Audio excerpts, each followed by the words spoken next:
Chapter 7. Intuition and Other Psychic Abilities.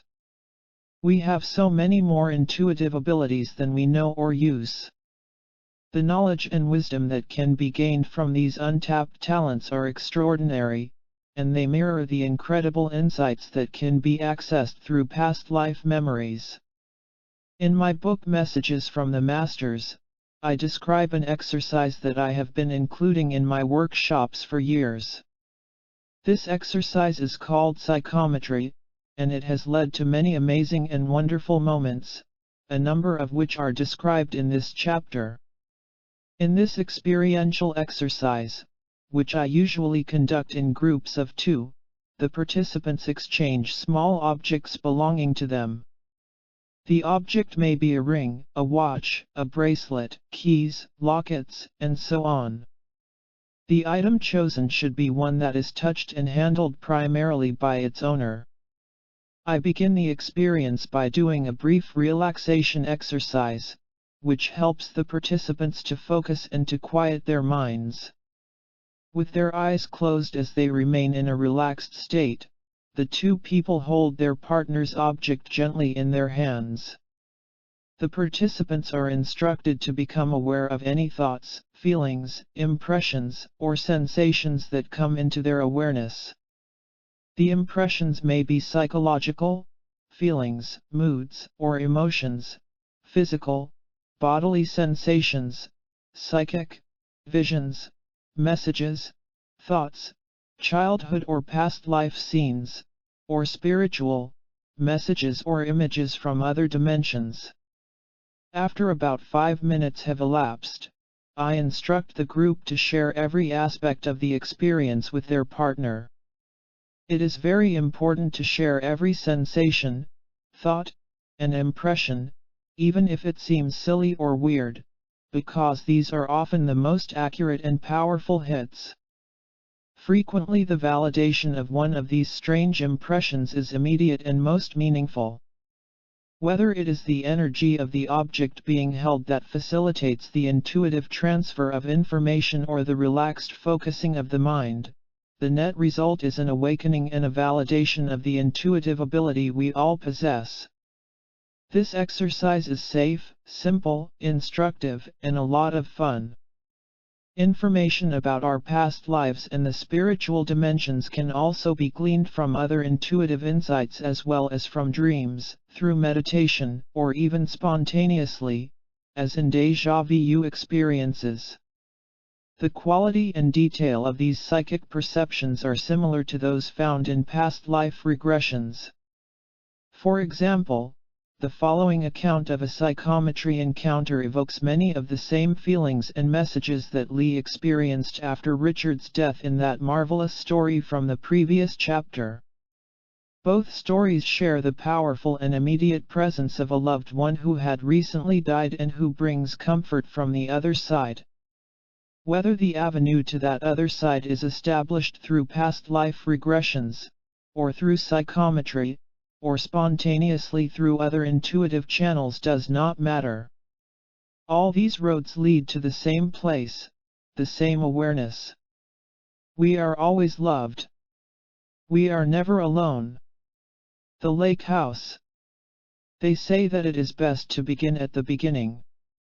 My very first experience with the fact that we are all connected, as Brian says, took place on the first day of a week-long training in the summer of 2006. Brian was explaining the process of psychometry to the entire class of approximately 130 people. I had no previous exposure to it, and frankly I did not think that I could do it. I listened to Brian say that images might begin to come to our minds as we held a personal object from a neighbor in the class. Our task, he said, was simply to allow this, to notice what the images were, and to refrain from judging them. And then, of course, to share them. The person next to me was an attractive, casually dressed woman in her 50s. We exchanged comments regarding how interesting yet strange this felt, and each of us professed our hope that the other wouldn't be too disappointed, for we had never done this before. We gave each other our watches as the house lights were dimmed and the exercise began. I truly did not expect to pass this little test of my psychic abilities, but I remembered what Brian had said about noticing what we experienced without any questioning or judgments. As I held the woman's watch, the first image that I saw was of a lovely house on the edge of a lake, surrounded by tall pine trees. The roof and sides of the house were covered with beautiful cedar shakes. At the water's edge was a nice green canoe, with a paddle resting inside. Next to that, pulled up on the bank in the same fashion, was an old rowboat with 2 oars. On the porch of the camp was a 10-speed bike, and to the side was a fire pit made of large rocks. A big, beautiful fire burned inside it. I saw an elevated, fast-moving train in a major city, and then the camp again, with a light blue frisbee on the porch and the same wonderful log fire in the pit. I felt an immense sense of peace, love, and happiness enter me, though I did not know why or from where. The lights came on, and Brian asked us to share everything, however seemingly meaningless, with our partner. As I disclosed the images that had come to me, my partner began to weep. I started to stop, but she insisted that I continue. When I finished, I asked what this meant to her. Still crying, she began to reveal the following. She and her partner of many years had shared a profound, spiritual love. He was her best friend. He had recently died of a fast and aggressive form of cancer. He had learned of it in January and crossed over a few short months later. She was still deeply grieving. They owned a camp on a lake in the northeast. They loved to go there together whenever they could, to relax, rejuvenate, and recuperate from their stressful, hectic jobs. A nice little place in a beautiful setting, it had cedar shakes on the roof and the sides. At the water's edge were an often used green canoe and a rowboat. They liked to hang out and toss a light blue frisbee. The 10-speed bike on the porch was his, and it was always there. He loved to ride whenever he could, there in the country and also in the city, where he lived and worked. Every day when he went to work, he almost always took the elevated train. Outside, next to the lake house, was a large, beautiful fireplace. They often sat out under the stars, gazing at the fire and talking. His funeral plans had been left to her, he simply requested immediate cremation. His passing had devastated and immobilized his partner. She had now finally begun to summon the strength to have a proper memorial service for this man whom she so loved. She had just sent out over 100 invitations to the service, as he had friends and family all over the world. On the front of the invitation was a large photograph of a beautiful log fire burning in their fire pit. Now I was overwhelmed and amazed. I explained the feeling of peace, love, and happiness that had entered and enveloped me while holding her watch.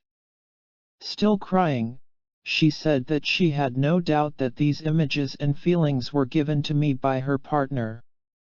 She could sense him there in the room with us, and she now knew that he was with her still, that he loved her, and that he was at peace and happy. She also felt a message that he wanted her to feel that same love, peace, and happiness. Now, finally, she had felt it, and she could begin to finish her grieving process and move forward with her life.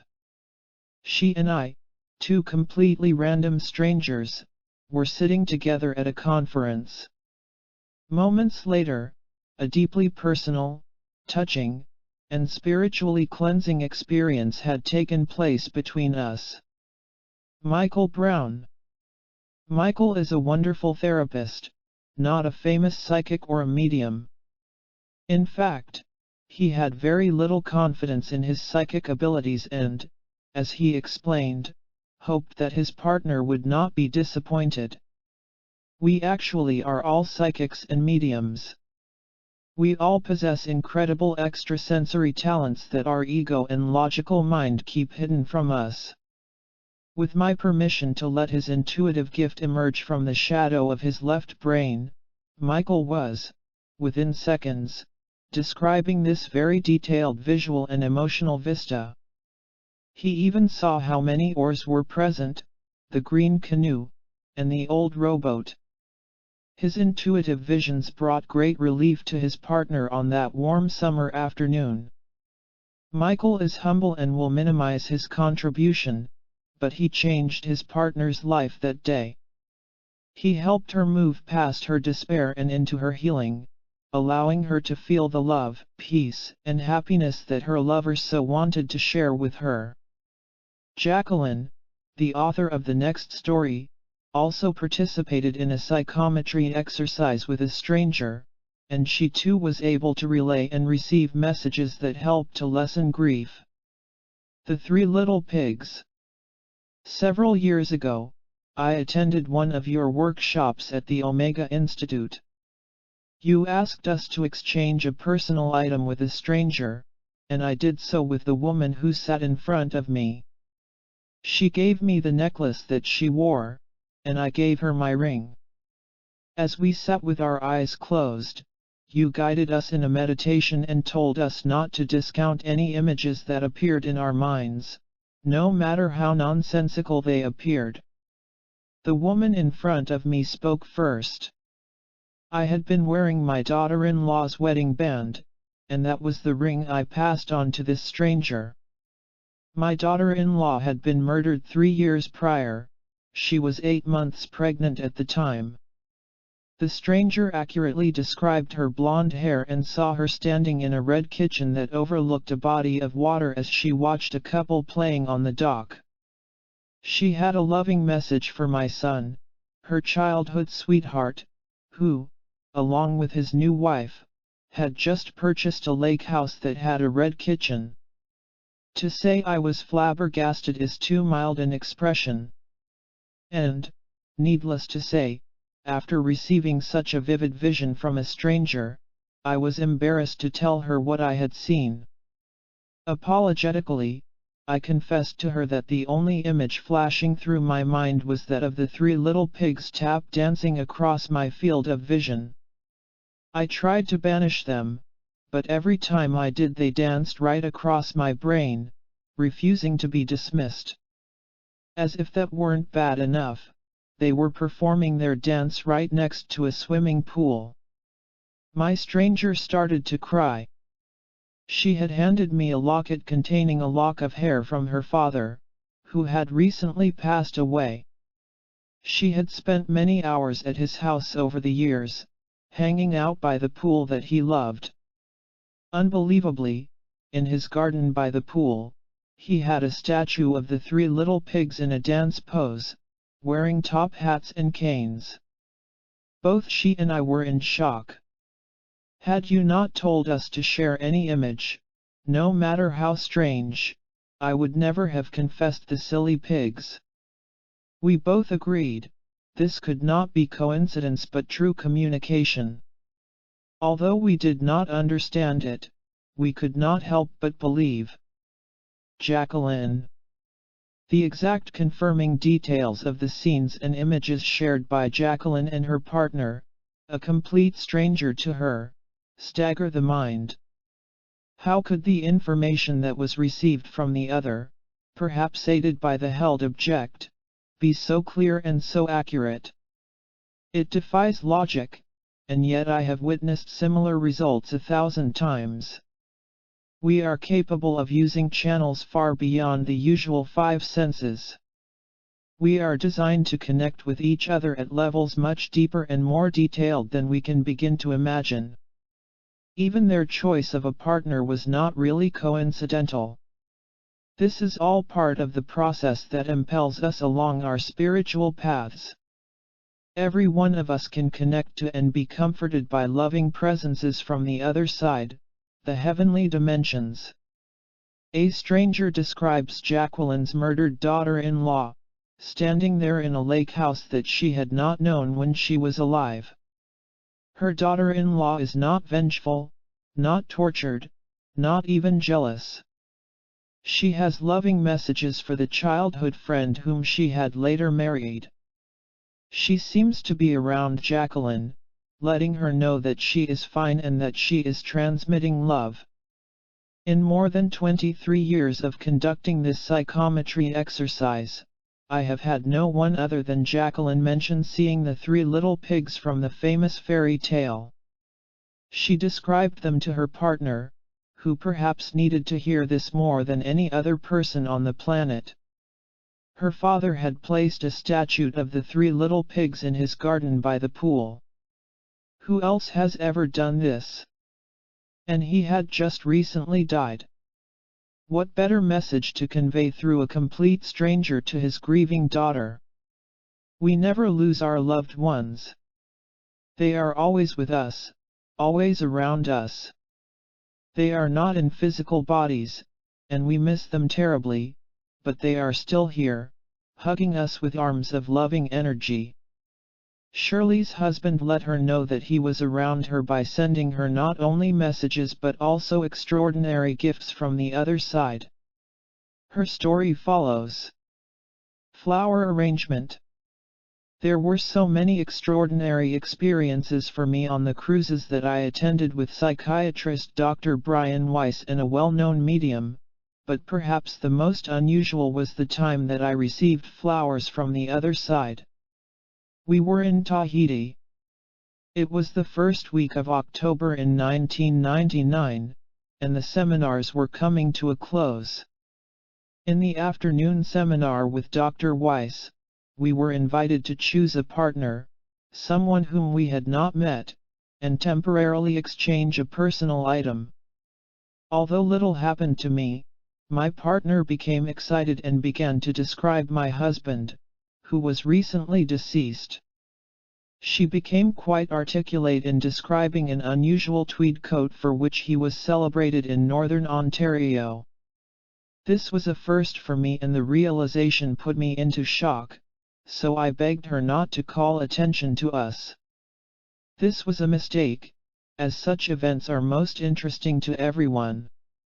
The next day, the last in Bora Bora, I took a small boat to seek a flower for my hair. There were few shops on the island, but I saw a lovely hibiscus flower in a window and attempted to buy it. The elderly salesperson spoke neither English nor French, yet she began to fill the openings in a large straw hat with flowers of a similar pink color. I tried to stop her, insisting on one flower only, but I was ignored. A younger Polynesian woman entered, and I explained the difficulty. She replied, "It is you who are mistaken. This hat is a gift." The last boat was about to leave, and I could but give them each a hug and run toward it. Others told me afterward that the hat looked illuminated. The last seminar was about to begin. In a meditative mood, I quickly became alert when the medium called my name and said that a man in top hat and tails wanted to dance with me. I knew that it had to be my husband. When first married, we would dance to records in the library. He went on with messages of gratitude for answering all the meaningful letters of bereavement and commented on the way that I'd reframed his picture and on its new setting. All was true. Then he said that I loved flowers and that he was sending me some, with love. Someone in the group said, "And there they are, beside you, on your hat. They're magnificent. How on earth, or maybe it wasn't on earth, did the Polynesian woman get the message?" 1 week later, I was invited with a small group of ladies to attend a party at Neiman Marcus to introduce a new line of crystal. We were each given a brick of clay with utensils to free an enclosed gift in crystal. My gift was a small, pink, crystal hibiscus bloom. Shirley. Shirley's late husband was persistent in letting her know of his gratitude and his love. His tweed coat preceded several gifts of flowers, both real and crystal. The real ones appeared to be illuminated. Love can do that. Spiritual messages can transcend the usual senses and be received in many ways. They do not require words or language. The older Polynesian woman spoke neither English nor French, yet she perceived the impulse and transformed it into the flowery gift. This might be normal in Bora Bora, but it seems like a small miracle to us. As the author of the next story reminds us, anything is possible. Healing and happiness.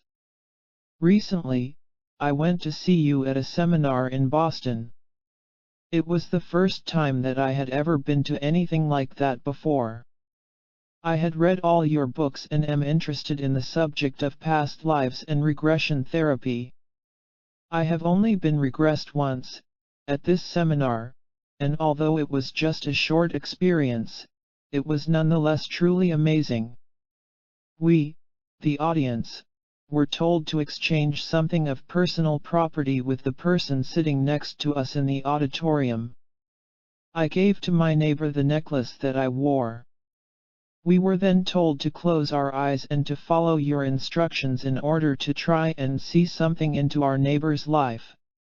After the process was over, I told my neighbor what I had seen and envisioned while holding her item and listening to you. It so happens that I was very accurate in the telling of things that were going on in her life at the time, causing her to rethink some things that she had decided upon. It was then my neighbor's turn to share what she had seen about my life. She began to tell me about a young blonde-haired boy she saw that was playing and doing boy things across a river. The boy looked happy, he smiled at her. He was also waving a white flower. She gently touched my arm and said, "I have to tell you this."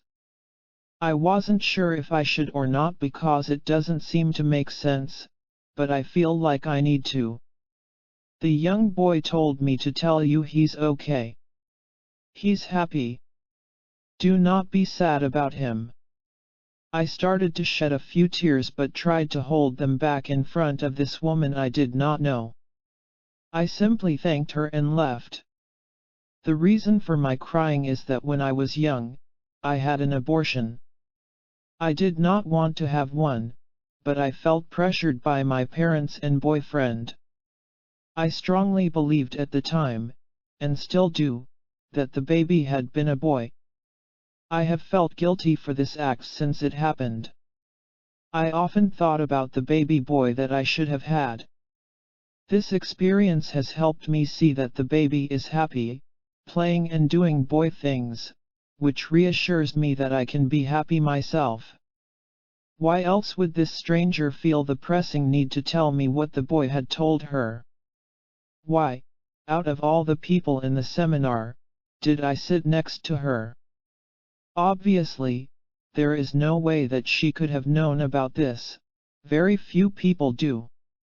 I believe, after this, that anything is possible. I finally feel much better about things that I cannot change. We carry so much unnecessary pain and grief on our shoulders, and we can let go of this burden through understanding. T's partner, a stranger to her, was not imagining the boy. She saw him clearly and felt a pressure, an urging, to deliver his message. The river separates our physical world from the other side. It is an ancient symbol, prominent in Greek mythology and in many other cultures and religions. The concept of the other shore is found in the Buddhist Heart Sutra and numerous spiritual texts from the world over. Her partner did not see the river by accident. The soul can never be harmed, not by death, not by abortion. The soul is evolving and growing on the other side. So T's son came to Boston to tell her not to grieve anymore because he is happy, he is okay. He is speaking to us all, because we all have lost or will lose loved ones. And when they visit us after they have died, whether in our dreams, reveries, meditations, through strangers, or in any other manner, their message will be so similar to the one given to T. Don't be so sad. I am fine. I am happy. We will always be together. Brain. Landing at Iceland's international airport on my way home to Tel Aviv was the perfect end to a wonderful vacation. I had been a participant in your workshop on board a luxurious cruise ship from Fort Lauderdale to the Caribbean islands. As I wandered about the airport, I saw a shop exhibiting small figurines shaped like human heads. They were made of brilliantly colored transparent glass. When I approached them, I lifted one that was completely transparent, but I placed it back immediately as it looked so much like a skull of the dead. Instead, I chose another statuette that was made of a bright green color with a silvery mask. It was the work of a Swedish sculptor, an artist from Stockholm. I jumped at the unexpected opportunity to buy it. On the back side of the head was a blue shadow that looked like a human brain. It turned out that the artist himself called it brain, recommending that people use it in everyday life as an object to reduce stress. A year later, I participated again in another of your workshops on a cruise vessel, this time sailing from Puerto Rico. During one meditation session, I heard the sound of a drill behind my head, but I did not know then what it meant. I went back home, and 2 months later I had an unexpected operation to remove a brain tumor. After a long sick leave, I retired from my judicial status, and I even stopped working as a lawyer.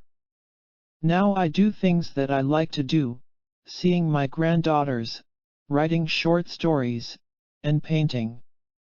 And I have never stopped thinking about this mystical, profound experience that I had with my brain and with brain. Aviva Shalom. What we think of as accidents, coincidences, and random happenings are really not so at all. Aviva began receiving subconscious alerts, signs, or premonitions about her brain tumor more than a year before the diagnosis and surgery. At first she picked up the wrong figurine, but her intuition, perhaps enhanced by the workshop experiences and certainly the psychometry exercise, quickly led her to reject that one and to choose brain. The drilling sound during her meditation the following year was another sign. Everything turned out to be fine, and her post-surgical life is much more peaceful and less stressful, just as the Swedish sculptor intended. By selecting the object, holding it in her hands, and picking up on its unique energy and messages, Aviva was performing her own personal psychometry exercise. We all can do this at any time with the millions of objects around us, and then with the people whom we meet. Imagine how our world would expand if we allowed ourselves to become conscious of the beautiful energy that comprises every single thing. We would finally understand the magnitude of love and wisdom that surrounds us at all times. Even strangers whom we have never met can provide us with incredible personal messages and insight, as Lori, the author of the following story, discovered one day during a workshop. Call your mother.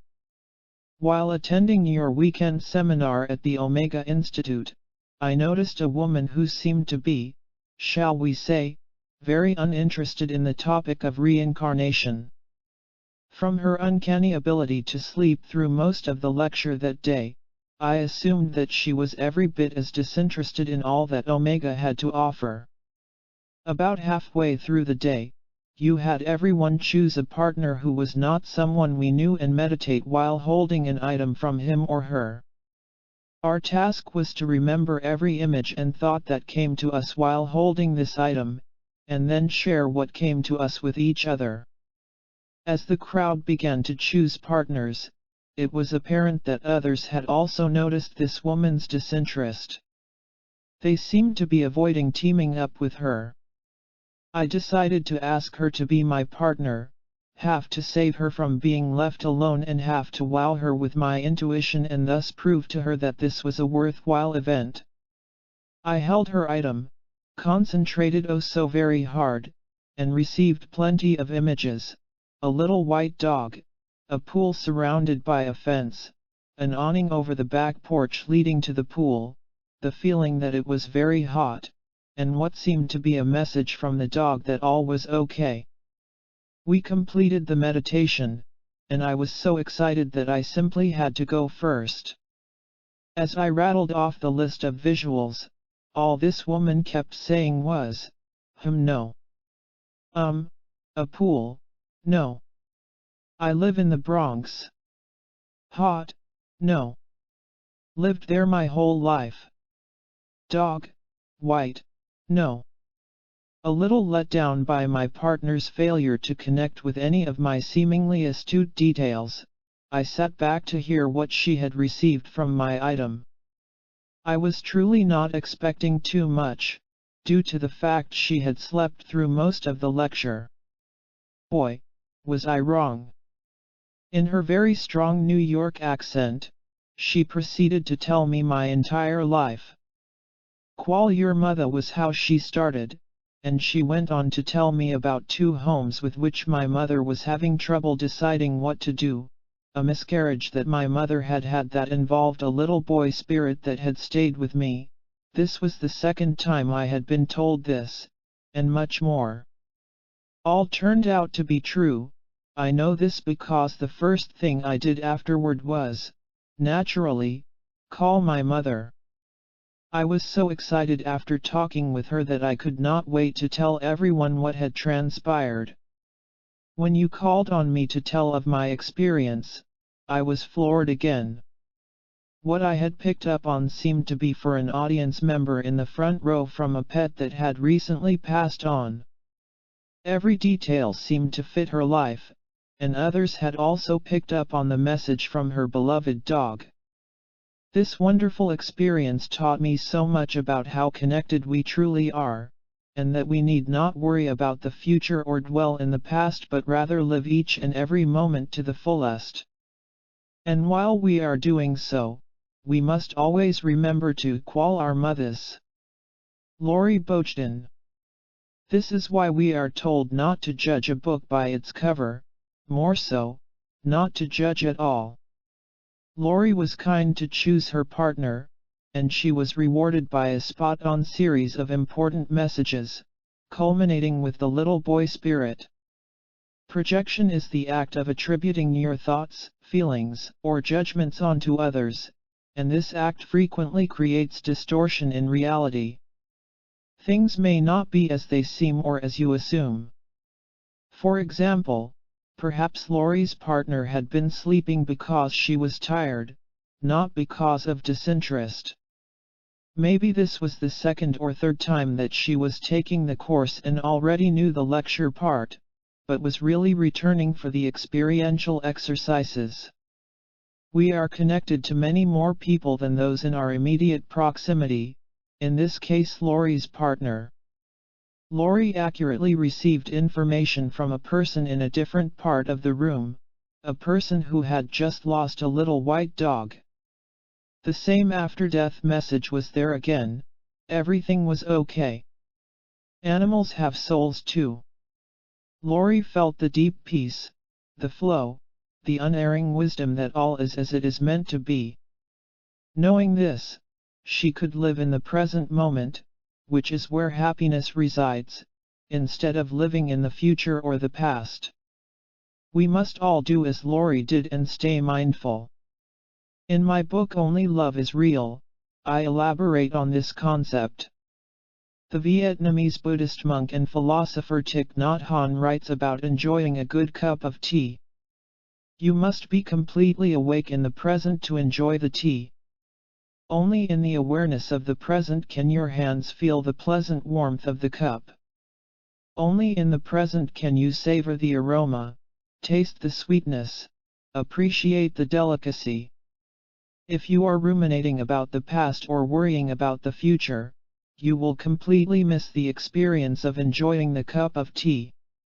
You will look down at the cup, and the tea will be gone. Life is like that.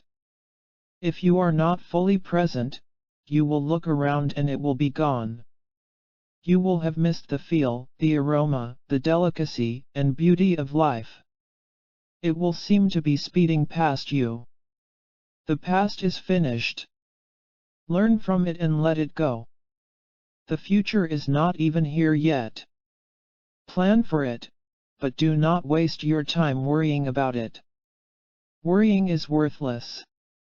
When you stop ruminating about what has already happened, when you stop worrying about what might never happen, then you will be in the present moment. Then you will begin to experience joy in life. We must take the time to enjoy our tea, and our lives. It is so simple, and yet it is not easy. Let go of the worry and the fear. Fear is a toxic and debilitating emotion that robs us of joy, replacing it with anxiety, stress, and dread. Instead, be mindful of the sweetness that each day brings. Life is so full of exquisite beauty. Drink it all in. Like Lori, I too have found that being at Omega Institute, or at any longer workshop of several days, leaves me in an altered state, one in which I can truly live in the present moment and feel the interconnectedness between all beings. I know that my consciousness is not in its normal mode, it moves from the everyday to the other perspective.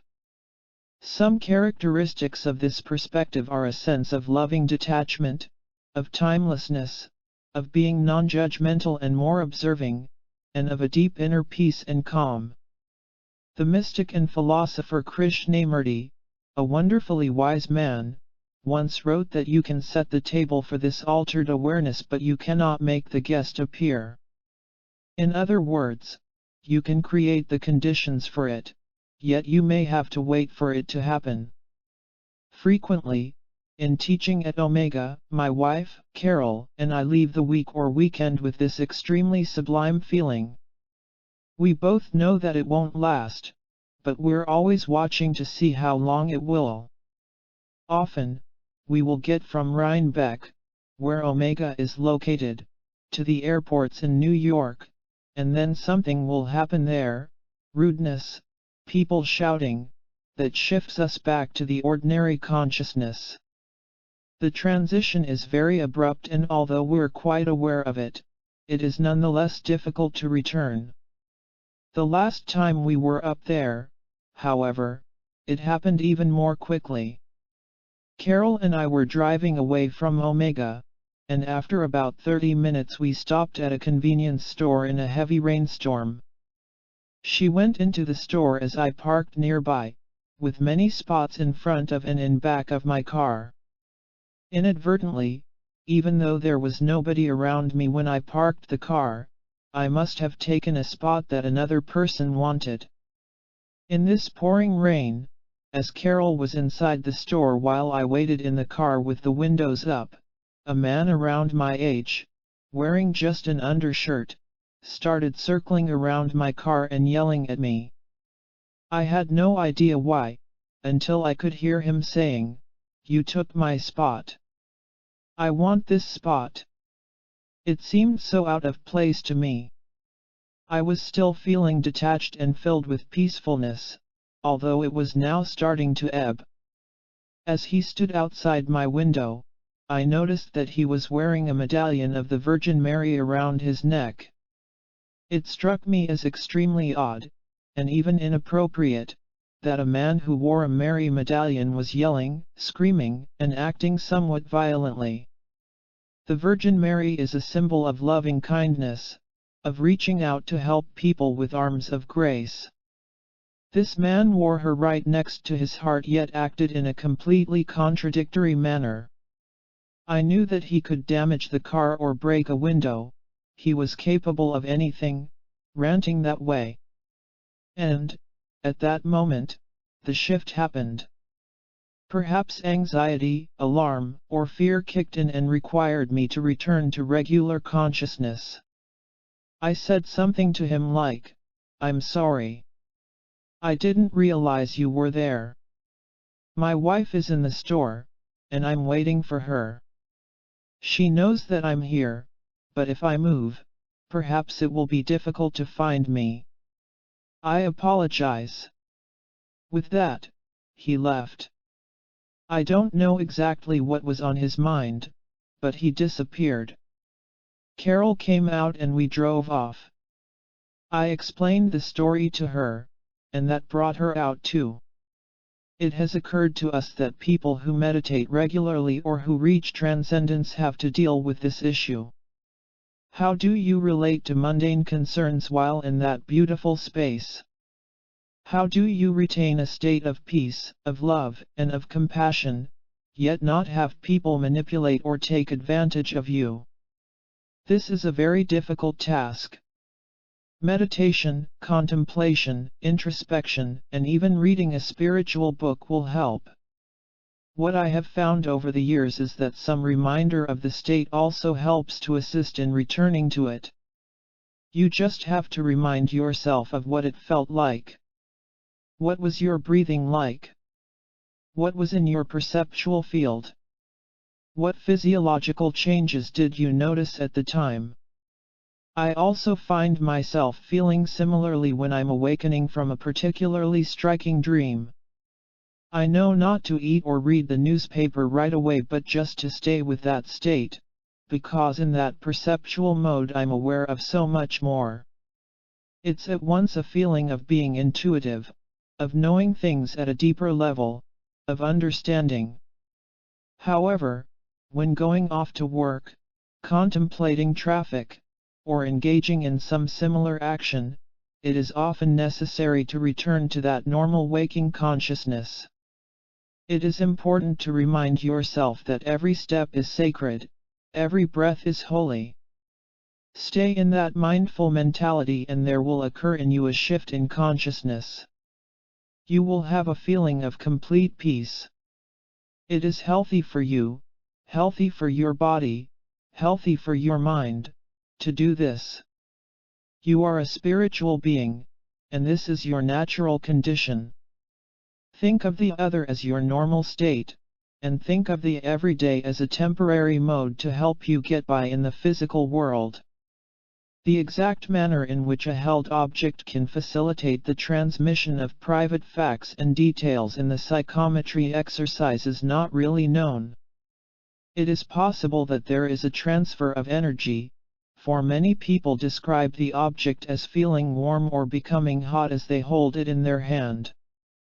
Several ancient cultures have described a life force that empowers all beings and all of reality, one that contains a wisdom and intelligence beyond words. It has been called Qi, or Qi, or Chi, Prana, the Tao, the Source, and numerous other names. The art of Feng Shui has attempted to describe its flow. Maybe this indescribable ocean of energy underlies the entirety of existence and is responsible for the transfer of intuitional insight and knowledge. I have often wondered about the nature of the unknowable energy field. For example, how does it possess wisdom and other human-like qualities? How do physical objects relate to the field?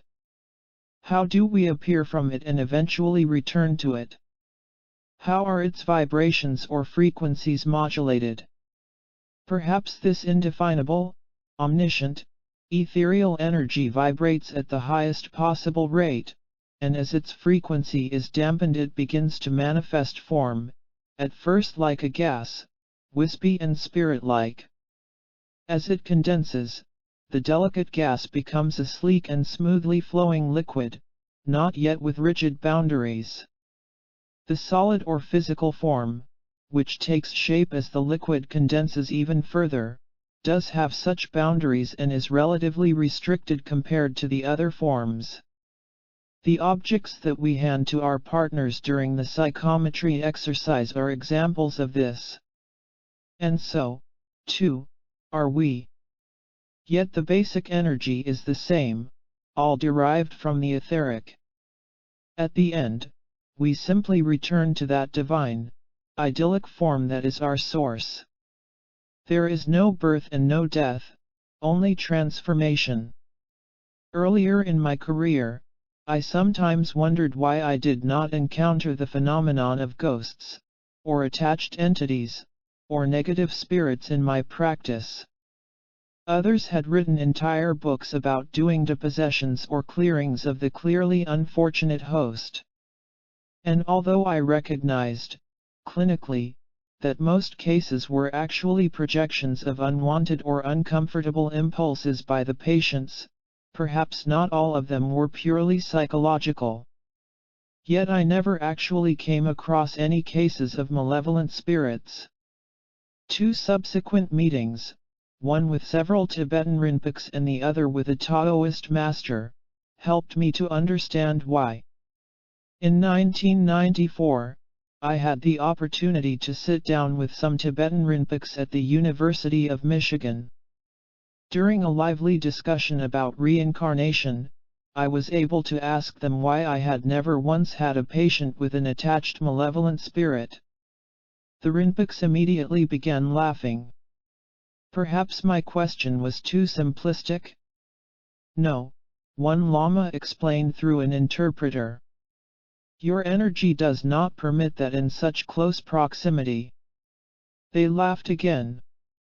The question was not simplistic, I understood, I just had never thought of it in terms of energy fields. There was some kind of repelling force that kept those kinds of spirits from interacting with me. By the spring of 2010, I still had never personally come upon such a case with any of my patients. At that time, I was traveling in China and had an audience with a leading Taoist master in the gentle green foothills outside Xi'an. Several Taoist scholars from nearby universities also attended. We spoke for an hour and covered many topics. Eventually, I asked the same question that I had posed to the Tibetan Rinpoche 16 years earlier. Once again, it was met with laughter. Once again, the answer was the same. This time, 2 interpreters were needed, one for the regional dialect into Mandarin and the other to translate from Mandarin to English, yet I am sure that there was little to no distortion. That energy would be too uncomfortable in your energy. That energy could not flow there. It could not happen. There is nothing unique about my energy field. I meditate often, and this may raise one's vibration. Yet this practice is free, universal, and available to all. The answer of the Lamas and the Taoist master was not specific to me, it applies to each of us. Evil spirits or manifestations can be equally as uncomfortable in your energy field as in mine.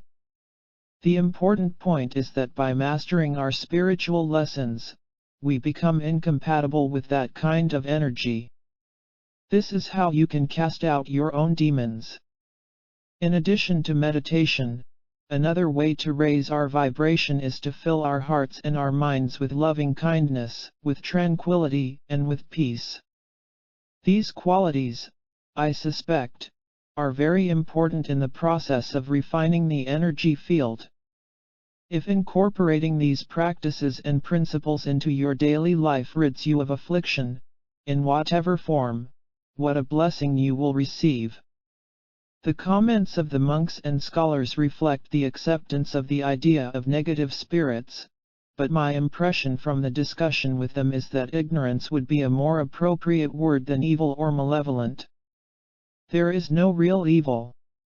Ignorant spirits might appear to be dark, but they are simply at an unenlightened, literally, in the dark, level.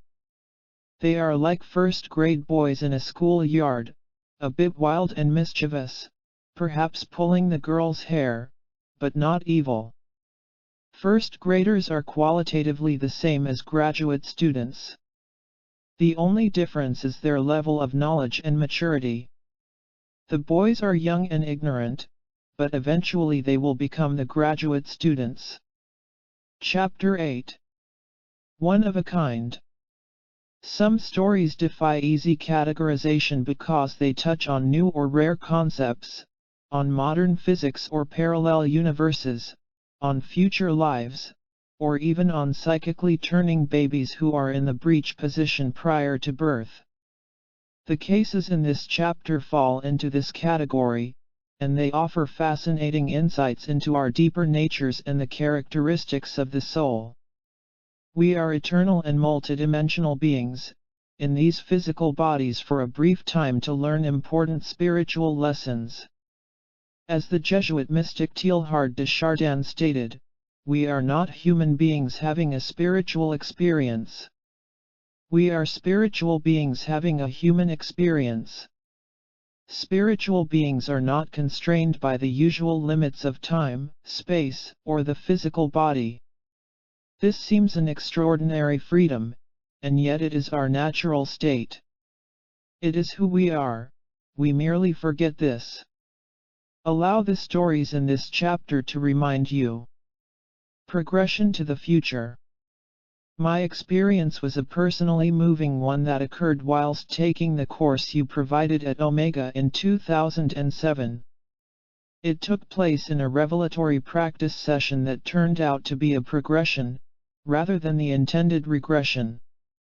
My reason for attending your past life regression therapy training was to expand my therapeutic arsenal. I have a private complementary practice that offers interventions based on techniques drawn from the field of energy psychology. Along with my academic studies in the general field of psychology, I have also spent the last 20 years studying much of the metaphysical literature on healing and well-being, in particular the Seth material, authored by Jane Roberts. You informed me that you were reminded of this work by a question I had asked about the possibility of recall of a concurrent lifetime. Back in 2006, it was my study of such material in relation to a percentage of clients who were failing to respond to a variety of approaches I offer that led me to believe that other lives of such individuals may be involved. The practice session began with the class being paired off with someone unfamiliar to us. I was paired with an American woman for the purposes of practicing the rapid induction technique. I went first as practitioner, and she appeared to respond well to the induction. I proceeded to guide her through a past life recall of some detail as a pioneer in the exploration of the American West. When we reversed roles, I too was receptive to rapid induction, and she proceeded by guiding my mind to a series of doors leading to past lives. I passed through a door made of frame-to-floor lengths of beading, which were popular as space-saving entrances to kitchens and such over the years. On the other side of this entrance, I was greeted by two beings that were physically intertwined. Their heads were cheek to cheek, foreheads higher and broader than usual, with crystal blue eyes also. Somewhat larger than the human norm but not as large as the alien face depictions commonly seen in science fiction illustrations. Their bodies appeared to meld together into a plated form, where limbs were barely discernible and legs disappeared into a tapering wisp of material. I sensed a benevolent and loving energy emanating from their being toward me. I knew that they were my guides. More than this, though, afterward I was drawn to the term oft used in recent years, guardian angels, although I don't adhere to the religious overtones associated with this term. I had no idea as to where they may have been guiding me as they each put out a hand to grasp mine before flying out into space, leaving Earth behind us. After a seemingly brief trip through the stars, we eventually began approaching another world, a planet with an atmosphere, a blue and white globe similar to the Earth that we had left behind. We began hovering above this strange world, high in the stratosphere. They still had hold of my hand, although I could sense that they were encouraging me to release my grip and drop through the clouded atmosphere below. I became apprehensive about doing so, but I also sensed that they were reassuring me that my fears would be readily dissipated if I would just trust in myself and them. What I needed to see was on the surface of the planet below. I managed to let go of their hands and begin a slow, gliding descent through the clouds. Before long, the land below came into view, a green carpet of vegetation clearly of a temperate climate zone, and then signs of management of the landscape, with fields and hedgerows coming into view. Instantly, I found myself in a field, a pasture that seemed to be sloping very, very gently down toward a river, although the river was not visible to me. I was standing on the meadowland of the floodplain to the river. As I took in this beautiful setting and noticed the sun striking various patches of meadow as it broke through the clouds, I became aware of someone standing close to me. He was a tall, silver-haired individual, with an air of distinction about his countenance. He wore pastel-colored cotton robes that appeared light and appropriate for the warm ambient temperature. It was me. An older me, but definitely me. I watched myself turn and look over my left shoulder, up the hill to a building about 200 yards distant. It was a chateau, a 3-story building of considerable size, nestled amongst the trees. I knew it to be a place of learning, a sanctuary or retreat. I knew that I was in France, that the year was 2037, and that the me that stood before me was on the faculty of the learning establishment up on the hill. This was a scene from my future, and I was a teacher, clearly at one with himself and his role.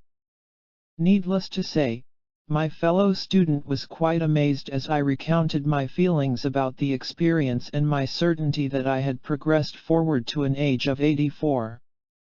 What had been shown to me by my guardian angels was something that I had never consciously contemplated before. I had never considered becoming a teacher. If anything, it was a profession that I had always dismissed as hard work with little reward.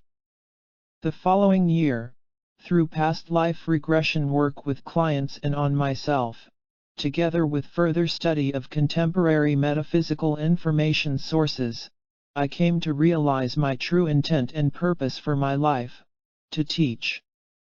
I experienced an epiphany that my spiritual guides, a year or so before, had shown me a probable outcome if followed up. What was I to teach? This came very quickly to me: to teach others what I have learned about the nature of one's being from my diverse studies over the last 25 years of my life. To do for others what I had done for myself: integrate knowledge from science, metaphysics, philosophy, and spirituality into solid, practical guidance on the discovery of one's purpose in this current lifetime. I now know that this knowledge is the key to leading a life of value and fulfillment. It is knowledge that is implicit to the change in consciousness that mankind is currently experiencing. Chris Johnson. Regression therapy involves taking a patient back to some earlier point in time, whether in this lifetime or a prior one or somewhere in between. Progression therapy, on the other hand, moves the patient ahead in time and, as Chris's story illustrates, it can be equally therapeutic. It is a subject that I have written about and documented extensively in my previous book, Same Soul, Many Bodies. There are many possible futures, both our personal ones as well as global ones. Our individual and collective decisions will help determine which are realized, although many or all may be concurrently progressing in alternate dimensions.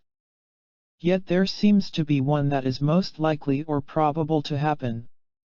Here Chris's spiritual guides, or the manifestation of his subconscious wisdom, are letting him glimpse the one in which he will feel happiest and most fulfilled.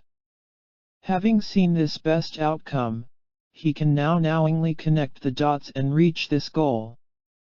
His decisions in the present can actually take him to the future he most desires.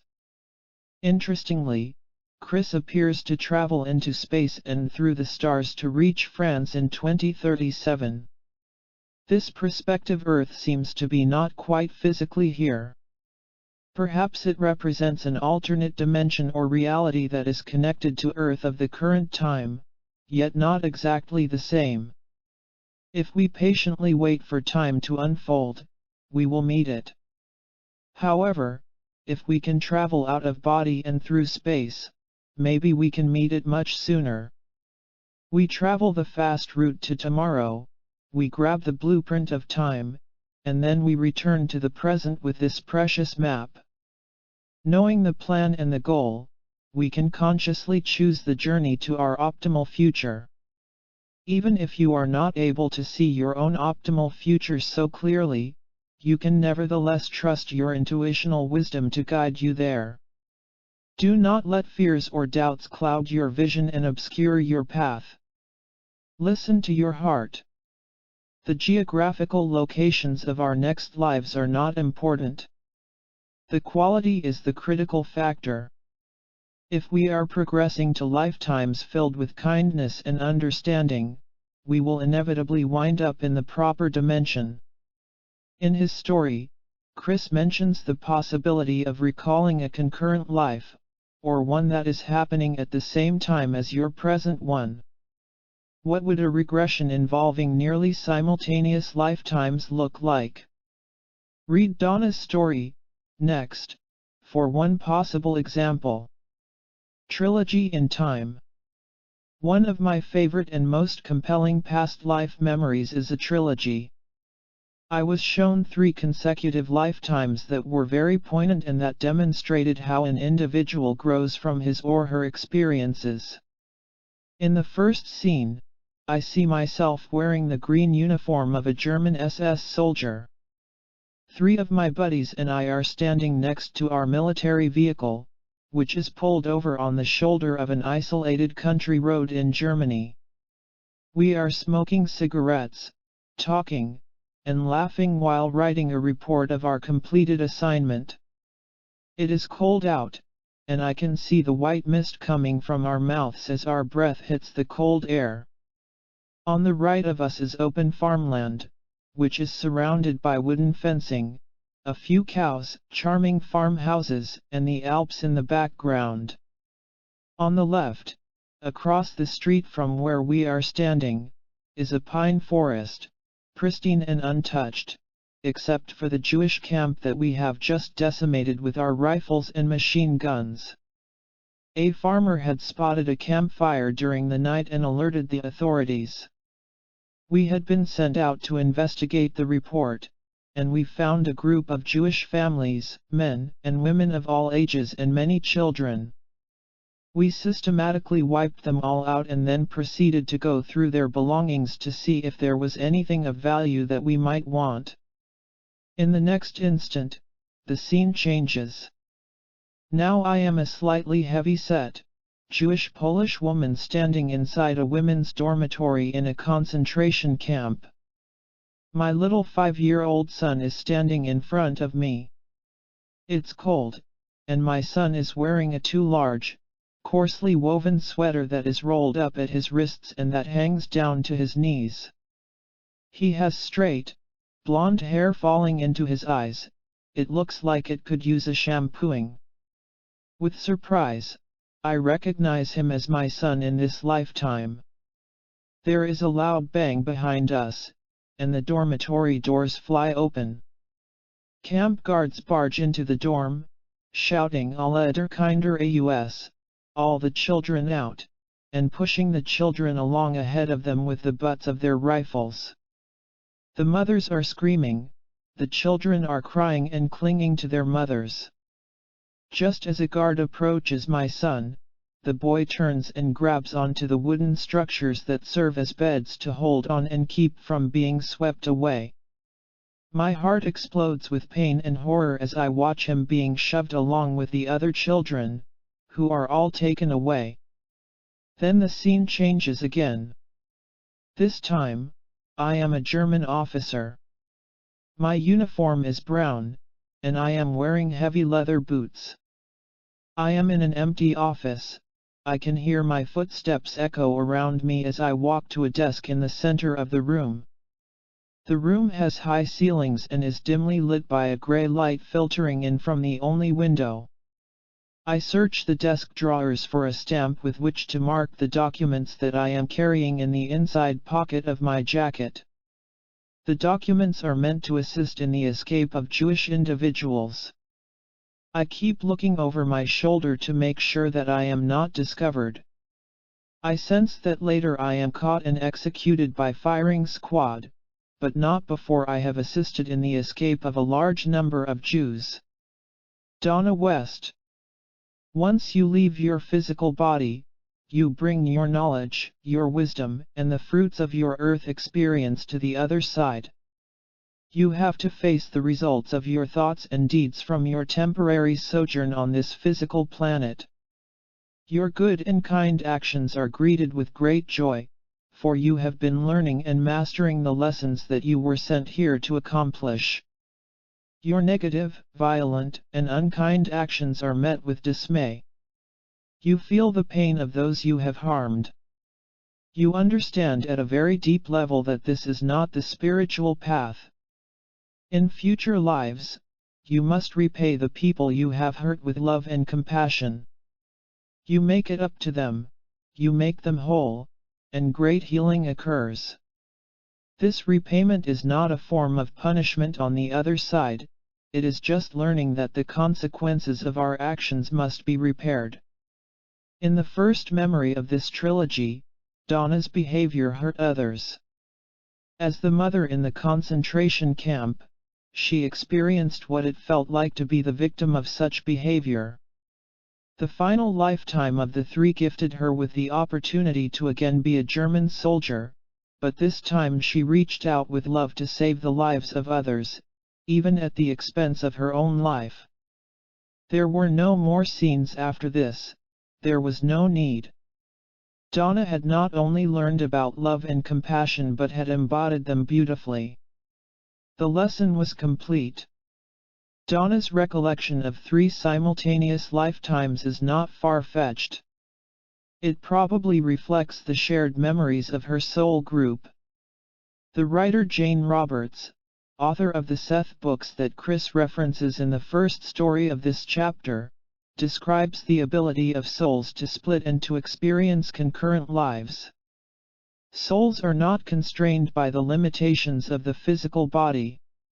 We are connected at the soul level and can share all experience. The concepts of the Akashic records, a knowledge of all things, and the collective unconscious, a similar idea offered by the psychoanalyst Carl Jung, reflect this potentiality. Perhaps we are all emanations or sparks of the One. Perhaps we are descended from an all-encompassing, invisible energy. Or perhaps, as Catherine uttered so long ago and as I recorded in many lives, many masters, there are many gods, for God is in each of us. The conscious, left-brained mind can often get in the way of our experiences, interrupting a spiritual encounter with overly intellectual questions and speculations. It tells us that we are our bodies, that time is linear, that we exist in the physical dimension only. But when we fall asleep and dream, the grip of our conscious mind is relaxed and released and our subconscious is in control, just as it is during hypnosis. For that reason, dreams are often the settings where past life memories and mystical insights reveal themselves, as the author of the next story discovered. Night Flight. About 6 years ago, my friend and I attended one of your weekend workshops. I listened and participated in all of the lectures and hypnotherapy sessions and was amazed at what other attendees experienced, although I had no personal results. I was a bit frustrated, albeit fascinated. We were staying nearby at a bed and breakfast, and on the last night, while sleeping, I had a lucid dream that I will never forget. With increasing vibrations, I flew out of the window of the room and found myself flying over a lush green valley with houses strewn around randomly. I knew it was an ancient village, although I do not know where it was. The roofs were thatched. I had a profound feeling that I was observing a place where I had once lived. I then came back to my bed, again through the window, and had the same experience all over again. The memory stayed with me because of the intensity of the vibrations. The next morning, I realized that I had probably experienced a past life episode, but that rather than during the sessions, it was on my own during sleep. Therefore, the hypnotherapy had worked for me, but I must have been resisting it during the active sessions. I often wonder where that little village was, and I would love to go back. Victoria. Past life memory fragments may emerge in dreams. These are actual memories, not Freudian symbols or metaphors. Victoria's experience was of this type, and it also incorporated elements of a flying or out-of-body dream and lucid dreaming. The daytime regressions, which were not particularly successful for her, may have helped set the stage for its occurrence. I have frequently observed this delayed effect, where the regression experience happens after the session, whether through a dream, or spontaneously in a déjà vu feeling, or in other ways. The mind has been made receptive, and so the memory follows. Patience and practice facilitate this process. If I were regressing Victoria in my office, her dream would be the doorway that I would use to recall that lifetime with the thatched roofs. It is the experience that is important, not the method used to reach it. To illustrate these points, only a day after I conducted a one-day workshop in New York City, I received similar and simultaneous messages from two people who had participated, although neither knew the other. One wrote that she had had no past life recollections at the event and had in fact fallen asleep, just as she had during the previous workshops she had attended, and just as she had every time she listened to one of my regression CDs. The morning after, she decided to play the CDs consecutively and, once again, fell asleep. But this time, she awoke intermittently as they were playing and saw not one but many lifetimes. In the CD, I encourage listeners to visualize their past lives like a strand of pearls on a necklace. This woman had never successfully visualized anything during her many attempts at regression, but suddenly she could very clearly see her child-made necklace with different beads. It was an amazing breakthrough, she wrote, and I must agree. The other participant had also attended the workshop and had not had any past life memories, but she too remained patient. That night, she had a series of dreams. Upon awakening, she described, I fully understood what I needed to do in my life. It was amazing to have the clarity. I suppose my avenue of communication is easiest in the dream state. Now I have the skills to interpret them. Engaging in the meditations during that day's workshops might have seemed fruitless at first, but that very night she had dreams that had elucidated her entire purpose in life. What a wonderful gift to be given. In the next story, Horace presents another potential method to reach conceptual understanding. I encourage you to physically engage in the exercise he describes, if possible, for doing so provides an intuitive comprehension of how reincarnation can occur in the multidimensional universe. Flatlanders. I am a theoretical physicist with a PhD from Yale that I received in 1968. About the time that I read your book Many Lives, Many Masters, I was also reading a number of theoretical physics papers on large higher dimensions. Some physicists now are testing for the evidence of higher physical dimensions. For example, they could test for the existence of a fourth extraspatial dimension by seeing if gravitational forces at very small distances change to an inverse cube instead of an inverse square law. This is still speculative, but it is of possible relevance for your work in giving reincarnation a physically intuitive mechanism. To explain what I mean, I take the ideas of the 19th century author A. Abbott, who wrote the book Flatland. In that book, Abbott describes what it would be like to be a two-dimensional being, and how such a being would experience a strange extra third dimension. From this point of view, consider the model of a hand. Take your hand and place the fingertips on a flat surface. A large enough flat surface would be a Flatlander's universe. Now, suppose the tips of your fingers represent the physical manifestation of a group of Flatlanders. Their interactions with one another would correspond to the tips of your fingers becoming near to one another on the Flatlander's world, the flat surface. I envision the soul of each Flatlander as the whole finger itself.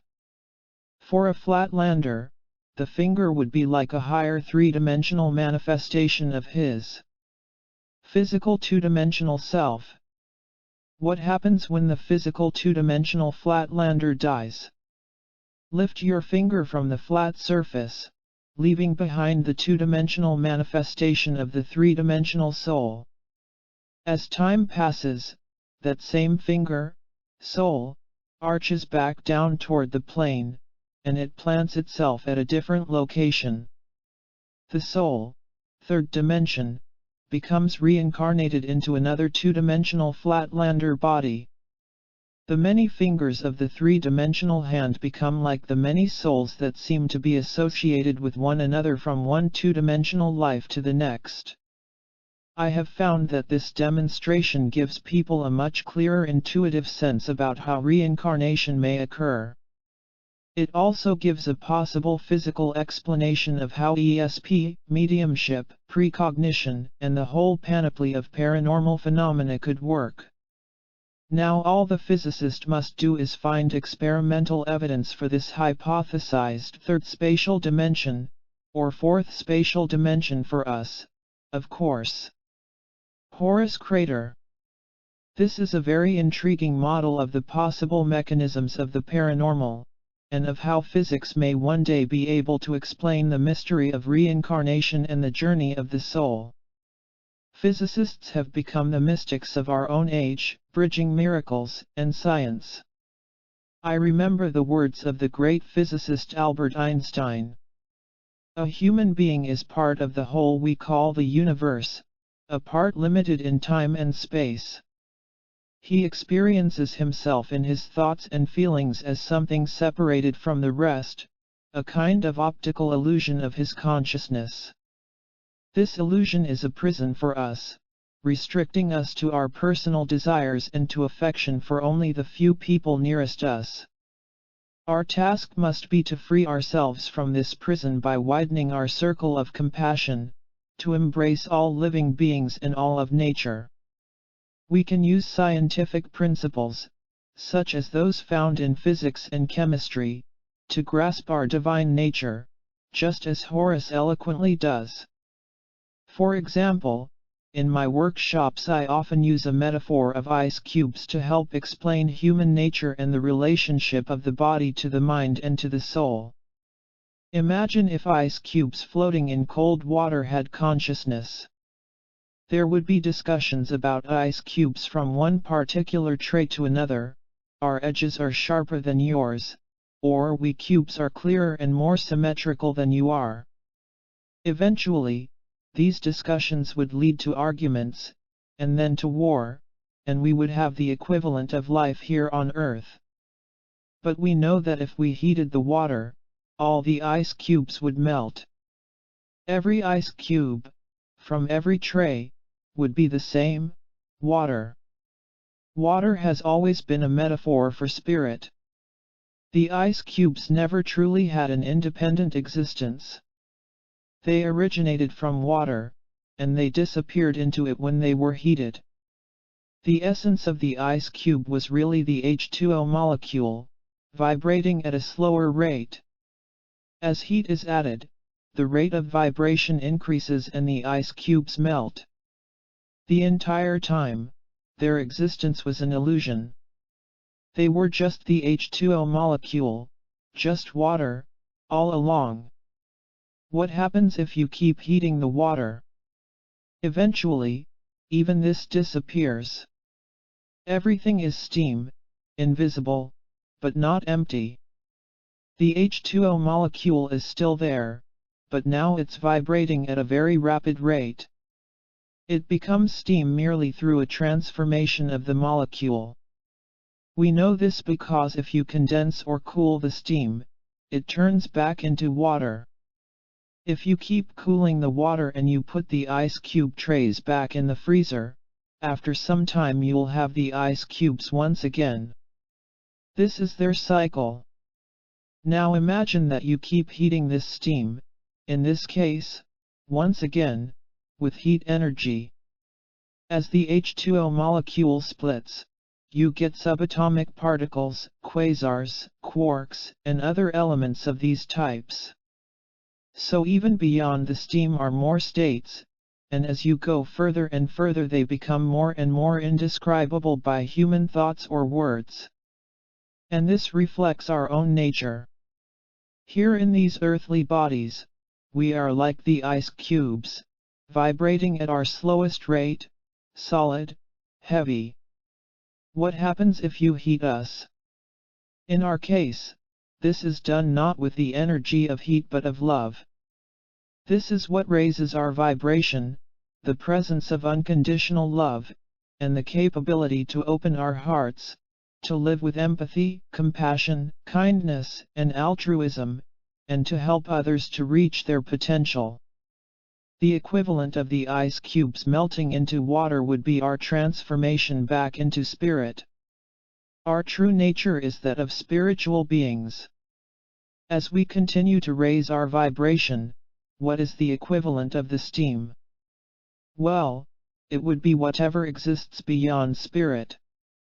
Then there's whatever exists beyond that, and beyond that. So we are, in this sense, like the ice cubes. We have many dimensions, all of which are connected through the vibratory rate.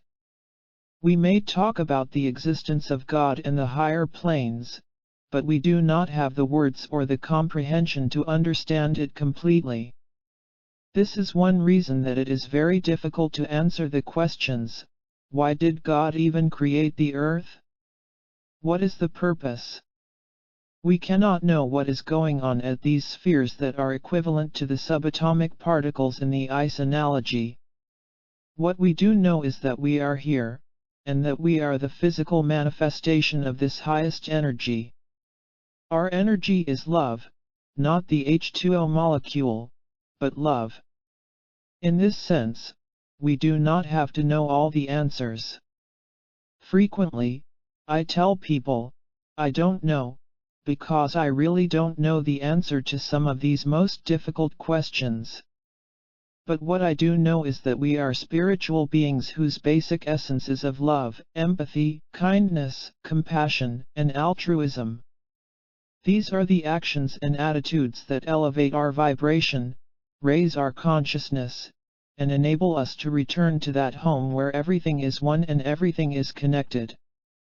Once, as I was explaining the metaphor of the ice cubes, the water, and the steam, I was talking to an audience while sitting in a chair on the podium. I realized, at that moment, that sitting in the chair was connected to the idea of those ice cubes. Here on Earth, the chair was solid to me. I trusted it to support my weight. I sat in it, I stood up, I sat in it again. But I was aware that, at another level, the chair was composed of molecules, ones that made up the fabric, others the wood, and so on.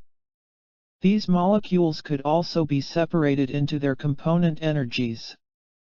So while the chair was solid and supporting my weight, it was also molecules, atoms, nuclei, subatomic particles, and even smaller particles, and eventually, of course, energy. How amazing that an object that I could touch and sit down in was actually pure energy. It could probably power the planet if completely and efficiently harnessed. We are also like this chair, we are physical, but we are pure energy. So when we say that we are not human beings having a spiritual experience but spiritual beings having a human experience, these things are really happening at the same time. Only the smallest part of us is in the body, most of us is not.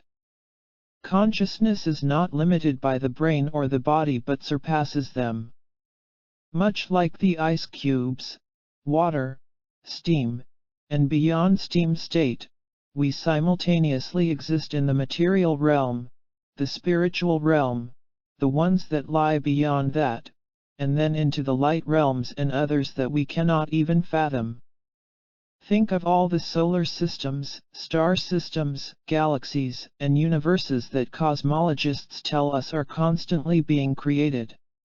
These are limitless and of a magnitude way beyond our grasp, yet they are just the beginning. There are also non-physical dimensions, energetic ones, and ones that defy our imagination.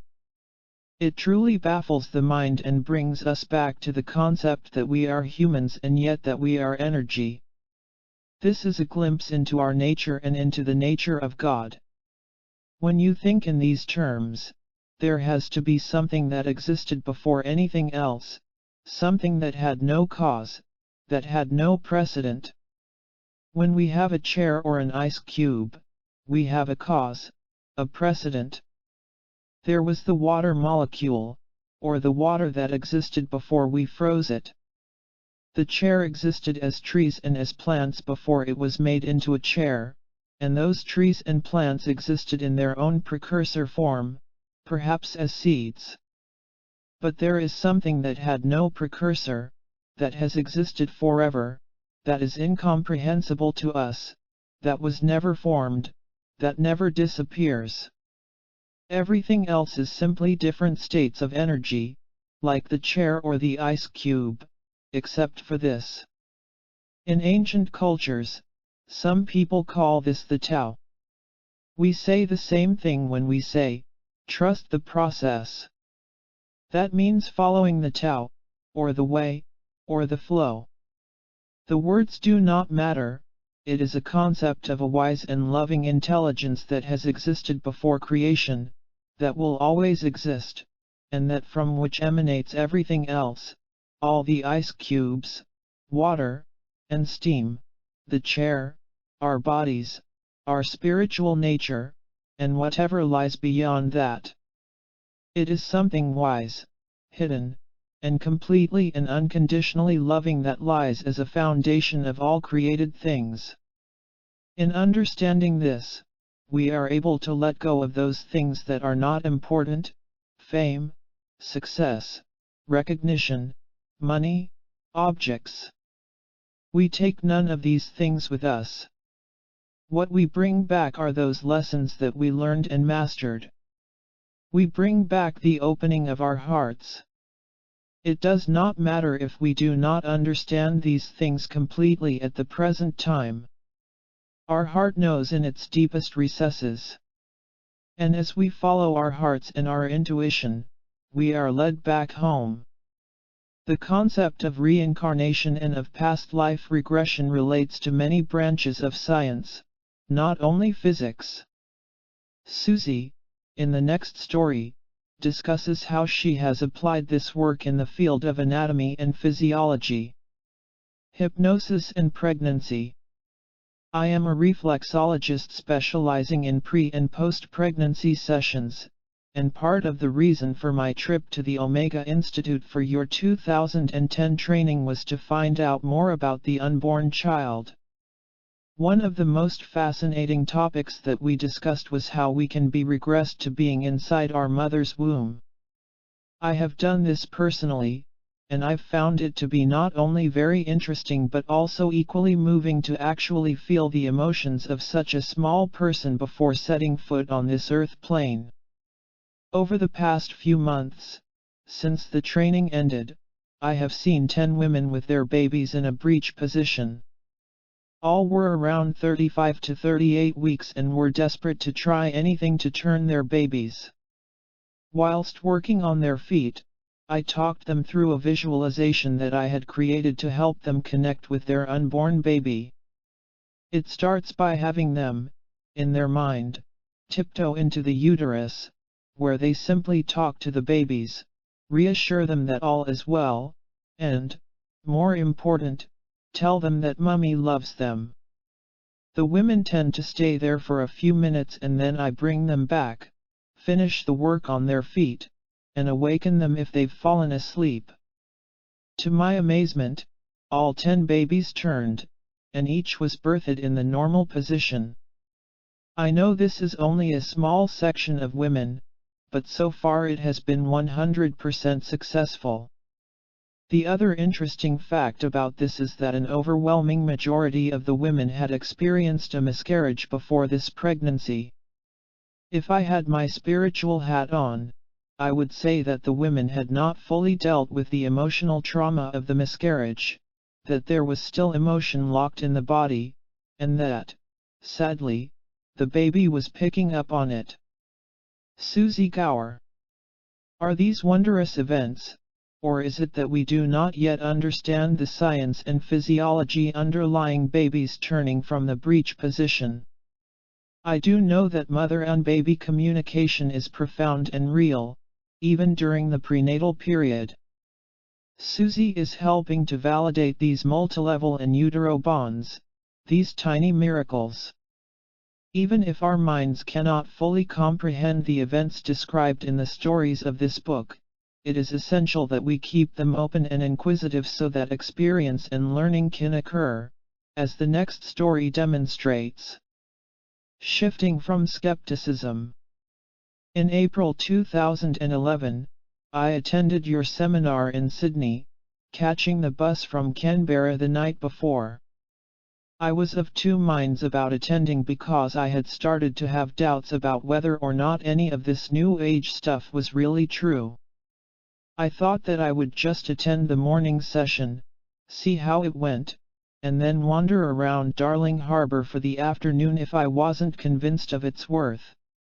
While I was a little skeptical initially, my main hope was that I would be able to work on reducing or eliminating my phobia about wearing tight clothing and to get rid of that claustrophobic feeling of being constricted.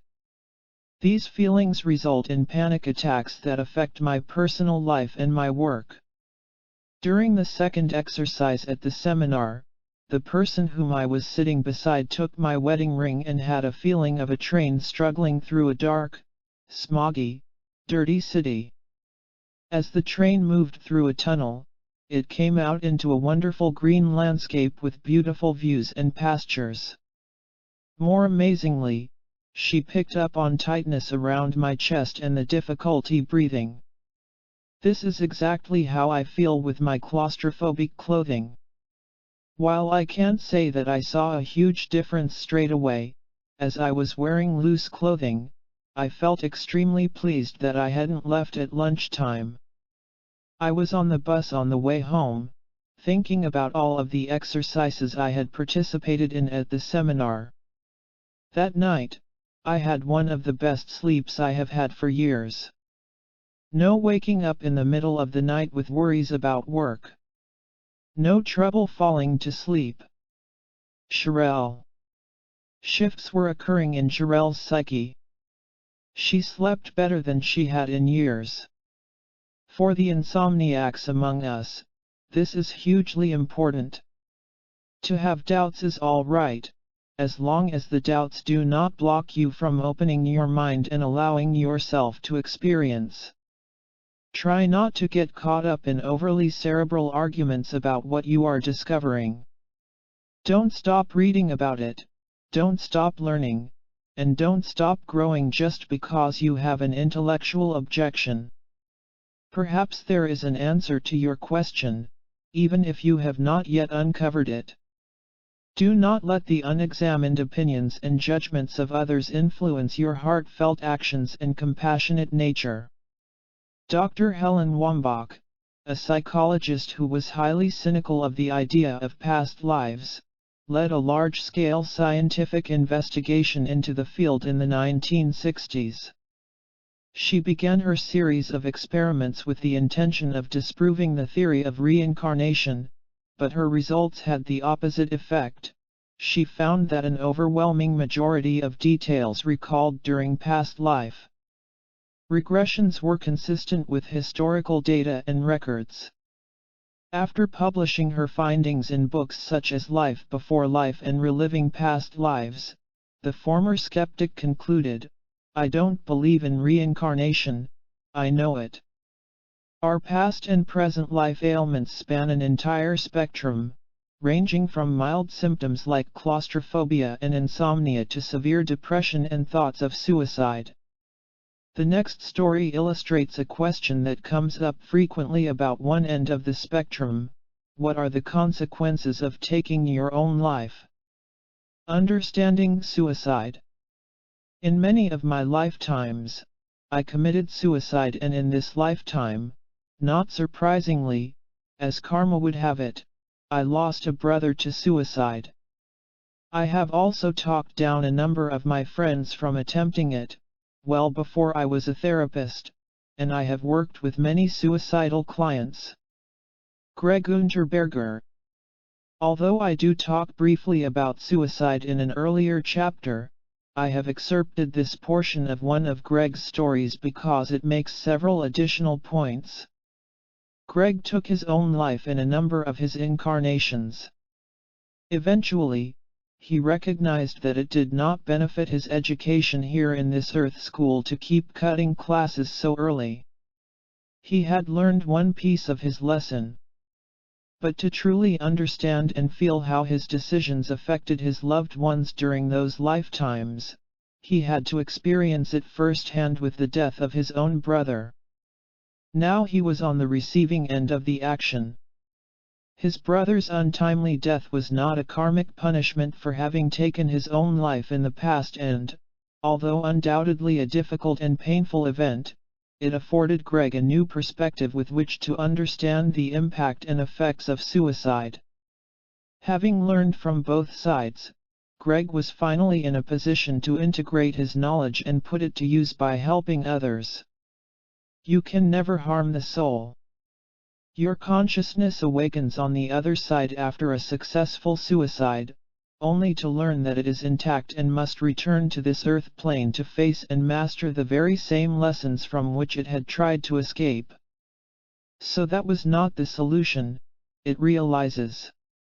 I should have stayed, I should have made other choices.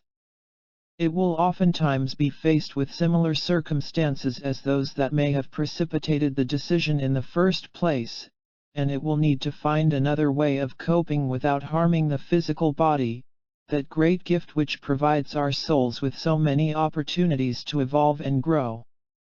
The lessons must be learned, no matter how many lifetimes are required.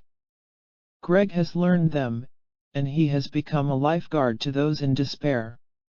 He has acquired a special insight and empathy to help those contemplating suicide, and they would be wise to listen to him. Some forms of suicide have less consequence than others. For a 90-year-old person with intractable, permanent, and disabling pain to end his life, or for a person afflicted with severe mental illness to do so, as it may be the illness itself that is responsible for that decision, is not the same, karmically, as it is for a 40-year-old businessman who has been embroiled in some financial scandal. Yet I have found that there is a commonality among people who take their own lives, as well as among children who die young, in that their souls are returned to earth more quickly, for there is still so much that needs to be learned. I believe that we learn up to the last moments of our physical lives. For this reason, suicide is never part of our soul's plan. Our lives always have more to teach us. As students in this Earth school, some of us may be in the first grade, the sixth grade, or high school, but eventually, with enough education, we will all graduate and leave this school behind. And then there are other schools, higher dimensions, or levels where we continue our spiritual progression. But until we all graduate, none of us does, for we are all one. We may come back voluntarily to help other people, or animals, or sentient beings to evolve. Or we may help out from the other side even if we do not incarnate in physical bodies, and there we will continue to work to assist those other souls with whom we have been connected for eons of time. Do not be concerned with how many millennia it takes you to complete your classes. If you are progressing to be a kinder, more loving, less selfish, less violent person, then you are moving in the right direction. The direction is more important than the speed. It makes no difference if this is your first lifetime or your last, or if you have many more to go. Only the end matters. Of course, the act of harming or killing the body is not limited to the self. History is filled with examples of how we have perpetrated ignorance, hatred, and violence by hurting one another. But they provide an important legacy from which to learn, and their lessons are invaluable, as the next story beautifully illustrates. The Eastern Theater. I first attended your workshop in the late 90s at the Jewish Book Fair, and again several years ago in St. Louis.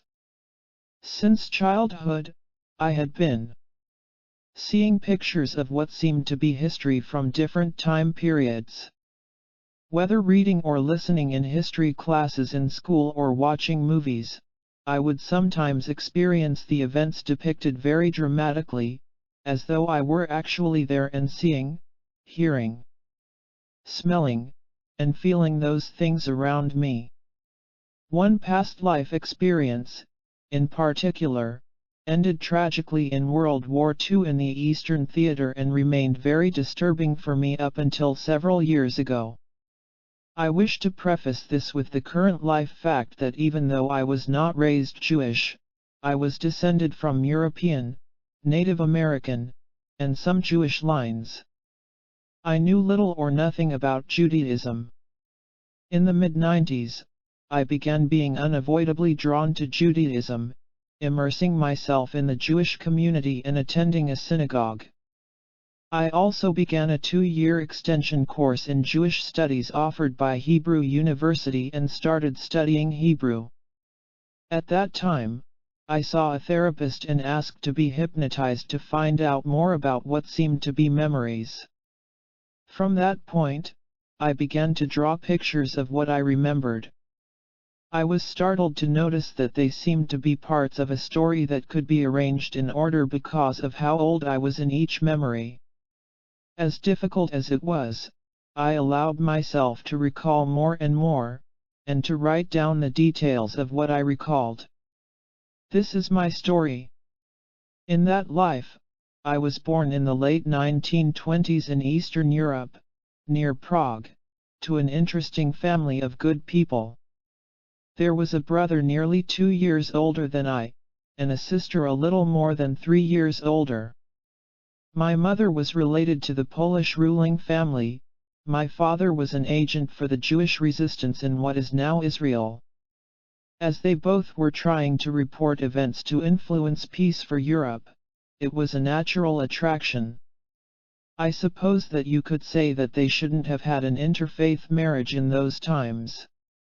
But as my father told it, my Jewish grandfather smiled and sighed when he was told about his son's intentions with his future bride. Our general story, as we traveled over Europe, often in volatile cities where history's outcomes were being made, was that my father was a traveling salesman selling kitchenware.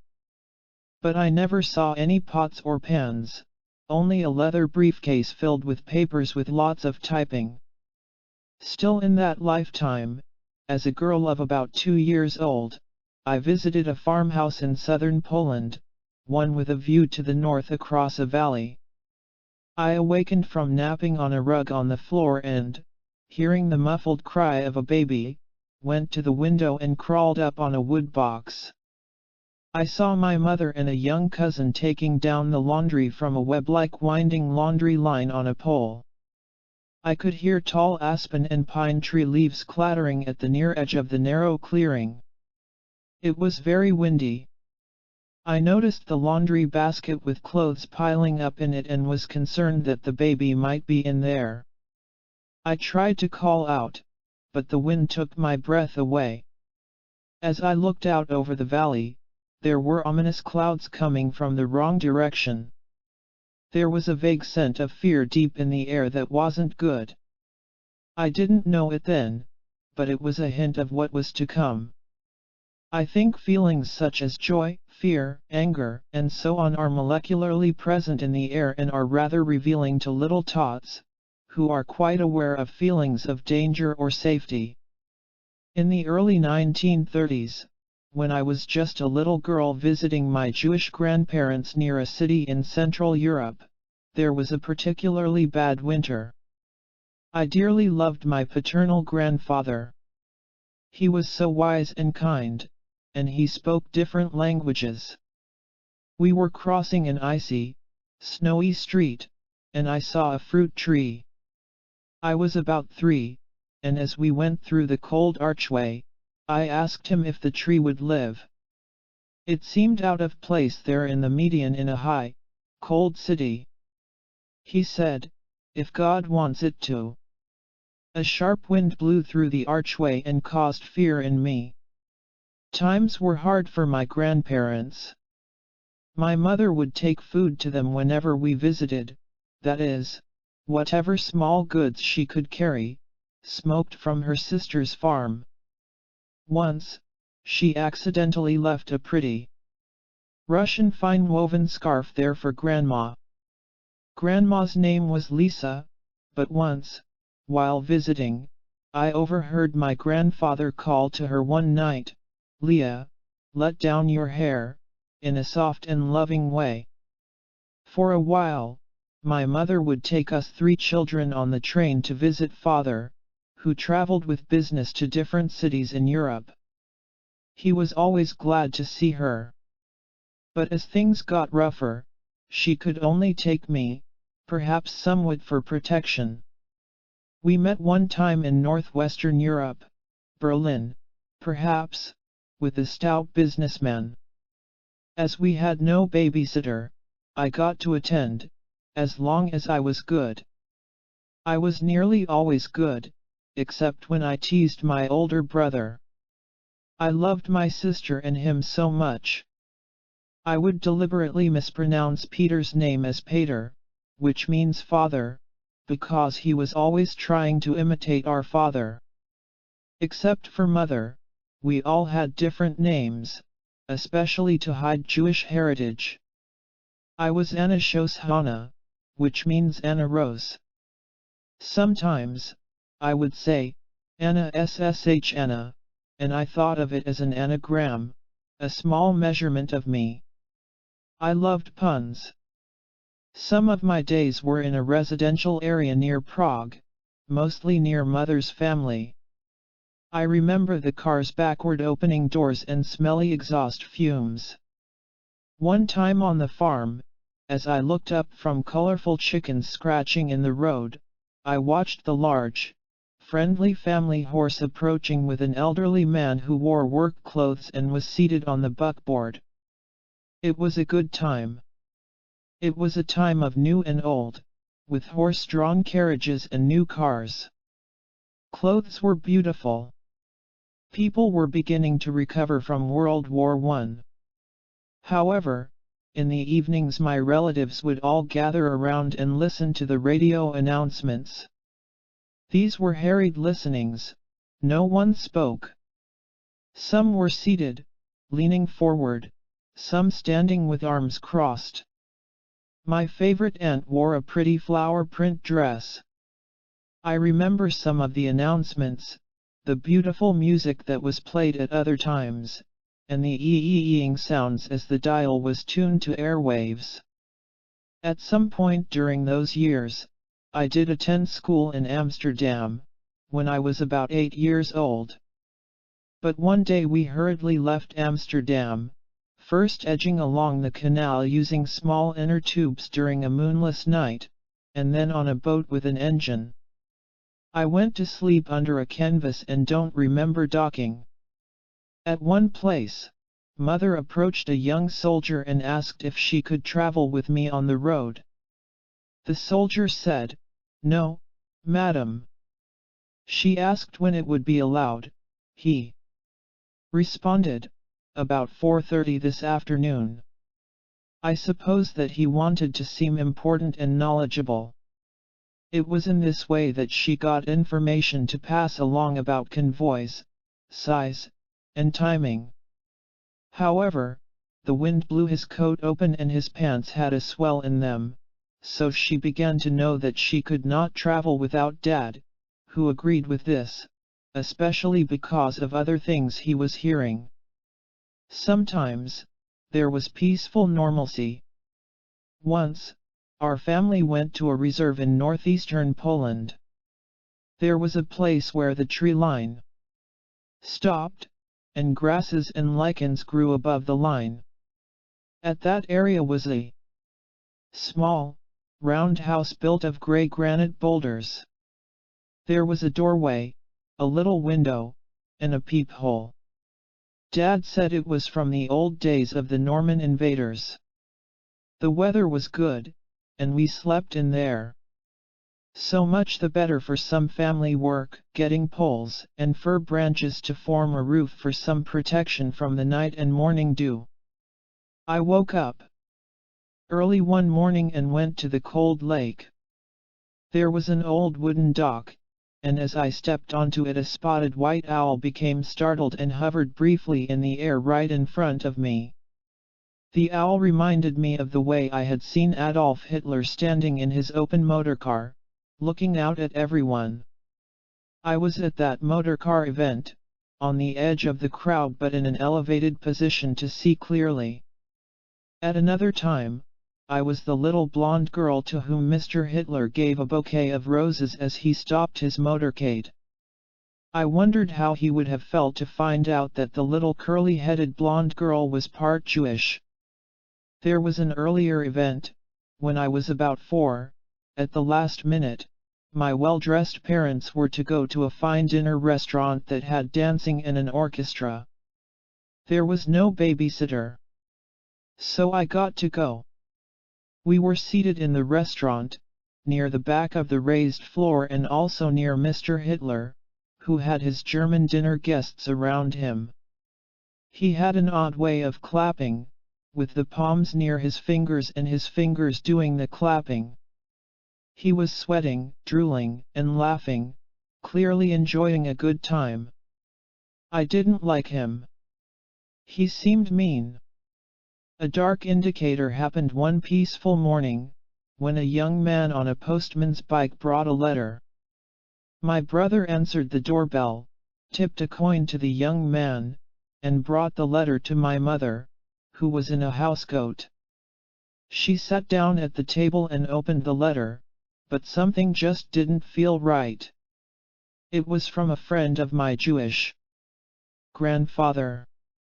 He wrote that when grandfather didn't show up to play checkers, he had gone to inquire. He had already known that grandfather was outspoken by word and writing against Hitler's annexation of Austria, and that my grandmother had been taken away in a truck for questioning when the Nazis arrived. He had discovered my grandfather's suicide by hanging, then, together with others in the apartment, he had cut him down. After my mother read that letter, she was never the same. Was it really a suicide, or it was made to look like a suicide? I don't know. One of the next things I recall was that Dad got a job near an Alton house, or roadside inn, in northern Poland. He was hired as a cook and waiter, and our family was to help serve meals. We were setting up for the officials to have dinner after their meeting. Father instructed me. As someone's glass is emptying, or they want anything, you go get it. I was experiencing anger and sensing that these were bad, dangerous men. It became the only time that I ever had an outburst or that my father reprimanded me. I snapped, they should get it themselves. Father leaned over behind me and sharply whispered in my ear, "Do you want to get us all killed?" So I did serve the guests very well following that incident. There was snow on the ground when I went down the back kitchen steps. I had heard some muffled noises from around the side of the building. I went to see what the noises were. 2 young soldiers were viciously kicking my brother, who was down in the snow. A third young soldier leaned against the building, smoking the nub of a cigarette. The 2 were kicking him in the ribs and back and face. He was not defending himself. The snow darkened with blood, it was such a sharp contrast to the snow on the boughs of the pines, which stood as witnesses while I backed up in horror. I stumbled against the wooden steps and hurt my right shoulder. After that, my shoulder always hurt, my arm was somewhat impaired, and a cough showed up whenever I was tired because of the frequent pain. We stopped working at the Alton house. Father was trying to keep his family together, and both of our parents were trying to help with the war effort. But Germany took over Poland in spite of the counter-efforts of many people. We went through a checkpoint town, staying in a temporary barracks-type house for frequent travelers. The commandant was a colonel, a kind man who didn't look at things too closely. He too was trapped in the rapidly unfolding events. One night, we left, slipping into the countryside and moving hand over hand along the routes by the river's edge. The water was too cold for me. A man offered to carry me, while I was on his back for warmth and carrying. He held my child arms together at the wrists in front of him, edging carefully with his other hand. Some soldiers came along the roadway, so we were still, but we could easily hear the dogs barking and growling. However, the soldiers dismissed the dogs as reacting to a raccoon or other small river animal. They probably didn't want to go into the woods in the dark, so they moved on. We traveled on when it was safe. Arriving in northeastern Poland or western Russia by an open-door cattle car that swayed to and fro with a monotonous clack-clack sound through mountains and tumbling freshwater streams, we were to work as a family at a place where a utility was being built along a river. The snow was starting to fall heavily as we got into a transport truck. Each truck caravaned forward in the tire marks made by the previous truck's tires. Always there was the loud engine's roar, which we hoped would keep roaring so that we would not get stuck in a northern winter. When we arrived, the men and women were put in separate barracks. Ours had one stove at the end, with the potty bucket near the front door. One day, during spring thaw, my sister, about 15 by then, came home all disheveled. She had been cleaning a trailer for an officer. My parents had always previously been in tune, but this time they openly argued about staying anywhere in Europe, or even fighting for their cause anymore at all. The conclusion was that we would try to leave by railroad, going south, and then eastward to eastern Russia or China. We all dressed up as well as possible in our best clothes, carrying only one small picnic case, and went to the train station, a building adjacent to the tracks. My brother wore a hat to cover the scar that had been left on his face from the beating he had gotten at the Alton house. I felt so sorry for him and wished he hadn't been hurt. The 5 of us all looked our Sunday best for a holiday. When I saw the corporal train master, his lips were thin in a near smile, his eyes dark. I didn't trust him, but I knew that he was our last hope. We could only get transport in a cattle car, though it did have some soft straw. I remember seeing the familiar blue-green mountains again. The train's back and forth swaying, combined with the clack-clack noises, were soothing. I fell asleep toward evening and was vaguely aware of the train's starts and stops, of cars connecting and disconnecting. But something didn't feel right. When I awakened, there was a collection of other people on the train in the car with us. They were vacantly staring. The sun was coming through the wrong side of the slats on the side of the cattle car. We had been betrayed. Instead of going south and then east, we had gone south, farther south, then north and west to a detainees' camp. When we deboarded, there were cattle chutes by the railroad tracks, which we had to walk along toward an officer. His hand occasionally motioned to some people, but it was mostly already determined who would go where. My sister went one way with other young girls into a chute that would load into a departing truck. My father and brother went another way into an open, grassless yard surrounded by barbed wire. My mother and I went yet another way. I never saw my father, sister, or brother again. My mother and I were in a barracks with other women. We were dressed in civilian clothes. I do not recall anything like tattoos. I do recall that, one day, a tall, fat sergeant came in and motioned to the women, toward my mother. There, in front of all of us, she had to lie down on the floor while he mounted her. He didn't even take his coat off. I was nearing 13, and I could feel my face turning red as my anger increased to rage. My mother would never choose to lie with such a pig. I might have jumped on his back and begun beating him, but she motioned with her hand, raising it flat in a halting motion. It gets harder for me to remember. I was left in a painted cellar room, without clothes. It was cold, but I was able to get used to it. I was not given food or water. Sometimes, a little window in the door would suddenly slide open, a woman would look at me and then slam it shut. The pipes were painted, all off-white or pale yellow. There was one bare light bulb in the ceiling. I think I lost the ability to see color. I could see bars on the one high window that formed little crosses.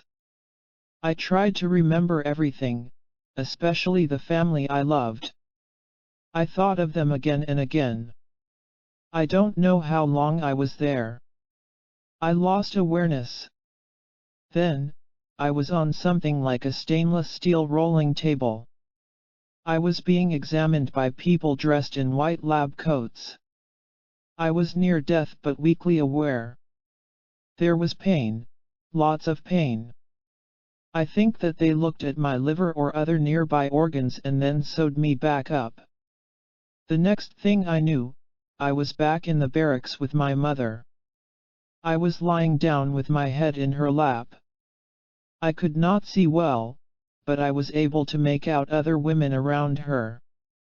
One, a friend, stood nearby. Mother told me, "Don't be afraid to die." But I wanted to live. She withheld food and water from me to speed up my death. Her friend consoled her. The next morning, a little after 10 o'clock, I awakened on top of a pile of bodies.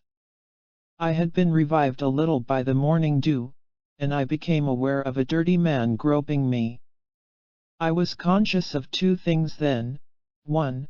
Spiritually traveling along beautiful clouds in the sky toward a loving light, and, in an earthbound way, being cremated and then shoveled with the ashes of others into a common grave in a trench.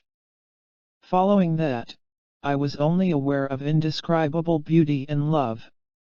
After a while, I made 2 attempts to return to earthly life, one in which I did not come to full term, and another in which I was born deaf and died early in the crib.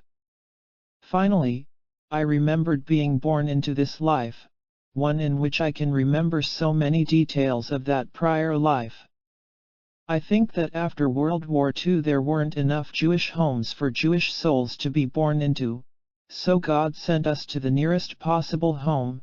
For me, that was one in which I would have the incentive to remember other lives, especially the World War II past life, and gradually come to terms with those tragic events.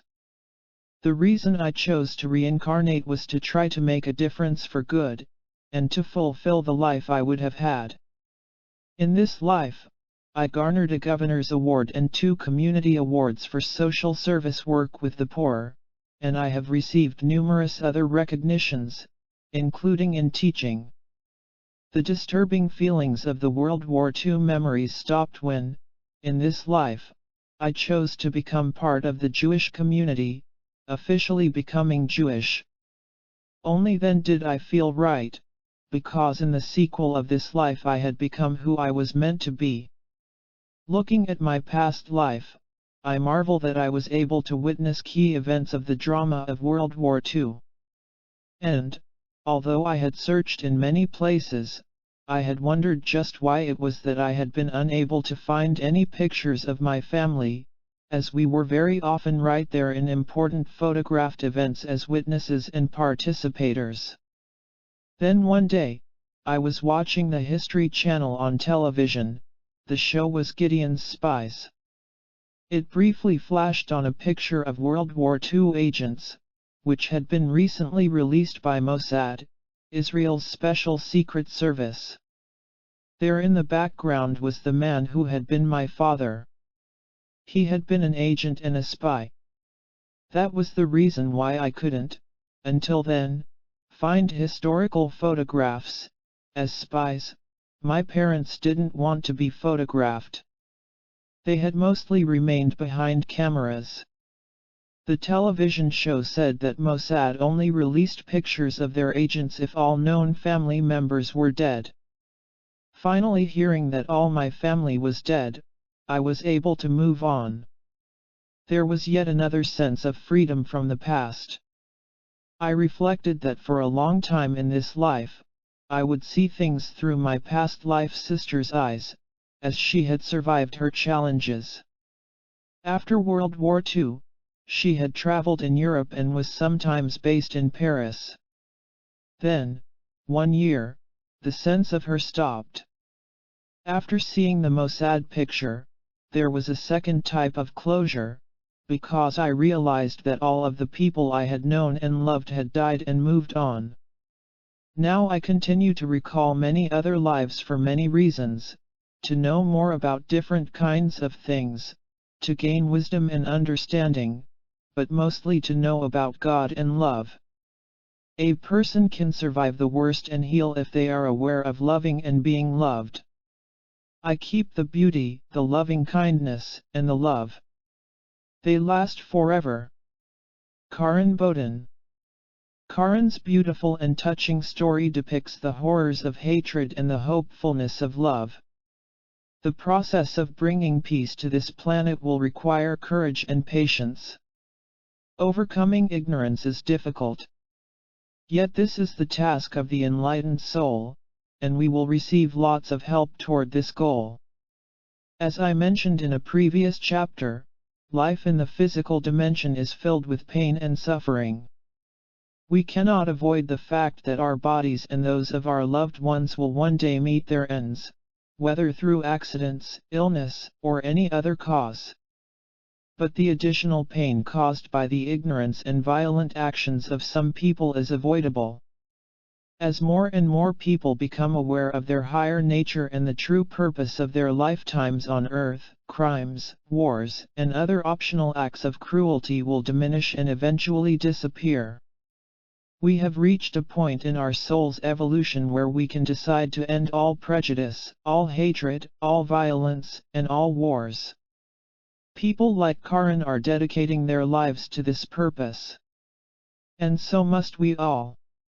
Spiritual beings will choose the compassionate path, not the violent one. Chapter 9. Eternal Relationships. We come back over and over again with our loved ones, reuniting in countless lifetimes. Our bodies change from incarnation to incarnation, but our souls are the same. When we recognize the other as one of our own beloved soul mates, the gulf of separation between us vanishes. We are reassured and comforted. Loneliness and despair disappear. We learn through our relationships, which present opportunities for giving and receiving love and for practicing patience, compassion, and charity. They are also tests, supplying us with feedback on whether or not we are learning these and other lessons. Are we patient and loving with each other, or are we fearful and frustrated? Our relationships provide the answers and point the way to spiritual growth. The following stories illustrate the bountiful treasures contained in our relationships and show us how we can reap these treasures to accelerate our progress. As we do so, we not only heal ourselves and our loved ones, but all the souls on earth. To see and appreciate the soul of others with whom you are in a relationship is a higher state of awareness. To see only their outer characteristics provides a limited and incomplete perspective. Their current personality, just like their current physical body, is a temporary manifestation. They have had many bodies and many personalities, but only one enduring soul, only one continuous spiritual essence. See this essence and you will see the real person. You are in relationship with all other beings. The relationships may be brief, such as with the waiter in a restaurant, a sales clerk in a store, or another driver on the road. Each of these has had many lifetimes and therefore many personas. Each has had his or her own infancy, childhood, and adolescence in his or her current body. They have brought all these past life and current life elements into the present moment, the moment of relationship with you. If you can understand and appreciate the beauty and depth of their soul, all its history and spiritual experiences, your relationship with them will be much more meaningful and fulfilling. You will be in relationship with their soul. The Path of Thorns. A number of the regressions that I experienced at your weekend workshop in 2002 in Los Angeles led me to resolving a heartbreak that I had been dealing with for too long. I saw 3 different experiences, all with the same man, a man who had said to me in this life, "I have never felt for anyone what I feel for you. I have never been so comfortable or attracted to anyone else in my life. But you need to realize that just because we are soul mates does not mean that we will be getting married, because we will not." I had replied, "That's fine, as long as you realize that I will not be coming back around for you again." At the time, I wasn't sure why I said it, but I knew that I meant it. That special weekend, I had 3 regressions of our pasts together. In one, we were both the students of a druid, and we hand-fasted. But when the druid died, he ran from the marriage. In another, I was his younger brother. He had promised our parents, as we went off to war, that he would look after me. When we entered the city and were attacked by enemy soldiers, he ran off into the fray, leaving me alone by the gates, a very young and terrified boy. I was the first to die, an arrow through my throat and one to the chest. In the third life, I was once again a student of a druid, and he a warrior. He went off to war with my father, I went to the grove to learn the secrets of the trees. When I came back, the gate had been destroyed, the town was cinders, and my father's and lover's chariots were outside the walls. All my people were dead. I took the horses from the chariots and rode to the next town for safety. Those were 3 lives in which I saw him repeat his pattern. He loved me dearly, but he always left me alone with a broken promise. This life has been no different, and I knew I had come back for him for the last time. In the final regression, I sat in my garden on a bed, and I tried to get him to come take my hand. He looked at it and started to reach for it. He wanted to take it. But instead he screamed and ran off into the thorn bushes, using a scythe to try to hack his way through as he gathered scratches and cuts. I was sitting on the bed with my guide, a being from somewhere else, and I asked why he would try to break a path through thorns when I offered him a way out. I was told, "You can only make choices for yourself. You can offer to help others find their way, but it is their decision if they will accept your help. You cannot force them to accept, even if you are in the right. The choice to take the path set out for them must be theirs. If they are too afraid, then they will force a path as they will. You can do nothing about it but mourn their loss and yours." Through my tears, I looked down and saw a spark inside me. "I'm pregnant," I said, and my guide said, "Here only, not in your world." I didn't understand how that was possible, and so the guide explained. "What you see inside you is waiting to be born, but it isn't a child of you and a man, it is you as you can be if you do not turn from your path. That is you who is waiting to be born. The choice is yours to either embrace that child and watch it blossom and grow, or let it die as you too force your way through the brambles. Only you can make this choice, as only your beloved can make his. I chose to let it blossom and grow. And even though the path that I have taken has seemed harder at times than cutting through brambles and thorns, I know I made the right choice.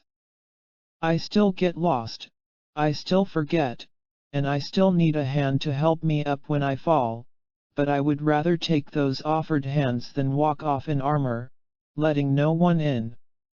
Both Brian and Carol and many of the people I've met through the workshops and professional training groups I have attended have offered me helping hands, as I hope I have them. This has enriched my life, and hopefully I have, in some way, touched them as well. We all move through this life together. Faith Susan. Faith has picked the path of courage. Destiny leads us to the decision points, but then our free will selects which path to follow. Her lover has not chosen as courageously or as wisely as she. Before you are born, your soul plans the trajectory of the life that lies ahead. Who will the significant people in that life be, and when will you meet? Whom will you choose to be your parents? Will you be a teacher, or an artist, or will you take on some other role? Destiny will place you in those particular circumstances. It will dictate that you encounter a certain person, at a certain time, and perhaps in a certain place. The people it arranges for you to meet are frequently the people with whom you have lived in a past life. There is karma together. They may even be your soul mates, pushing you on toward greater spiritual growth. Once you meet them, you then exercise your free will. Do you stay? Do you leave? Do you cut your own path through the thorns and brambles, or do you take the outstretched hand reaching forth to help you? You may choose to love them, to befriend them, to work with them, to marry them. Or you might reject them, arguing that they do not look the way you want them to, or have a different religion than you, or live in the wrong part of the world. These are your choices, and this is how you learn. Everything is part of a master plan for the soul's growth. The act of making such decisions sets off alternative futures, the future with those people, the future without them, and so on. This is where destiny and free will interact together, and this is where things become interesting. Advanced souls can point the way and illuminate the path, but they cannot decide for us. Ultimately, the path is an inner journey that we must all make ourselves. Faith's final regression was a metaphor about choosing wisely. Her spiritual guide presented a compelling explanation of the process. Reading Faith's story, I was instantly reminded of the messages that the Masters provided me through Catherine, the patient I described in many lives, many Masters. Even the Masters could not make such decisions for us. We must learn and climb the spiritual steps ourselves. We must have faith. Prisoner of war. I know it's coming, he said breathlessly, a look of horror on his face. It's getting closer now. I can hear the explosions. His jaw was rigid, his breathing rapid, his face constricted. The problem is, I can't see anything. We can't see over the tops of the ditches. His voice tensed even more. He was clearly getting agitated, the terror building. I knew that I had to act quickly before the experience overwhelmed him. Let's go back to an earlier, happier time, I said in a gentle voice, a time before these explosions started. John took a deep breath and exhaled, his grim countenance fading as he settled into the chair. Although his body was in my psychotherapy office in the 21st century in Austin, Texas, his mind was deep in an unordinary state of consciousness, and his awareness was somewhere in Bavaria nearly 100 years ago, experiencing a prior lifetime. Long before I was a therapist, I was fascinated by the concept of reincarnation. As a boy, I often wondered who I might have been in another life. As an adult, I discovered the work of Dr. Brian Weiss through his best-selling book Many Lives, Many Masters. In training directly under Dr. Weiss, I found him to be different from many other so-called spiritual teachers or workshop leaders. He refused to sensationalize the work and wasn't afraid to talk about the limits of regression therapy or to remind people that regressions themselves were not proof, in a scientific sense, that reincarnation existed. He was, however, adamant that regression therapy could be profoundly healing. Why would someone want a past life regression? It is not enough for my clients to remember that they were a peasant in the Middle Ages. For the regression to be healing involves not only understanding the roots of a negative pattern or recurrent issue, which often arches over many lifetimes, but also an emotional release so that the clarity can be fully internalized. A successful scientist, John was curious about reincarnation, but he had come to me for a past life regression specifically because he had a hard time connecting with others. He was in his 60s with thinning hair, a salt and pepper mustache, and piercing eyes. His wife told him that he could be cold and distant at times, and both his adult children were estranged from him. John's initial interaction with me had been respectful and courteous, but hardly warm. This guy would never make it as a greeter at Walmart, I thought to myself as John curtly announced that he doubted that he could be hypnotized. I have regressed thousands of people, both individually and in groups, many of whom had insisted the same thing. While I do believe that people cannot be hypnotized against their will, I have come to believe that the vast majority of people can be hypnotized, to some degree, given enough time with a skilled clinician.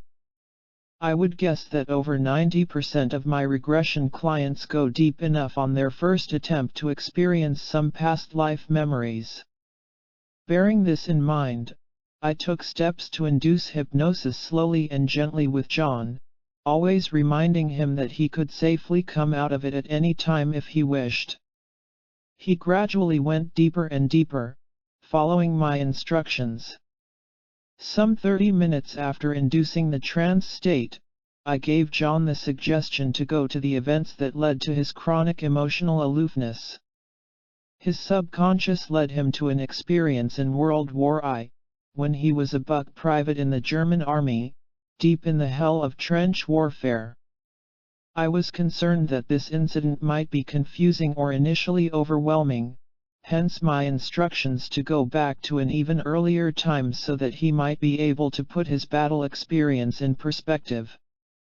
Following my lead, John described himself earlier in that incarnation as a teenager, growing up with 6 siblings in a middle-class family on a verdant farm. He fell in love with an attractive village maiden named Helga, and he saw himself going to her farmhouse to court her. Truth is, I barely know her. We've kissed each other once or twice as I walked her home from church. He had a broad smile. But I think I am in love and want to marry her. She comes from a good family, hard-working, salt-of-the-earth kind of people, like me. John volunteered for the army, to serve the fatherland, and because it was his only chance to get enough money to marry Helga. To my surprise, John told happy stories about life in boot camp. The comradeship of his fellow soldiers and his sergeant warmed his spirits. Some of them are smart, some are stupid, but they are all good men. Many are farmers, just like me. And we get one hot meal every day, he added, grinning with amazement. Apparently, this was better treatment than he had expected. John continued on with stories of endless marches. It's tiring, but not so bad, really. You can rest on one foot and then the other, he said, making what was doubtless a common joke of the time with a forced cheerfulness. The problem is, you can't ever lie down and rest. You have to keep marching. You have to, he swallowed hard, fighting back his grief and weariness, ever the good soldier. With an abrupt chuckle, he shook off the intensity. The men just kid about it and we keep going. Under my direction, John moved ahead to his arrival at the trenches, where the intolerable waiting for the war began. We know it's coming, he said ominously, but we don't know when. We wait for days. I asked him how he passed the time. We laugh and joke, he replied with a half-hearted smile. But we don't ever talk about our families or girls back home. It would just be too painful, too personal. I think we're afraid that if we thought about it too much, we really might desert. At once, John became more animated. It's here now, he said, his eyes darting beneath his closed eyelids. It's here, and there's smoke and flashes, and I can't see anything. His breathing was rapid. Oh God! Oh God, we are just firing into the darkness, we don't even know what we're doing, and. He trailed off, his voice thick with emotion. I reminded him that these were memories and that he couldn't be physically hurt by looking at them now in hypnosis. He was safe in my office. It's okay, he said. It's over now. I never felt any pain. He paused for a long moment, his face enigmatic. I'm looking down at the battlefield. I must have left my body behind. There are bodies everywhere. All I can see is my leg. I suddenly realized what he meant by this statement. It wasn't that all he could see was his leg, all that was left was his leg. His brow knitted as the grief became palpable. It's so sad. The guys were good guys, the Sarge was good. John's face became tense, his breathing labored. A tear crept out of his eye. But if everyone is so good, how could this happen? His voice was breaking. How could this happen? I sat in silence for several minutes, simply allowing him this cleansing emotional release. After a while, he heaved a sigh. There's a light in the distance, on the horizon. I watched John. It was as though his face were bathed by a gentle glow.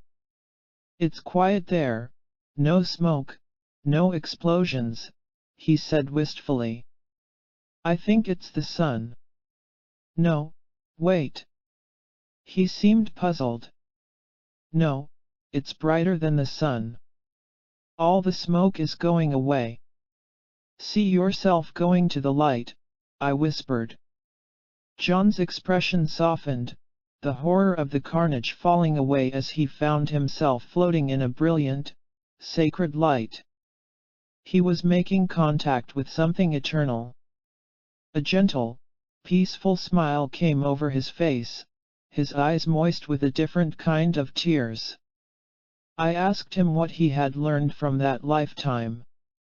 I was loyal and hard-working in that life, and I still am in my current life. I saw the senselessness of war, but I also seemed to learn of its inevitability. This accounted for both several happy years in his current life spent doing community volunteer work to make a difference, and also dropping out of college to enlist in the Vietnam War because, as he put it, they were going to draft me anyway. Most important, John saw how, in both lifetimes, he had repressed his feelings and avoided the feelings of others. I learned not to feel, not to ask anything too personal about my comrades. In the trenches, it was rude and too painful to ask, it just hurt them, he said, the tears beginning again. But not now. I have to ask my kids and my wife how they are doing. His voice choked with regret. They aren't soldiers, they are people and they want to tell me about their feelings, and I want to know. I want to know. I want to know. I gently placed a hand on his shoulder as he sobbed for a few minutes, and I realized that John was achieving a clarity in a single 3-hour session that might have taken months in traditional therapy. He had recognized that his habitual way of dealing with uncomfortable feelings by not discussing them, while appropriate with his comrades in wartime, could not work for him with his family. Until his regression, John was unconsciously driven by the echo from a past life to avoid discussing his feelings. As a therapist, I recognize that past life regression therapy is not a magic bullet that dramatically resolves all life issues in a single session. Still, in regressing thousands of people in workshops across the country, I have discovered the enormous healing potential in past life memories that run the gamut from traumatic to joyous. A woman remembers that her husband was her lover in another life and has been reunited with her now, and this awareness reinvigorates her marriage. A part-time artist commits her life to her craft when she remembers a lifetime in which she had great skill as a painter. A man with a 30-year phobia of doctors is cured once he remembers its roots in a tribal lifetime when a medicine man failed to heal him. All are different experiences. All are healing. Greg Unterberger. I am particularly pleased that Greg allowed and encouraged John to review the past life and its lessons, and to understand the connections to his present life. John had been treating family and friends as if they were soldiers, although clearly, in this life, they were not. In this kind of life review, the therapist guides the patient to extract and to understand the important themes and lessons of the lifetime that has just been remembered. When the patient experiences the death of his body in that past life memory, his consciousness becomes aware of floating above that body and entering a light-filled, serene, spiritual state. That is when the therapist begins to conduct the life review, asking questions like, what were the lessons of the life that has just ended? After these lessons have been identified, the therapist may ask, and how do those lessons connect to the present life, to the present time? Recognizing these connections is often a key component of the healing process. It is not merely the reliving of the past life that is healing, but understanding and relating that life to the current one. A therapist will often conduct this kind of life review with the client during a past life regression session. But another type of life review happens to all of us when we die and our consciousness leaves the physical body at the end of each lifetime. This time it is not done with a therapist, but rather with our spiritual guides or other wise beings. It is not a clinical life review but a karmic one. As we are replenished by the beautiful light, our awareness is directed to review the results of our actions while we were on the physical plane. We see the people we have harmed and we feel their emotional reactions, magnified greatly. Similarly, we feel the emotions, again enhanced, of those we have aided and loved. In this manner, we examine all our relationships, and we deeply experience all the anger, hurt, and despair that we have caused, but also all the gratitude, appreciation, love, and hope that we have elicited.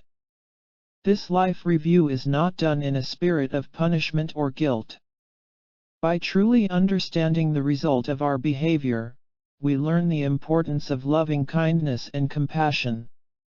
As the therapist, Greg, in the story that you have just read, demonstrates the former type of life review.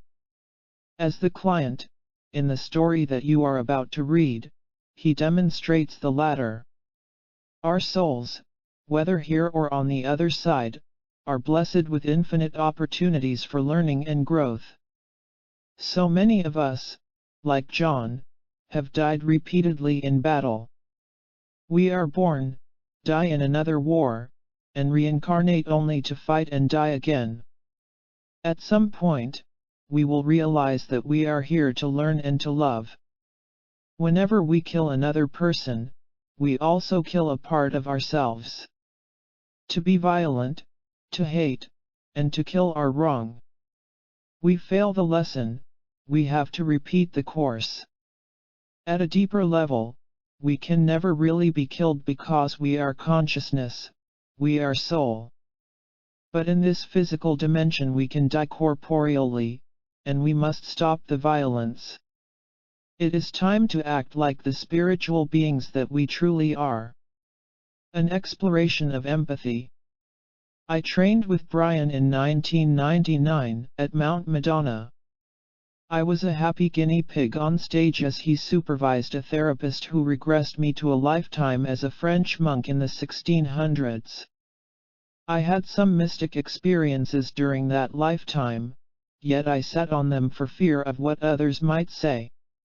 I had developed a relationship with a fellow monk, who was my first wife in my current incarnation, and spoke secretively of my experiences of God as someone who would never punish or condemn anyone. My fellow monk agreed but refused to come out with me. Still, I was bolstered by his friendship, and I angrily confronted Father Francesco, who ran the monastery. He slapped me for being blasphemous and kicked me out of the order, arranged for my excommunication, and threw me out of the church. The monk who had befriended me stayed mute, paralyzed, and with the church, watching me leave as the bells tolled mournfully. This may account for, in part, why my ex-wife always was afraid that I would abandon her. Devastated, I tearfully and hopelessly climbed a nearby peak, getting colder and colder, and died alone, freezing to death in the snow, a de facto suicide. In an interesting twist, I spontaneously had a partial life review at the end of that on-stage session, in which I was shown alternative choices that I might have made, and how life would have gone had I made those. Choices. I could have approached Francesco more gently and caused, if not a revolution, an evolution in the monastery that focused more on God's mercy and love and less on hell and sin. This approach would have brought more people into the church and soothed many of the poor, who often believed their poverty was God's punishment for their sins. In a later regression, I intentionally reviewed Father Francesco's life. I was curious as to whether, under hypnosis, I could be directed to relieve someone else's experience, and a fellow student successfully directed me there. I first saw Francesco beaten bloody by his own father as a child, and then I experienced his emotional torment directly as he writhed and cried out. Literally, his father believed that he could beat the hell out of his son, driving the demons out of him through pain. I was filled with compassion for my former enemy. Poor Francesco, understandably, grew up seeing himself as sinful and his heavenly Father as angry. He did unto others as was done unto him. Our spirits met, and I tearfully forgave Father Francesco as he apologized to me, saying he knew not what he did. Father Francesco returned in my present incarnation as my counseling supervisor, Frank, to be a much healthier mentor to me as a therapist. I returned to him as his ardent student for many years in this lifetime. Before I had the past life memory, one of the things that I confronted Frank about was that I felt he didn't offer me enough emotional support. He replied that I was unteachable. We were both right, and well before the memory I became more open to Frank's coaching as he became gentler and more compassionate with me. He literally changed my life. We actually did your training together. Greg Unterberger.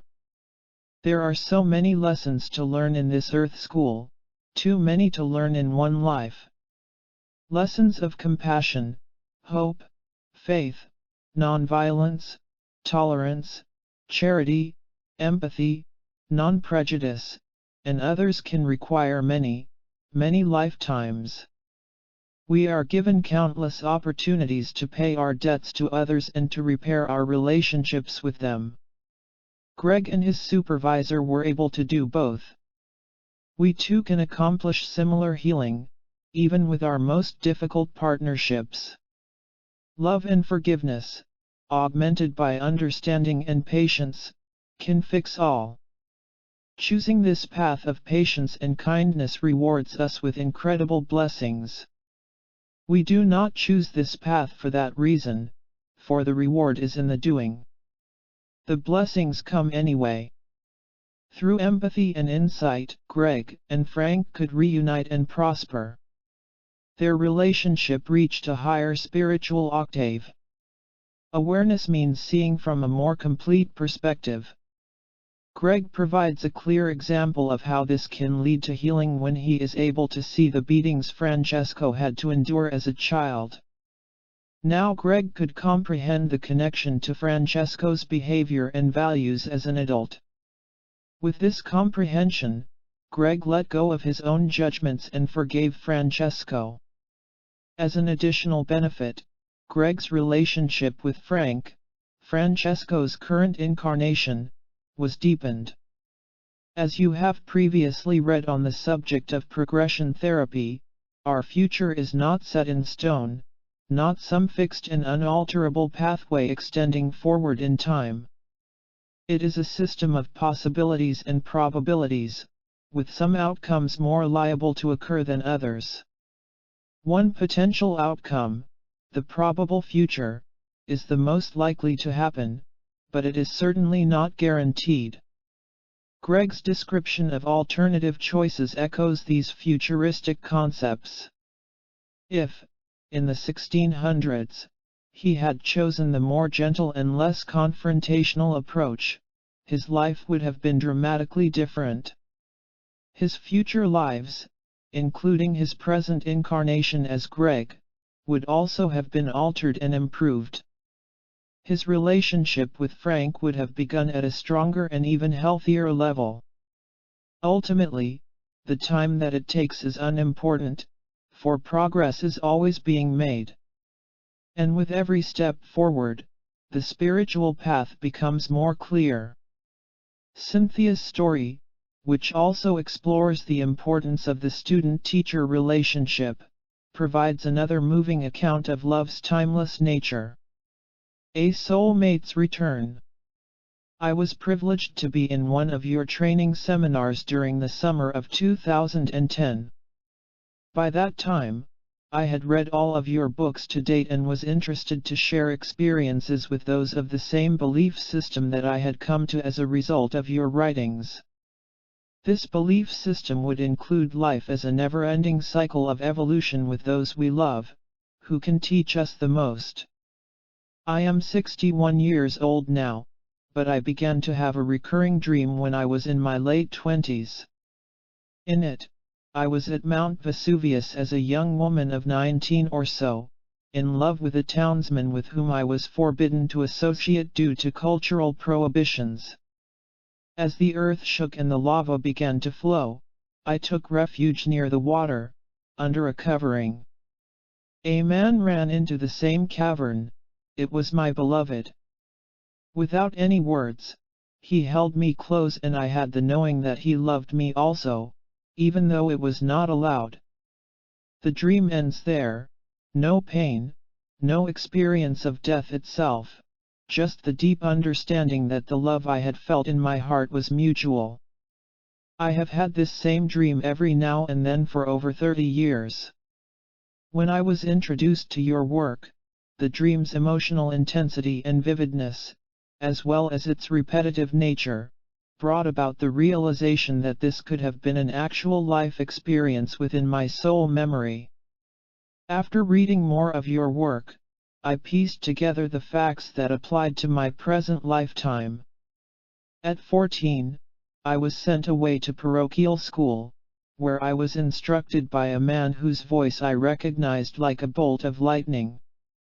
We became friends, and I was his student for 4 years of high school. I continued my education and stayed in touch with him. I married another man, and my former teacher came to visit our family for about 12 years, when he was in good health. During these visits, my husband, daughter, and I entertained him and his friends and offered them a home in which to stay. On one visit, my husband and I discovered that our daughter was born exactly 50 years to the day as my teacher. There had always been a distant attraction for this man, although when I was so young I did not understand it or know what to do with this ancient memory. His voice was unmistakable. After studying with you and witnessing others' stories, I told him of this entire experience, relating to him that I believed I had known him in an ancient time. Not long after my revelation, he became very ill. I came to his aid, calling family members and checking on his care. His medications are now keeping him in balance, and he appreciates who I have become to him, a friend, mentor, and special advocate. Now I am in the role of teacher, and we have met once more. There is absolutely no doubt in my mind that we are here again to support each other's joy and growth. I have also discovered through watching the History Channel that I lived in Herculaneum, a small town near Pompeii that was seriously affected by Vesuvius. Recently, a new discovery was made of several bodies found near the boat docks, the bodies of those who took refuge there, thinking they would be safe. Looking at the maps of the region shown and seeing the remains and where they were discovered, my soul knows that is where I fled and met up with this dear man, whom I have loved for centuries. At your seminar, I recounted the same story under hypnosis. Today, this man and I enjoy a delightful relationship. I speak to him several times per week.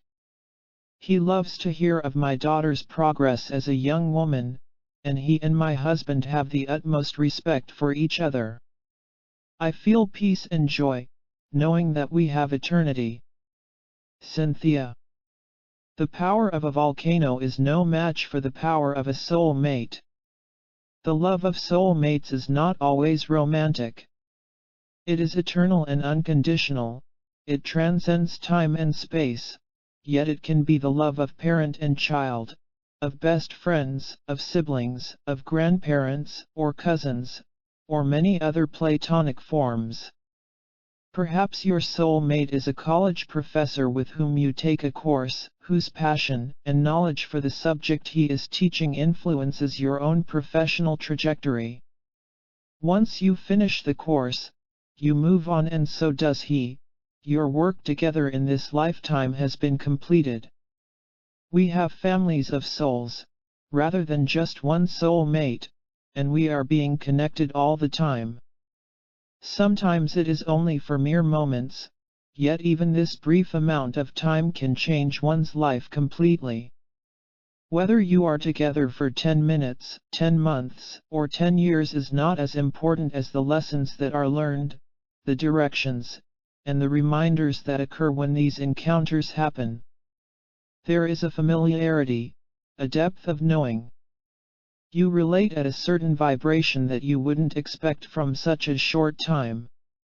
Soul mates come together again and again to interact. There is karma or destiny together. It is good to see how Cynthia and her teacher's soul relationship was so appreciated by the entire family and absent of any jealousy, resentment, or fear. Unconditional love does not ask for anything in return. This pure love never creates dependencies or debts. It simply exists. An absolute energy, it never ends. It instantly connects lifetimes centuries apart and promises that all loved ones will be entwined throughout eternity. Witness how Carla, the author of the next story, translated this concept into action as she reached out to her sister with a love that outlasted both time and tension. Sisterly bonds. Several years ago, I had the privilege of seeing you at Omega Institute in New York. It was the end of the day and you had time to perform a childhood regression, for which I happily volunteered. I was hesitant to go up on stage and expose myself, but I knew that I was in good hands, and I trusted you. I was also curious to see what experience would show up. It did not take long before I had a memory in my mind. I was about 4 years old, and I was holding my 2-year-old sister's hand, helping her down the stairs on Easter morning. We were so excited. I remember the feeling of the carpet under my feet, of my pajamas. We made our way downstairs and found lots of Easter baskets waiting for us, along with a baby chick. I was a little nervous about the chick being eaten by one of our dogs, but truly it was quite a happy memory.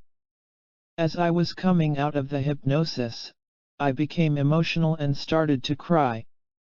The audience asked why I was upset over such a pleasant memory. You see, at the time, that same sister and I were feuding and not speaking to each other. And all I could remember was that genuine, innocent love that I felt for her. I missed our close bond, which we had shared throughout most of our lives. The most important thing I took away from the whole process was that only love is real. So, after the weekend seminar was over, I contacted my sister and told her about the experience.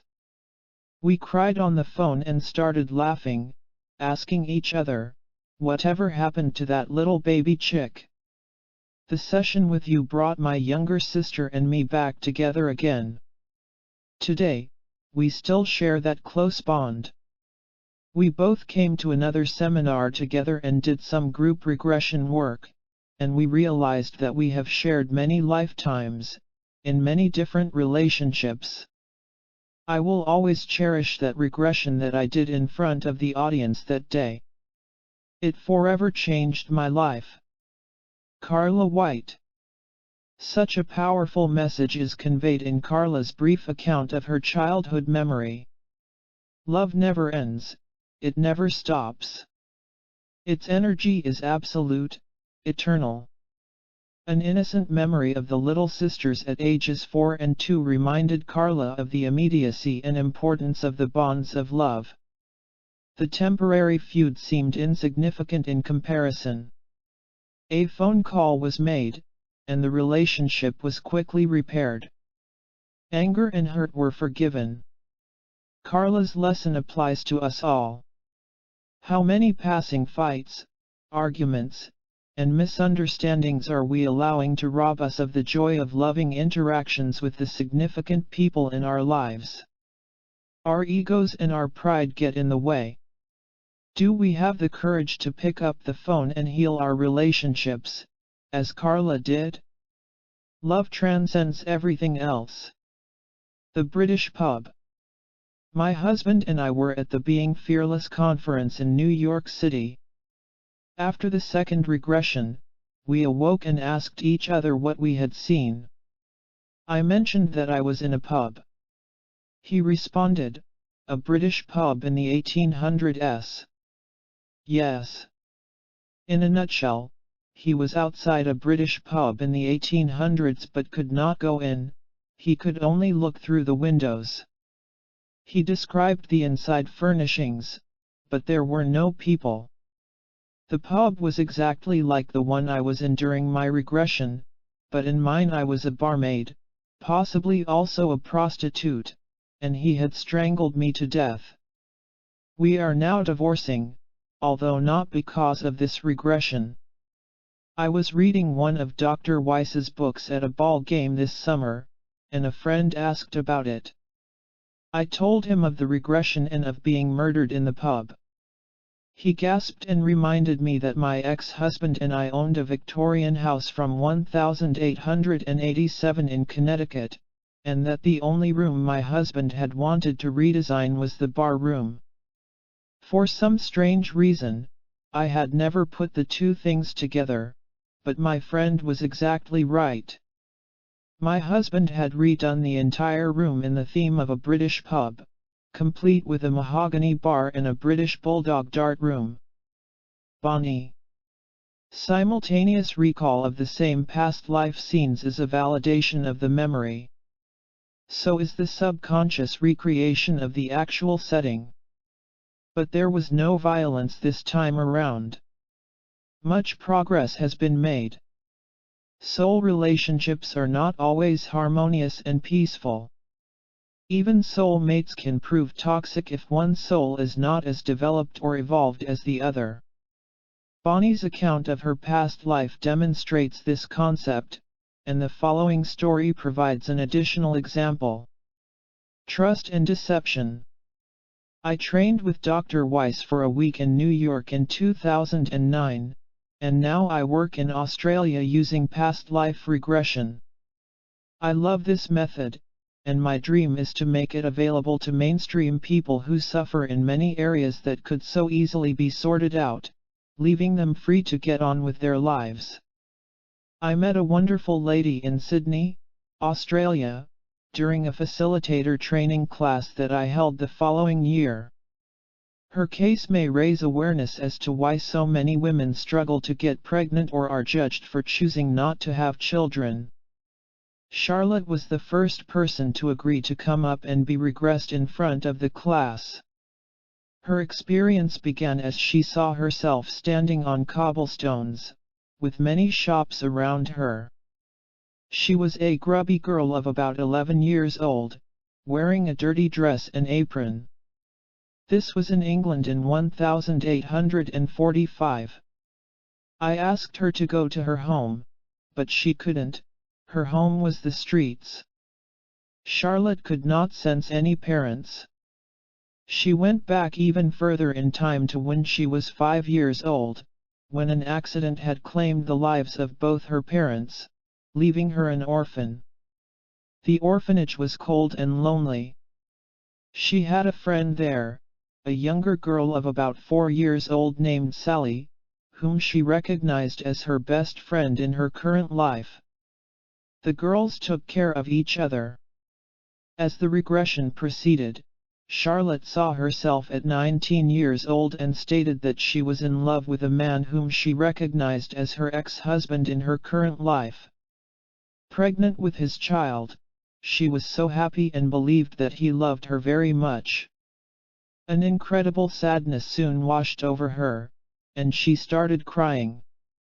"He took my baby. He took my baby." She could only repeat those words over and over as she continued sobbing. The man whom she had loved was married and well-to-do, and his wife was barren. Because his wife could not have children, he set Charlotte up and then took her healthy baby. I directed her to go to the time that she next saw her son. She easily moved ahead, seeing him as a 20-year-old man, very handsome and impeccably dressed and coming out of what appeared to be a government building, with large pillars in front. Seeing him took her breath away. He was beautiful, and she was so proud. She then saw his father and, as he knew her, his mother walking behind him. Charlotte did not want to speak to him, she was so ashamed of her appearance, but she felt happy knowing that he had a life that she could never have given him. Moving forward to her last day, Charlotte saw herself as old in appearance but not in age. She died on the street, where she had lived. Her lesson from that life was not to be so trusting of people. In her current lifetime, Charlotte does not have children. She also told me that later that same evening, she had called her best friend, Sally from the orphanage, who lived in the United Kingdom, to relay the story. To her absolute surprise, when she was describing the part of the life where her baby had been stolen, her friend said, "That's because his wife couldn't have children." "What made you say that?" Charlotte had asked her. "I don't know," the friend had replied. "And yet I just knew." Tony Riley. Fear of losing a child again, in this or any other manner, can lead to the conscious or subconscious decision not to get pregnant. Was Charlotte repaying a karmic debt from an even earlier incarnation? We do not know. But her lover in that life and his wife, if she knew of his plan, will certainly owe her a debt in future lives. There is no escaping our debts and obligations. We must make it up to those people whom we have harmed in previous lifetimes. As we do, and as we practice kindness and compassion for all other beings, we progress rapidly on our spiritual path. Our vibration is elevated. There were many opportunities for love and empathy to be expressed in Charlotte's 19th century lifetime. Her lover in that life could have been much more generous and caring. The orphanage could have been more supportive, more nurturing, and not so cold and lonely. Society could have been more charitable, so that this trusting woman would not have to live and die on the streets. Only Sally seemed to be understanding and considerate. Our present world has not changed that much. Goodwill, altruism, and loving kindness must become more universal virtues and be extended to all people. When this happens, Charlotte and the rest of us will be able to safely trust humanity at a much deeper level. Charlotte and her lover were presented with several meetings to resolve their karma and to treat each other as spiritual beings should. Judy, the author of the next story, was likewise blessed with numerous occasions to develop a relationship with her soul mate. She met Patrick many times in her present life, and she will continue to meet him many more. Wish you were here. When I was in middle school, I was sitting on the front steps to my porch in Springfield when a boy from my neighborhood walked up the street with his friend, Patrick. Patrick immediately came over, sat down next to me, and started to talk. He was so cute and seemed to really enjoy talking to me. I remember asking what his name was, but I didn't understand what he said. I asked him to spell it, and he spelled it with an apostrophe after a part that didn't make sense to me. From what I recall, it was P-drag. I asked him where the vowel was and he just smiled. My friend came down, saying that Patrick's parents were coming to get him. He hadn't wanted to leave, but he could not stay because there had been trouble with his father before. Later, I heard that he had been beaten by his father. After he left, I asked a neighbor about Patrick's name, and she said he was not from this country, that there were problems with his father's behavior, and that he might have to be sent back to where he came from. From what I recall, the beating was so bad that the police were called. I felt sorry for Patrick, and that evening when I went to bed I prayed that he would be okay. It was the first time I can ever remember praying for anyone. When I was in high school, there was a boy who would stop by the store where I worked and talk to me every day. He would just magically appear. I asked him his name, and he said, Pat. He told me he was from Ireland. I used to ask him how long he had been standing there behind me, and he would just smile. We built up a good friendship over the months until he told me he would not be able to stop by again. When he left that day, I cried. I had a thought come to my mind that I would see him again one day and that he would be my husband, and this thought comforted me. There were so many other things, a boy with whom I felt a strong connection who would always say hello to me after French class, tapping me as he left the room. One whom I would talk to at a place we called the Wall, whose conversations I enjoyed. I remember, in college, weekends at the Jersey Shore and a nightclub I went to every weekend. There was a man on stage working with the sound and lights who would stare at me. I thought he was cute, so I smiled and waved. I always felt that someone was watching me there, so I soon stopped going, but I had the strange feeling that I might have blown an opportunity that life would have given me to meet the man on the stage, and that there was something more for us. And then, there was the time when my friend mentioned a coworker named Patrick who had been born in Ireland. Even though my friend assured me it wasn't the boy from my memories, I daydreamed that it was he. I baked banana bread and pumpkin pies for my friend to take to work and share with Patrick. Eventually, I forgot about all of this and married someone else. 30 years after the last time I saw Patrick, he contacted me via the internet and asked to meet up. On the initial meeting, I did not recognize him. He asked if I truly remembered him and looked me in the eyes. I recognized those eyes, it was vaguely coming back. Afterward, he said that we should meet for a real date. When we did, I felt such a connection that it scared me. I strongly felt that he would be my husband, but I was scared as my last relationship had been with a man who had left me. We talked, and I realized it had been him all along, the time with his father, the Wall, French class. I asked him about my friend, his co-worker, and it turned out that Patrick was the one with whom he had shared all my cooking. It was also Patrick on the stage at the summer nightclub, doing the sound and lighting. My last day with Patrick was in July 2008. We had a wonderful date, but we were not able to meet up again after that due to our distance. The last week that Patrick and I talked was right before your workshop. He asked me to share my experiences with him when I got back. I also happened to mention that I had asked the doctors to check my heart.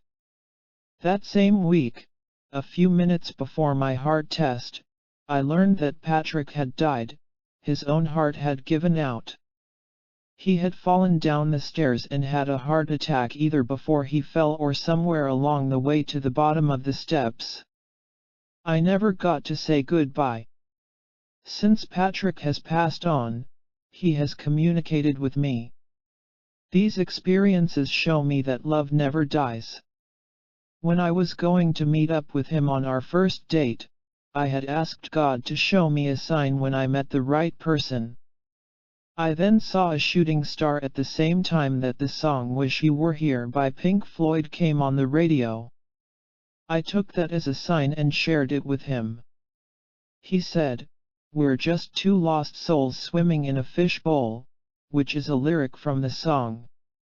After he died, I asked Patrick to be with me one day as I went to the dentist. I said, "Let me hear that song one more time before I get there." As soon as I pulled into the parking lot of the dentist's office, the song came on. I got goosebumps while listening to it on the radio. I loved it. He was with me. After the appointment, I went home, and as soon as I walked into the house, my daughter came out with a painting she had done of Syd Barrett, a founding member of Pink Floyd. I had never shared my story about Patrick with her, or the meaning of the song to us. Next to the portrait were the words, "We're just two lost souls swimming in a fishbowl." Judy. We are often so tentative with love. We stop, we hesitate, we rationalize, we become afraid, we walk away. But love is not tentative with us. It keeps coming back, trying again, setting up new opportunities. Love is persistent. Love never dies.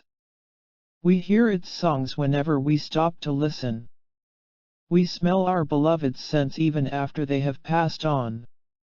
We see their messengers, the birds and animals, the sky, and other signs. We feel their touch. We receive their signals. We sense their presence. As Pink Floyd said in another song, and as Patrick would undoubtedly tell Judy himself, "I will always be here. I will always look out from behind these eyes." It's only a lifetime. It's only a lifetime. The Split Soul. It is 2001, and I am living with the love of my life. I am breathing love. I am seeing love. I am love. I feel more myself than I ever felt. I feel strong, glamorous, and so fortunate to be perfectly complete. I have the most amazing child and the most incredible man in my life. My family is fine. Because I feel invincible, I am successful. I become a little money-making machine. Life doesn't seem to get more perfect. I discover the deepest secrets of my sexuality, and every cell of my body is sensual. I am happy. I am love. The summer of 2004 comes, and he is gone. He had to choose between living with me, building a life with me and my son here in North America, or moving back to his old country in South America. I need to choose to let him go or choose to keep him. And I have the power to do both. We both know that our love stays the same, because there is no time, no past or future, it just is. Years pass by. I can't afford the luxury of getting depressed, so I fight it. My income drops drastically. My savings are paying the monthly bills. I am getting sick. My immune system fights against me. I am becoming desperate. Lying in bed, I have time to think and change my priorities. God is with me. I get back to the day-to-day life, but I am not myself again. I thought that He took away my desire and left me empty. My mind was saying that I had to close the door and forget Him. My heart was craving for His touch, and my soul was totally and irrevocably in love with him. Last year, I started to let your CDs guide me into my past lives. My past life is linked to my current one, and I understand that. The most unbelievable fact that I had acknowledged while regressing is that, during a life around the year 1850, I saw myself in the body of the man I love in this life. I was he, the man in this life that made me feel complete and perfect, the man that taught me to love myself, and because of this love I could love the universe. I was he. I am he. Back then, I saw him, me, being totally irresponsible, leaving my wife. No reason, just ignorance and selfishness. My wife back then was a dear friend I lost 10 years ago in the current life. She was caring, beautiful, smart, and fun back in that life, the same as she was in this one. When I regressed back to that time again at your conference in Toronto, the experience was so vivid. I saw myself in his body, not caring about anyone but myself. I saw myself dying alone in a railroad station. What did I have to learn? How to be alone, and how to be responsible. I did not learn that back then. I feel so much guilt for leaving my wife, my friend, it is hard to express in words. While regressed, my dear friend came to me, along with my uncle. They are both gone in this life, and they both came to comfort me, to calm me down. At the conference I was crying, feeling so deeply guilty, I was crying and could not stop. It's okay, it does not matter, it's fine. Calm down. It is okay. This is what they told me. I am learning my lessons, slowly but surely. I am very responsible in this life. I am raising my son by myself, and I work hard to offer him the world.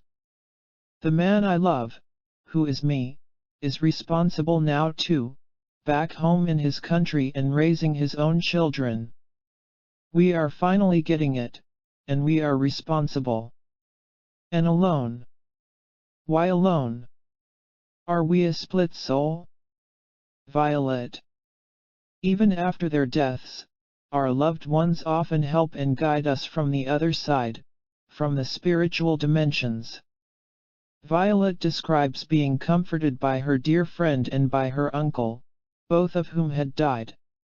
In the regressed state, when our usual mental barriers are relaxed, such helping visits by our spiritual family are more clearly perceived. Real and lasting happiness and joy cannot be dependent on others. These are inner states. Lovers may leave, but love cannot. It is our real nature. Violet is learning these difficult lessons, and she is finding an inner love that is permanent.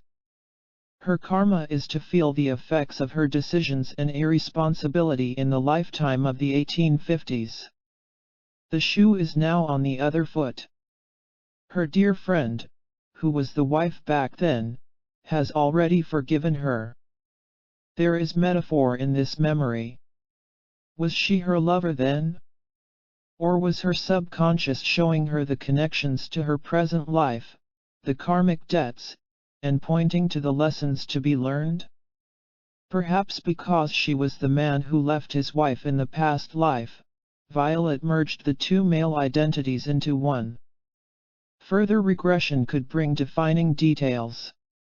Yet the real work is already done. Mark and Kathleen, a husband and wife whose story ends this chapter, describe their own journeys with the work of past life regression. Their experiences have helped them to understand not only each other but also other significant familial relationships at a much deeper and more empathic level. Regressions of rivalry. In my late teens in this lifetime, I was at first baffled by the fact that my otherwise loving and conscientious mother would always find fault with any of my girlfriends, particularly if she thought that a relationship might become serious. I used to tell her to give the girls a chance. Eventually, I concluded that she probably saw my girlfriends as rivals for her only child's affection.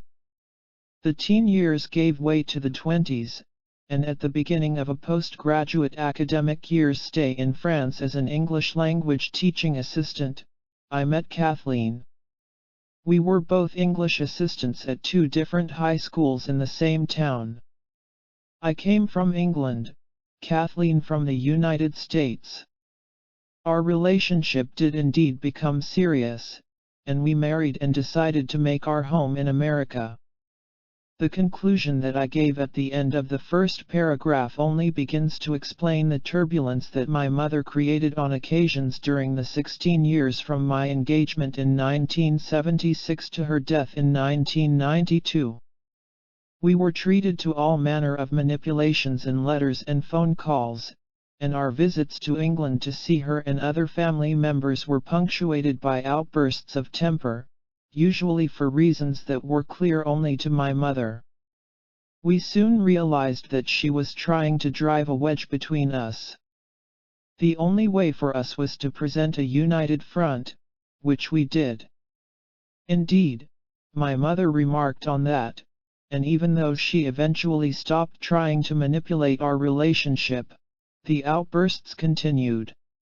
I was able to spend the last 2 weeks of my mother's life with her in the hospital, where she had been admitted because of the later stages of terminal cancer.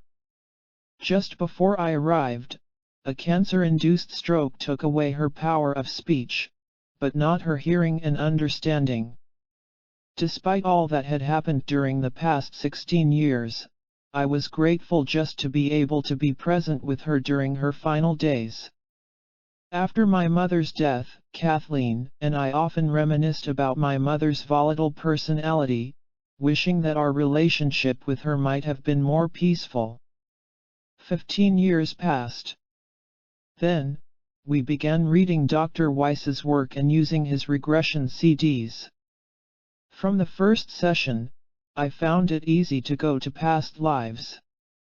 One of my early recollections was of a life in which I was the manager of a large estate in Derbyshire, England, sometime in the 19th century.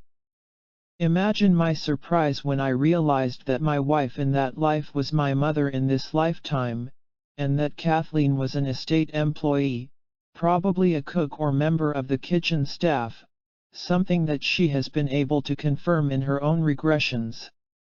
Kathleen and I had felt a strong mutual attraction then but were unable to go beyond a platonic relationship, as I was married. Subsequent regressions to that lifetime provided more information. I believe that the estate might have been Chatsworth because of an incident that happened in the past life when my wife, my current life mother, and I were shopping in Buxton, the nearest large town to the Chatsworth estate. She and I were in a store when Kathleen and some other estate employees entered. I turned to greet Kathleen and the others and, when I turned back to my wife, there on her face was the same look of annoyance, frustration, and disdain that I had seen many times on my mother's face in this lifetime, especially after Kathleen and I became engaged. During another regression to that lifetime, that same look was on my wife's face when Kathleen stopped by our house to inquire about my health after I suffered a respiratory illness that eventually led to my death.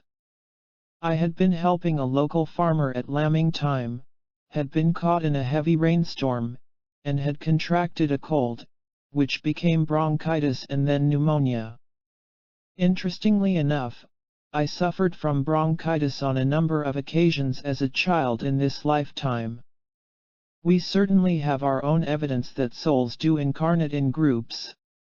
Whether Kathleen, my mother, and I have been together in additional lifetimes, we do not know. Before we began past life regression work, we put my mother's reaction to our relationship and marriage down to possessiveness and desire to control.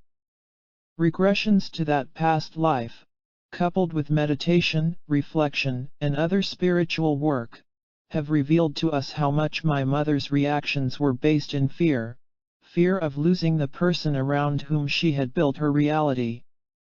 It would be easy for us to comment that there was no need for her to fear losing her loyal husband in that past life or her son's love in this life, but her fear was real for her, and it manifested itself as described. We are now able to see her actions and reactions with compassionate understanding. We see her as a wounded soul, and we wish her inner peace and healing. It is fascinating just how many themes and aspects of past lives occur again in present lifetimes.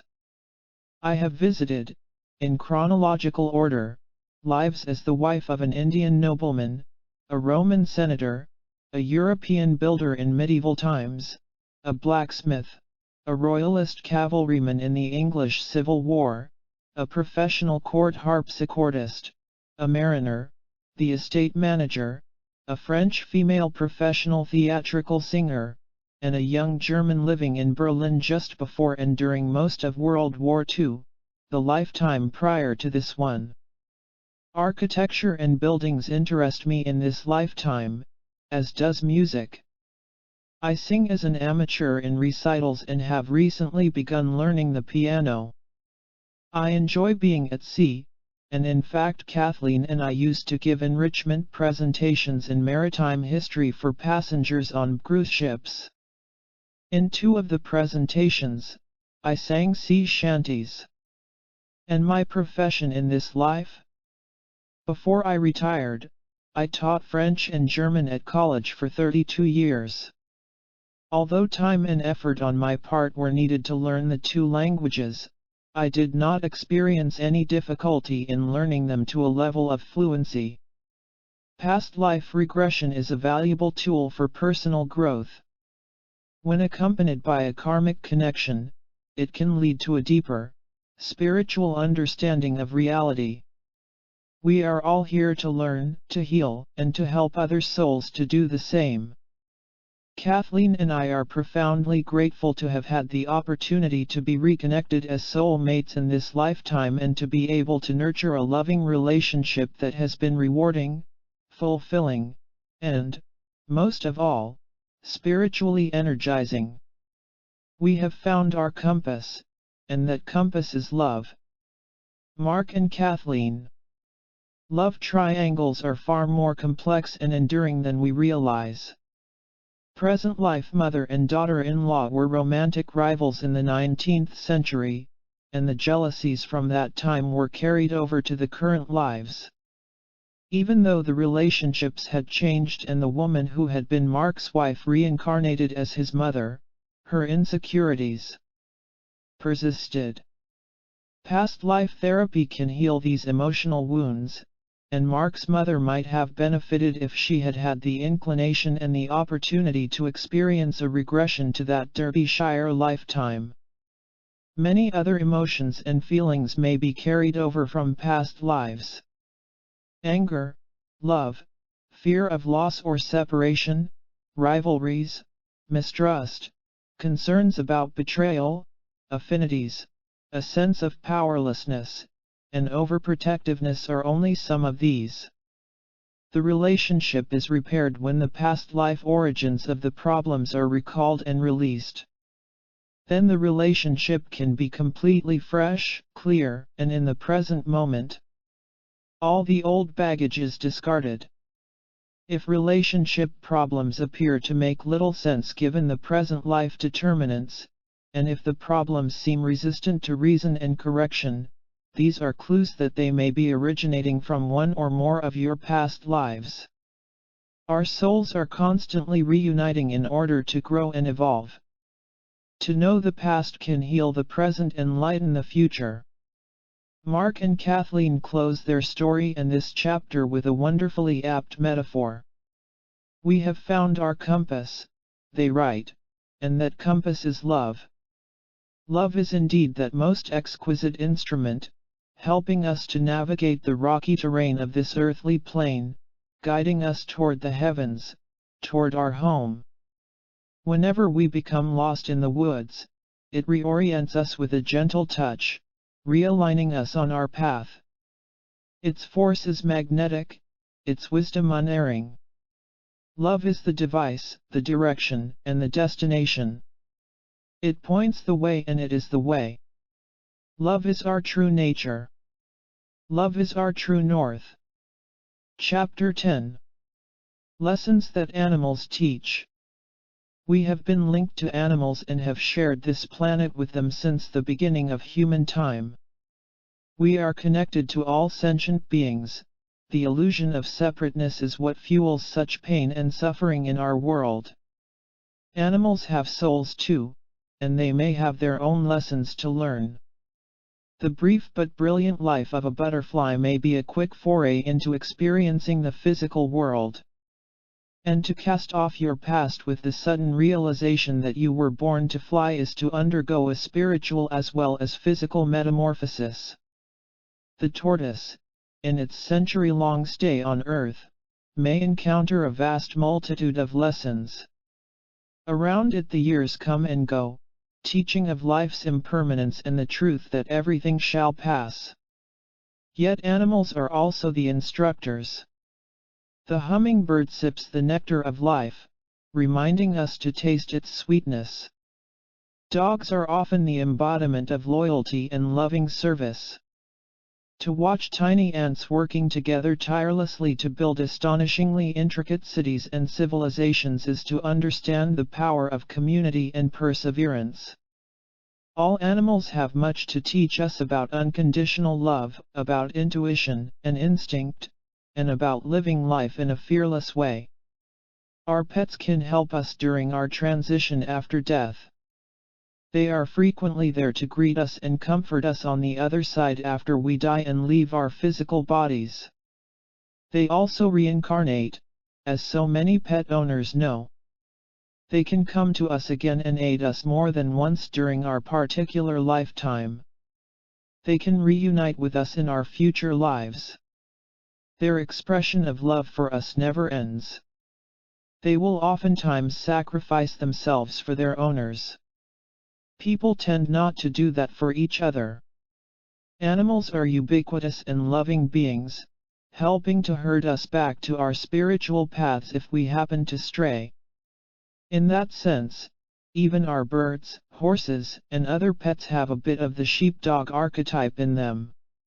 It is a well-known saying that cats have 9 lives. Of course they do. All animals and people do, and many more than that. What a gift it is to share them together. Memories of magic. In my years of working as a professional animal communicator, I have been continually touched by the healing impact that understanding our relationships with animals can have. One of the most intense and emotionally complicated bonds I have had is with my horse, Magic. We are close. Yet over the years our relationship brought inexplicable challenges that were not easily resolved, no matter how many trainers we went through. One day on my Wisconsin horse farm, when I was struggling to understand the depth of my feelings for Magic, my spirit traveled, first reminiscing in this life about him, and then to an ancient time where Native Americans and horses lived side by side. These visions helped me to understand my present-day conflict with him. Discovering my soul connection with Magic opened a door that brought peace to a grief I didn't even know was there. My emotions regarding Magic intensified during the summer of 2006. As the heat reached its peak, so did my frustration. "I am so angry at you!" I screamed, standing next to him as flies buzzed around us, gripping the riding crop over my head and ready to whip his back. "I hate you! I hate you!" Clenching my jaw, I hit Magic instead on the neck with the flat of my hand. I reeled backward and stiffened my body as my breath sucked into my chest. Hesitantly, I turned my head to face him and saw my reflection deep within his liquid eye. His black and white body froze in place like the cold metal gate next to us, yet his skin quivered across the tense muscles on his neck. I dropped the whip from my hand, collapsing into sobs on the dirt in my barn. "What is wrong with me?" I cried, repulsed and shocked at this intense hostility that I harbored for a horse I deeply loved. I shrouded my head in my sweatshirt and continued to weep. As I sat there, the familiar horse odor that had saturated the fabric of my sweatshirt transformed into a faint but discernible smell of sweet sage.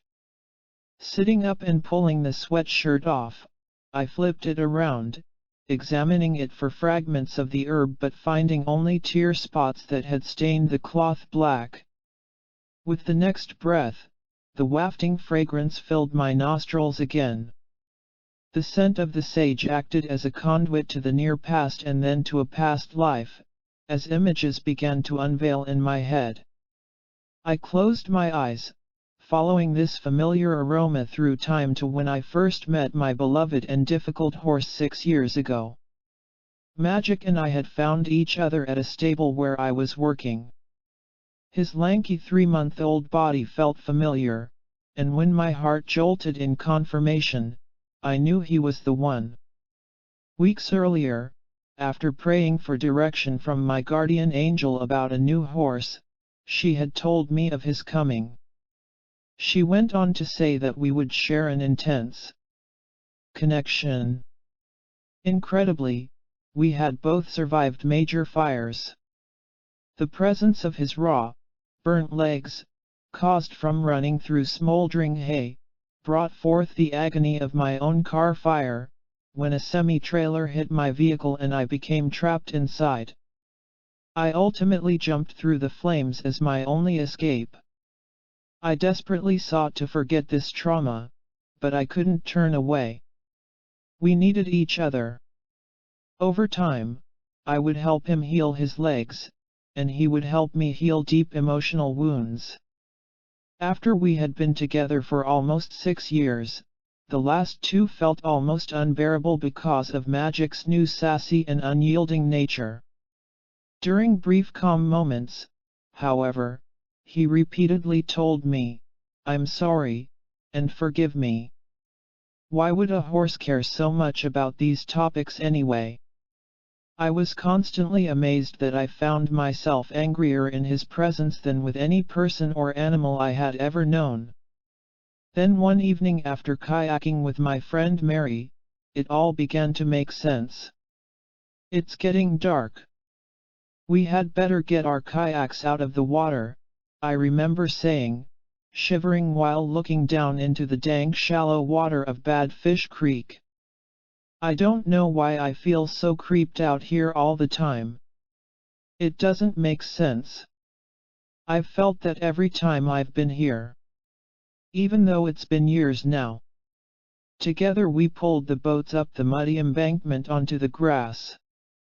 To get them home we would need my truck, which was parked at my horse farm just a short distance away. Walking across my neighbor Doug's hayfield was the shortest route. Instead of leaving right away, however, we felt compelled to linger and talk about our favorite parts of the day. Suddenly, I felt a large, strong, and kind hand against my back. The hand gently pressed against me like a pilgrim touching a sacred site. I was not scared and lengthened my back into this soft, deep connection. My rational mind thought, "It must be Doug." I turned, but only the muddy edge of the creek returned my look. There was nobody. I flung my head around and blinked my eyes in confusion. "Mary, a man just touched my back. I swear I'm not crazy." "I know," she said. "You do? How?" "I just saw about 20 people standing behind you. They were dressed." "No, you look," she said patiently. "Look in your mind's eye. Closing my eyes and taking a deep breath, I asked to see who was there. Immediately, there was a large group of Native Americans standing in front of me, emanating love and telepathically sending me these words: "We love you. We are so happy you are here. Please know we forgive you. All wrongs are released." The man who had touched my back looked wise, like a trusting father. Next to him, a large woman who radiated love was enfolding me in a warm embrace, and each person in turn sent what felt like an incredible hug. "We will send you more visions to bring you full understanding and forgiveness for yourself and your horse," they said. I knew that they were speaking of magic. Once again, I had no idea what I would need forgiveness for, and I wondered what magic had to do with this. I opened my eyes and walked across the dark field with Mary. My bones vibrated inside my body as I felt myself like a seed sprouting, changing, and growing. I wasn't sure I was ready for this. But seeds sprout and grow, regardless. Weeks passed before the next full vision emerged during a deep meditation, in which I saw myself in a past life as a Native American woman with my baby and husband. "Hey, stop that!" I was saying, and I giggled as my husband grabbed me around the waist. I could feel the heat radiate off his taut body as he stood beside me. "I'm going to get you, Shayna," he teased, as he crouched on leather hides that covered the dirt floor inside our home. His big eyes glowed with playfulness, and he darted between our small daughter and me. "You are just a little bear, I said. "You think you're so big and strong that you should be called Big Bear. No way. You're always going to be my little bear." I continued to pester him as I swooped up Ayasha, our baby, and ran out of our hut into the sunlight. "Grr," he growled, with his big hands made into claws. "Here I come." With Ayasha at my waist, we ran through the trees and out into the field. "I'm coming, Shayna. You girls had better run." As I looked down at my daughter's soft tuft of black hair, we pranced like sneaky cats to hide among our herd of horses. As we moved into the open grass field, a rush of earthen-smelling wind brushed our faces. Ayasha cooed and flung her arms up in excitement at the sight of the paint horses gathered around us in different hues of black, white, and gold. Nestled in the middle of the herd, we peeked over the white mane of Magic, looking for my husband. I had no sooner mumbled, "Where's Papa, Ayasha," when I heard, "Boo," and felt warm fingertips grabbing my shoulder. I spun around and he was standing behind us. "How did you get there?" "You see, my wife, I am a fast warrior."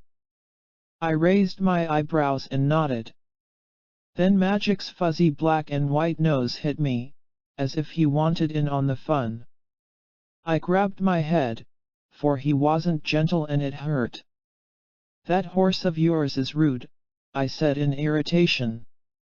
"You should trade him to another tribe." "Never," he said.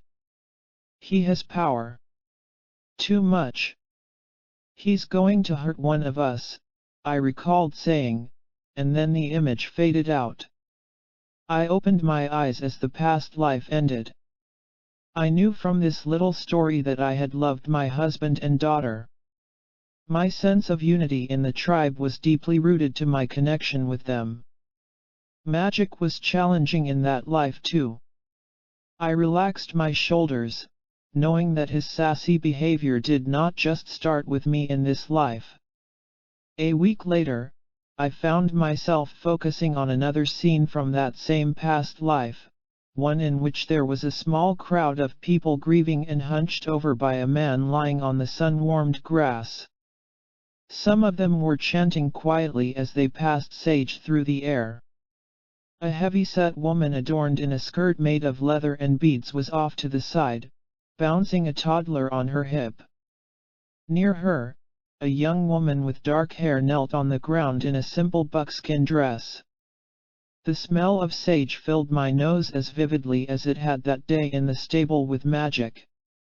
I cautiously moved across the green field to take a better look.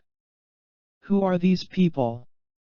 Then it became clear that the young woman kneeling on the ground, wailing inconsolably, was Shayna. This time, I was a witness to the scene instead of actually experiencing it again. The sun beat down on her hair, reflecting a halo of bright arching rainbows. Her hands flung out from her chest and then back again, pulling at her clothing. I looked past her to the face of the fallen man. It was Little Bear. I grimaced upon seeing blood flowing out of his head, staining the grass. He was not breathing. Kindness shone out of his face, even in death. Splayed around his head, his long hair, matted and sticky, covered a rock. Red droplets smeared its surface as flies buzzed around it. Slowly turning to the left, I saw a black and white horse standing solemnly as leather reins dangled off his head onto the ground. Magic? My mind reeled. Oh, my goodness, were you involved with my husband's death? No wonder I've been angry with you.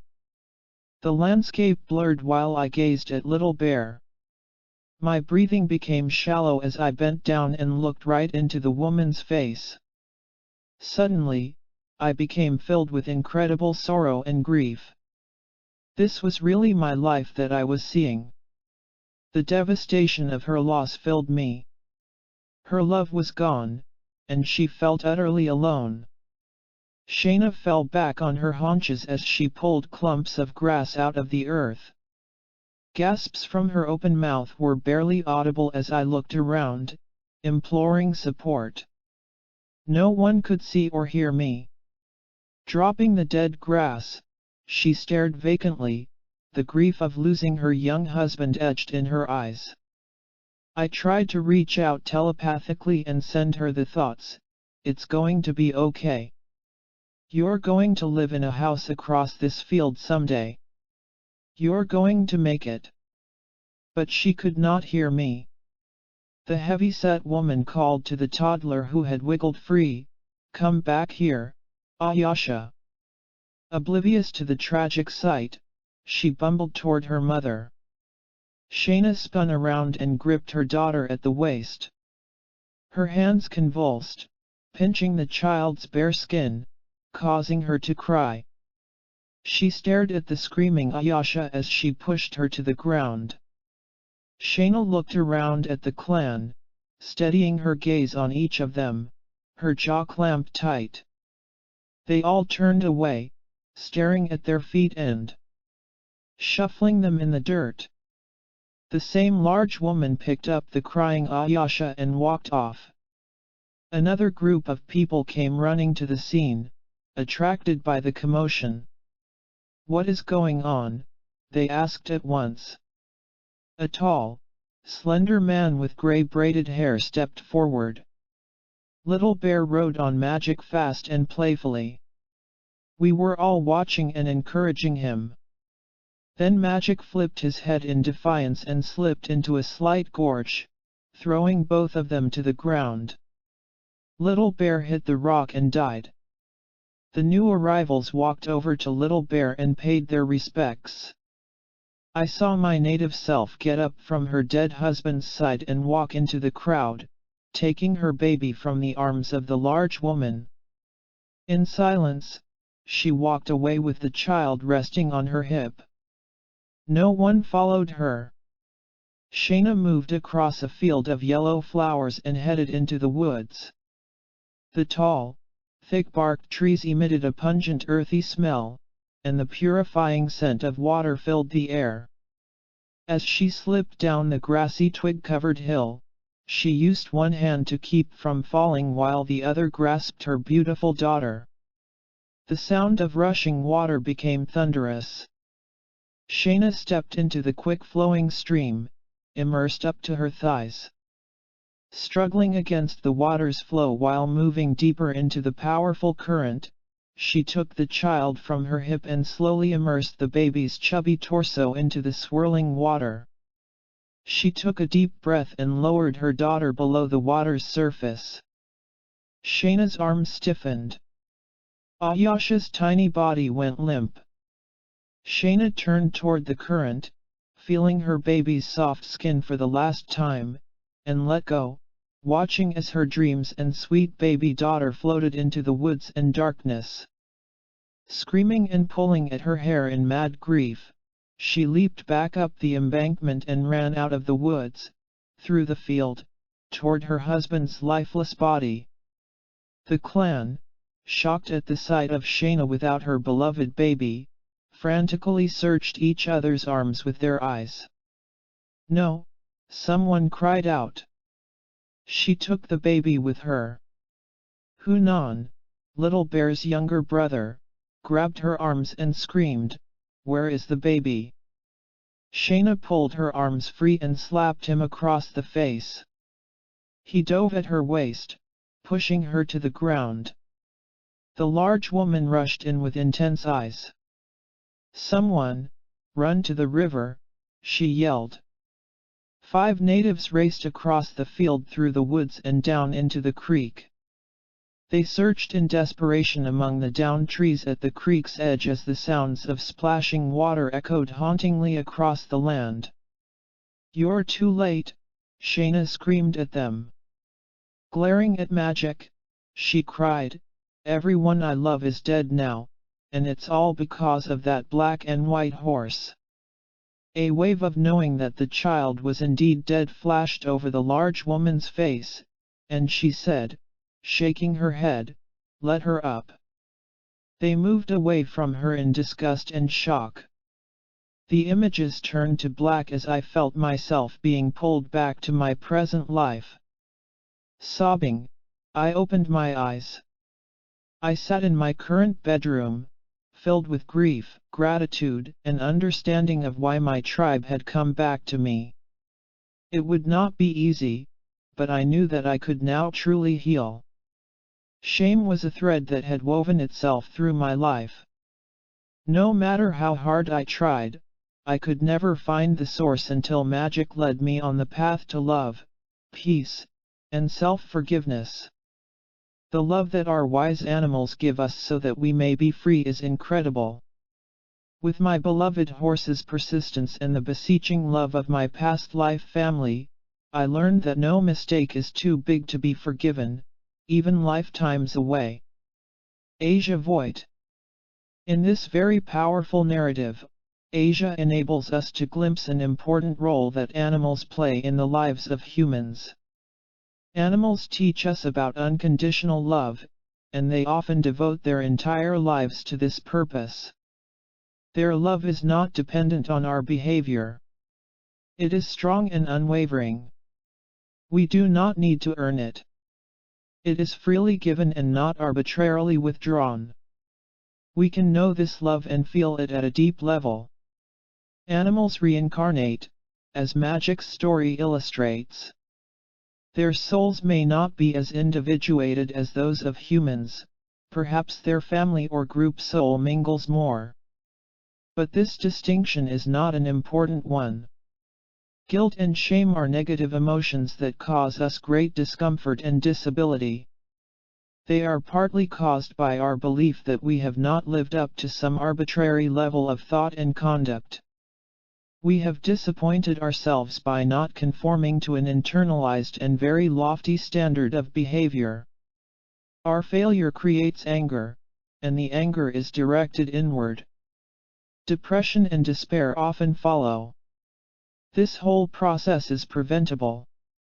The past is an excellent teacher, but once you have learned the material you need not keep studying it over and over again.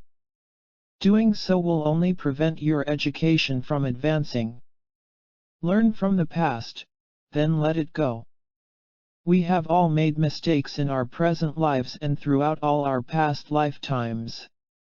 Clear awareness of our mistakes allows for correction and the intention not to repeat them. Intense guilt, shame, and anger fog our vision and thus obscure the lessons, which only leads to repetition of the mistakes. These negative emotions block our growth and steal our joy. Non-judgmental awareness dissolves harmful negativity and helps us to regain our bearings. Magic returned to teach Asia these lessons. He was the doorway into the past life that contained so much tragedy, loss, grief, and shame. He would have spent his entire life helping her make this connection so that she could begin to forgive herself. He would do this out of love, for the love of our pets is limitless. We may be angry at them, yell at them, and even hit them, and yet they patiently wait for the lesson to unfold. Magic waited 6 years. He would have waited for all of eternity. The mechanisms through which animals relay such important messages to humans can take a variety of forms. Magic facilitated a journey into Asia's past that allowed her to come to a transformative understanding. Ozzy, the dog featured in the following story, used a more hands-on approach, so to speak. In his own unassuming way, he managed to both affirm the existence of an afterlife and reassure his owner's friend that her beloved husband, despite his death, had never left her side. Proof of presence. I asked my friend, Hillary, to share her lovely story. As she tells it, I was married to a wonderful man named Robert, who passed away. Several years after his death, I visited my friend, Mara, who had met Robert once 12 years earlier. Mara and I lived in different parts of the country, so we did not have the chance to meet or visit each other often. Mara had offered to give me a reading. She had attended some of your seminars in Florida, and she has had many accurate experiences reading people. I gave her Robert's wedding band. She put it in her hand, and we sat across from each other. Mara had her back to the window, and I had my back toward the apartment. Her Maltese dog, Ozzy, slept next to us on the floor. We both sat very quietly, waiting for Mara to get messages. She told me the information that she received, and I said, "But how do I really know that Robert is with us?" Suddenly, we heard a loud bang. I turned around, and on the tile floor behind me was a small, wood-framed photo of Robert. Next to it was Ozzy, who only was twice the size of the framed photo. What was so amazing about this is that the photo of Robert had been in the bedroom, tucked behind some bags and a large suitcase. What made Ozzy awaken, get up from the floor, go into the bedroom, and bring the photo to the living room? This is something that he had never done before or since. I went to take a look in the bedroom, and neither the bags nor the suitcase were moved. The floors are tiled, so we would have heard if Ozzy had dragged the wooden frame across it. Instead, he had put the frame in his mouth, carried it 15 feet, and then dropped it on the floor behind me. How he did this I am not sure, but Mara and I strongly felt that Robert was with us, helping Ozzy to carry the photo into the living room and drop it with a loud bang. This was Robert's way of answering my question. Mara Gober. The instinctual mind of animals is not obstructed by the logical, thinking, analytical functions that the human brain and mind possess. This frees them to be more attuned to communications of diverse frequencies, vibrations, and sources. Perhaps Robert found it easier to connect directly with Ozzy, who then performed a rather complex task of locating the unique photo, bringing it from deep within the other room, and dropping it right behind Hillary. What are the odds of that? Walter Jacobson, a psychiatrist, wrote on his blog about his experience while attending my week-long training at Omega. During one of the group regressions, Walter saw, in his mind, the image of two cupped hands. But as a self-professed left-brained and analytical person, he found himself unable to recall a past life or any other images during the first few days of the workshop. On the fourth day, I brought Walter on stage to demonstrate how to perform a regression on someone who was having difficulty remembering his past lives. The cupped hands that Walter had previously visualized were my entry point into his past life. When people have hands, they usually have feet, and so I guided Walter to look down at his. He could see them now, clad in men's leather sandals, and he could also see that he was next to a river. What was the significance of the cupped hands? At first I thought that he must have been interacting with another person, but as we delved further into the scene we realized that his dying dog was lying on the ground beside him. Walter had been gathering the water from the river and holding it up to his beloved dog's face, for the dog was too weak to drink on his own. The gesture was an incredibly compassionate one, and the entire audience of workshop participants was visibly moved by the profound love between man and dog. Not long after, the dog died, and Walter, now left completely alone, was filled with sadness. I asked Walter what he had learned from that lifetime, and his answer was simple and heartfelt: love. More understandings about that lifetime came to Walter after the regression. As he wrote, the lesson from my past life regression was not simply about love but about devotion as well. Devotion is a very important part of the lesson I'm here to learn. When I care for my dog, I need to do it with devotion to her needs being met more than mine. When I care for our horses, the same needs to be true, that I am fully present, fully dedicated, fully communicative, and fully nurturing. And, last but not least, I need to be devoted in my service to others, in the expression of my compassion, acceptance, and forgiveness of everyone whose path I cross, and in my bonding with my significant others. Upon browsing the Omega bookstore that week and entering its back room, Walter looked down and saw a statue, an exact replica of the two cupped hands that he had envisioned. The sculpture was entitled The Hands of God. Recently, I was reading the local newspaper and becoming dismayed by the relentless chronicling of hatred and violence occurring all over the world. People were being brutally attacked and left for dead in the streets. A teenager was shot and killed in a hate crime, merely because of the color of his skin. Literally right underneath this last article was a piece about two cats, and I silently blessed the newspaper for including this wonderful story of love and devotion. An elderly Floridian woman had become enamored with and adopted two kittens from the same litter, a brother and sister whom she named Jack and Jill. The woman eventually moved to Maine, but Jack ran away just before she left, and she was forced to leave without one of her treasured pets.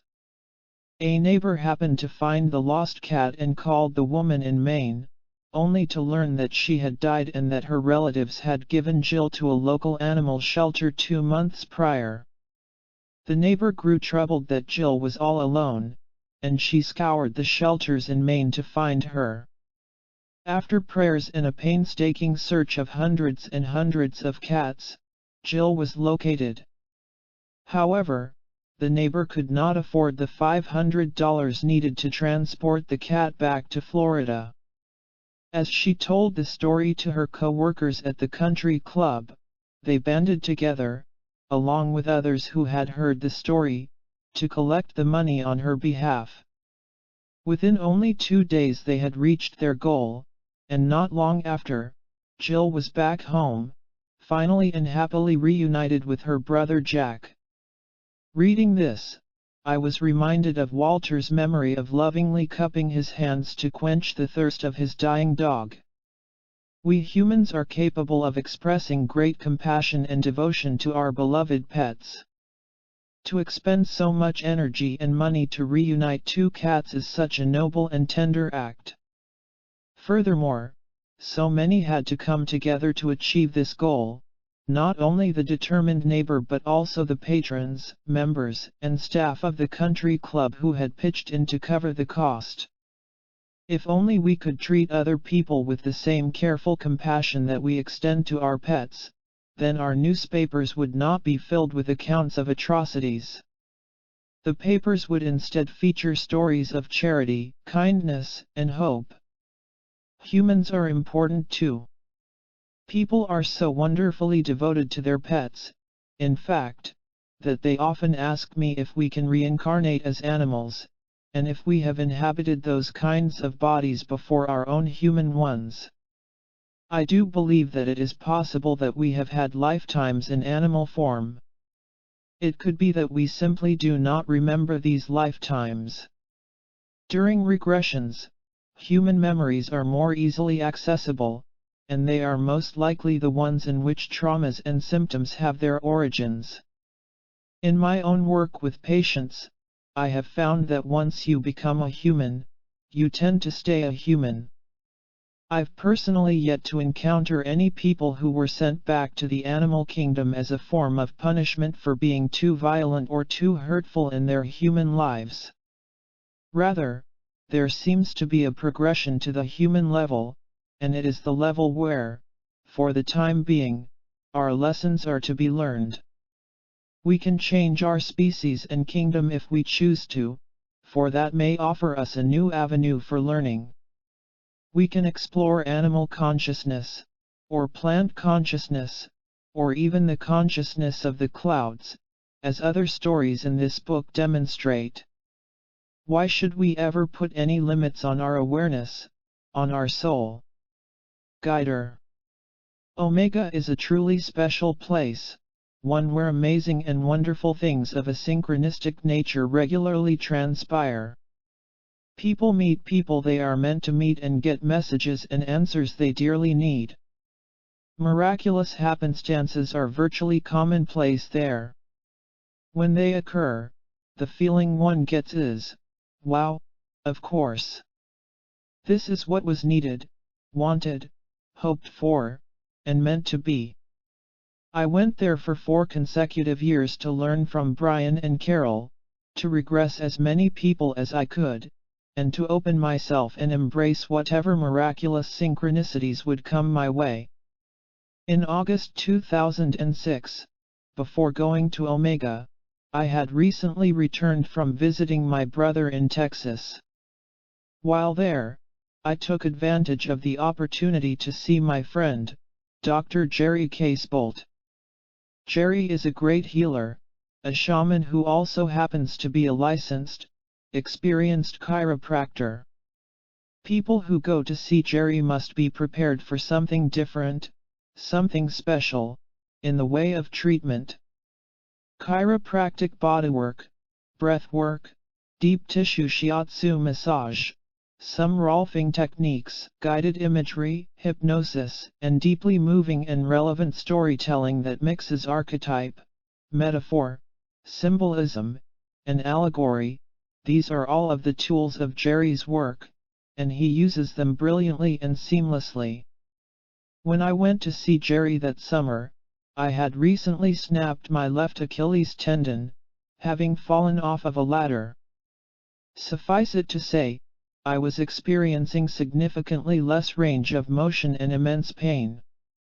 While working on my leg and back, which was excruciating, Jerry began to talk to me, as he always did. First he took me through a full body relaxation and healing meditation, in which I visualized a white, healing light entering the top of my head, passing through my entire body, and leaving through my feet. He then asked me to visualize an animal coming to visit me, to give me a message of healing. Immediately I saw an immense owl, a great horned owl, and I told him so. Good. That is your power animal, and he's here to help you to heal, Jerry said. What is his name? His name is Guider, I replied. What followed, as Jerry continued to work on me, often burying his thumb or elbow into my body to work out a knot somewhere, was a beautiful visualization of Guider showing me the way to greater awareness, insight, health, and wholeness. It was so beautiful, so real, and powerful. I cried. A few weeks later, I found myself at Omega Institute for the first time, and I was so excited to experience mediumship through psychometry and to conduct my first regression that I remained on campus after class, talking with classmates and doing more regressions, until 9:30 that evening. It was very dark, and I was exhausted and exhilarated as I walked toward the parking lot to begin the 20-minute drive back to my hotel in town. I was full of excitement from the day's events, literally spiritually high, and I loved it. In a field in front of the dining hall, I observed a beautiful ceremony. A large group of women, approximately 150 of them, were standing there on the grass in a huge circle, each holding a candle. I stopped and listened from under a nearby tree. They were singing a song in unison, and as each refrain ended, two new women from the circle would step into it, move in opposite directions, and stop to hug each and every woman. These are the words they so wonderfully chanted: dear sister, I must let you know. You have loved me all these years, and I love you so. That was it, such a simple, beautiful sentiment. I found the way to my vehicle in the parking lot, and I realized that I was singing the song as I walked. Merely doing so made me feel closer to my sisters and brothers. It was a powerful refrain. I began driving out through the heavily wooded area around Omega, and as I left the campus I passed the large circle of women, still continuing that lovely ceremony. I slowed down to observe them one more time and then drove through the deep woods. It was a sweet summer night, and I had the window down. I was alone on the dark road, and as I rounded a tight bend there at the edge of the road, approximately 15 feet away, looking directly at me, stood the largest, most beautiful owl I had ever seen. Guider, I whispered, in awe of the bird's size and beauty. He watched me in the headlights for about 10 seconds, and then he opened his massive wings and, with one big swooping whoosh of them, lifted himself to a branch on the very edge of the road. Landing on the end of the branch in a big maple tree, he turned his head, and those large yellow-orange eyes looked right at me. There you are, Guider, I said, as I crept forward slowly in my vehicle. I stopped only a few feet away from his tree, and we stared at each other, eye to eye, for seconds.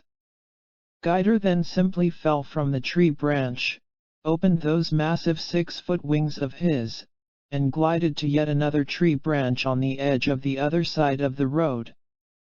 Settling there, he turned his big head and fixed those beautiful, luminous eyes on me again. This time, when I slowly crept forward to this great owl, he sat and quietly regarded me for a full minute. Now I got goosebumps, as I knew instinctively that this was Guider. He had come to see me and to show me the way, to give me a message, to impart some sacred wisdom. Guider would continue to fall and swoop to successive tree branches, all on opposite edges of the road, a total of 6 times, and I would continue to idle forward to where he was as we stared into one another's eyes, over and over. The experience was mystical, surreal, and profoundly touching. A car's lights began to loom out of the darkness behind me then, and I knew I had to drive, as sitting still in the road was no longer a good idea. As if he understood, Guider fell from the tree one last time, swooped closer to my vehicle, as if to say goodbye, and glided off into the dark forest. What a truly magical experience! Though there may seem to be, there are no accidents at Omega. The person gets what they were supposed to get. That day, I had performed my very first regression, something I had yearned to learn. The person I regressed had remembered a life long ago as a Native American. This had held great personal meaning for her.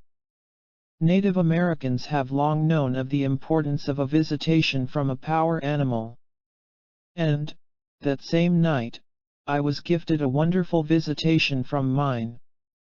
Guider seemed to be saying, "Welcome. You have found your right path. Now follow it, helping others along the way, to where you will find your true self." As Brian would so often say that week, there are no accidents. We are all connected. Michael Brown. And, as Carol would say, sometimes miracles happen. If our hearts and minds are open and loving, we will find our right path and our true self. There will be many signs illuminating and confirming the way. I too have seen this group of women in the field. Sometimes they are all wearing white dresses or robes, with the white candles surrounding them. This is a marvelous sight in the dark of night. Their song is melodic, addictive. I hear the words, "You have loved me all these years," and the millions of years connecting all our existences and incarnations come to my mind. How many thousands of sisters we have had over these lifetimes. As Michael began singing the simple words of that sweet song, his heart opened even more. He felt a connection with all his sisters and brothers, the entire human family. In that mystical and pure state, he was ready to meet Guider and to receive the confirmation he needed about his chosen path. There is a goddess in Celtic mythology who often took the form of a large, wise owl. Her all-seeing eyes allowed her to peer into the infinite depths of the human subconscious, of the soul. Her giant outspread wings bestowed healing and compassion upon anyone who sought her guidance as she flew powerfully through the night. She lived in and ruled over that heavenly place where souls awaited rebirth and where poets were said to be learning the wisdom of the stars. It was she who decided whether a soul should be given a new body or sent on to a higher spiritual realm. A symbol of feminine power, she is the deity of karma, of past life memories, of reincarnation. Perhaps Michael sensed her archetypal presence in that candlelit field of women as they sang of the ancient bonds of sisterhood.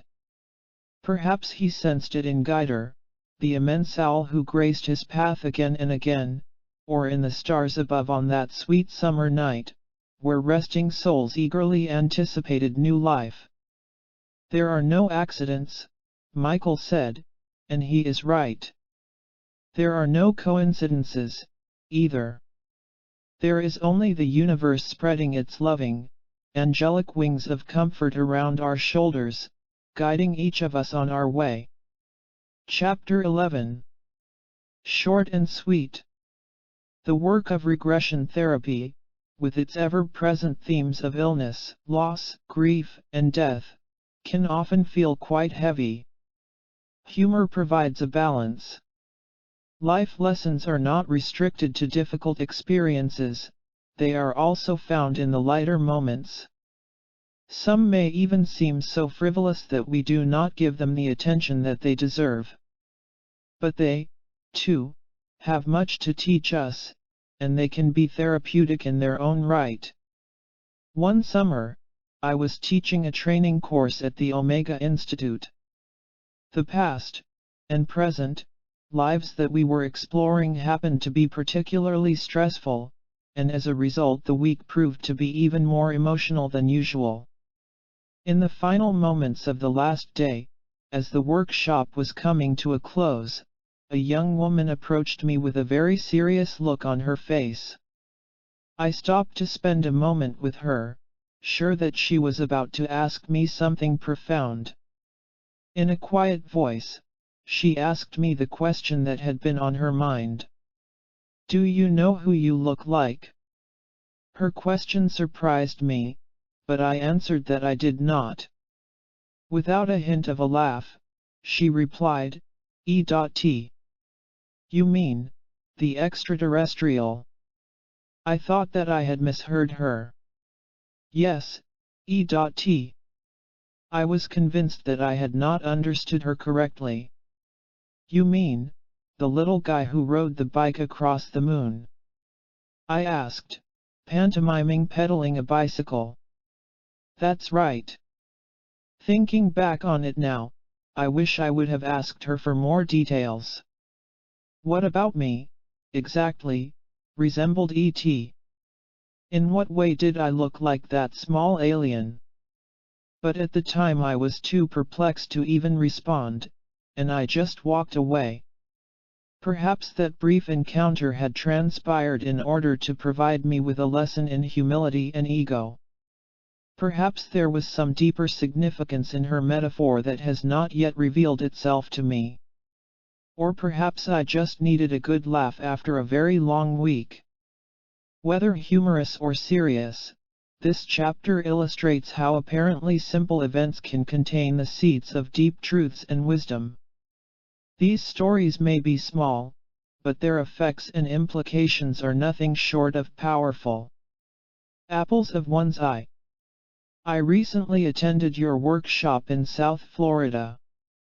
At the very beginning of the event, you were mentioning that you'd sign books at the end and only one per person, for time's sake, and that instead of personalizing each inscription, you would sign Love, Brian Weiss. I was sitting in the audience of about 900 people and thinking that, during the next break, I needed to phone my son to remind him to pick up our friend's dog from the kennel so that she wouldn't have to stay the following day. I was completely immersed in that thought. Then I came back to what you were saying, which was, for example, if you were to ask me to sign it for Apollonia. Our friend's dog's name is Apollonia, Apples, for short. I just loved it. Margie Samuels. There are no coincidences or completely random events.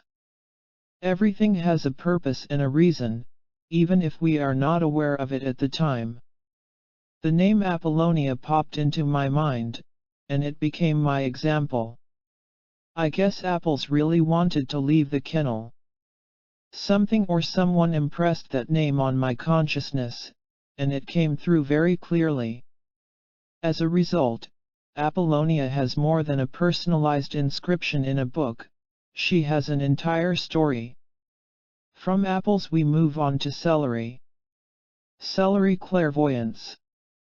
I attended your wonderful workshop in Los Angeles a few years ago. When we did the energy exercise in the afternoon, I partnered with Lisa, a woman sitting in front of me. I exchanged my wedding ring for her. Watch. Even before you started counting, I had a vision of a dolphin, halfway out of the water, which was very playful and cute. I tried to ignore the vision as I felt it had come too suddenly to be valid, but the dolphin wouldn't go away. When hearing about it, Lisa had a big smile. "This is my favorite animal," she exclaimed. I was pleased and relieved that I had done a good job.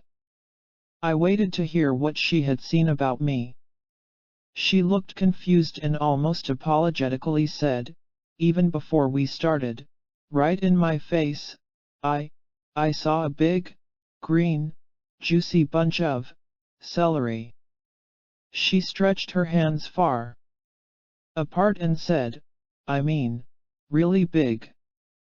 This sounded pretty funny, but I felt somewhat disappointed. I hated celery and couldn't think of any deep or noble meaning behind it.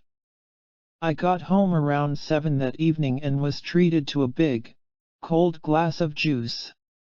My husband recently had become a juice fanatic, creating his own recipes with fruits and vegetables. I started telling him the story with Lisa, and as I mentioned the celery, my husband ran to the refrigerator like a madman and came back with the most plump and juicy bunch of celery that I've ever seen.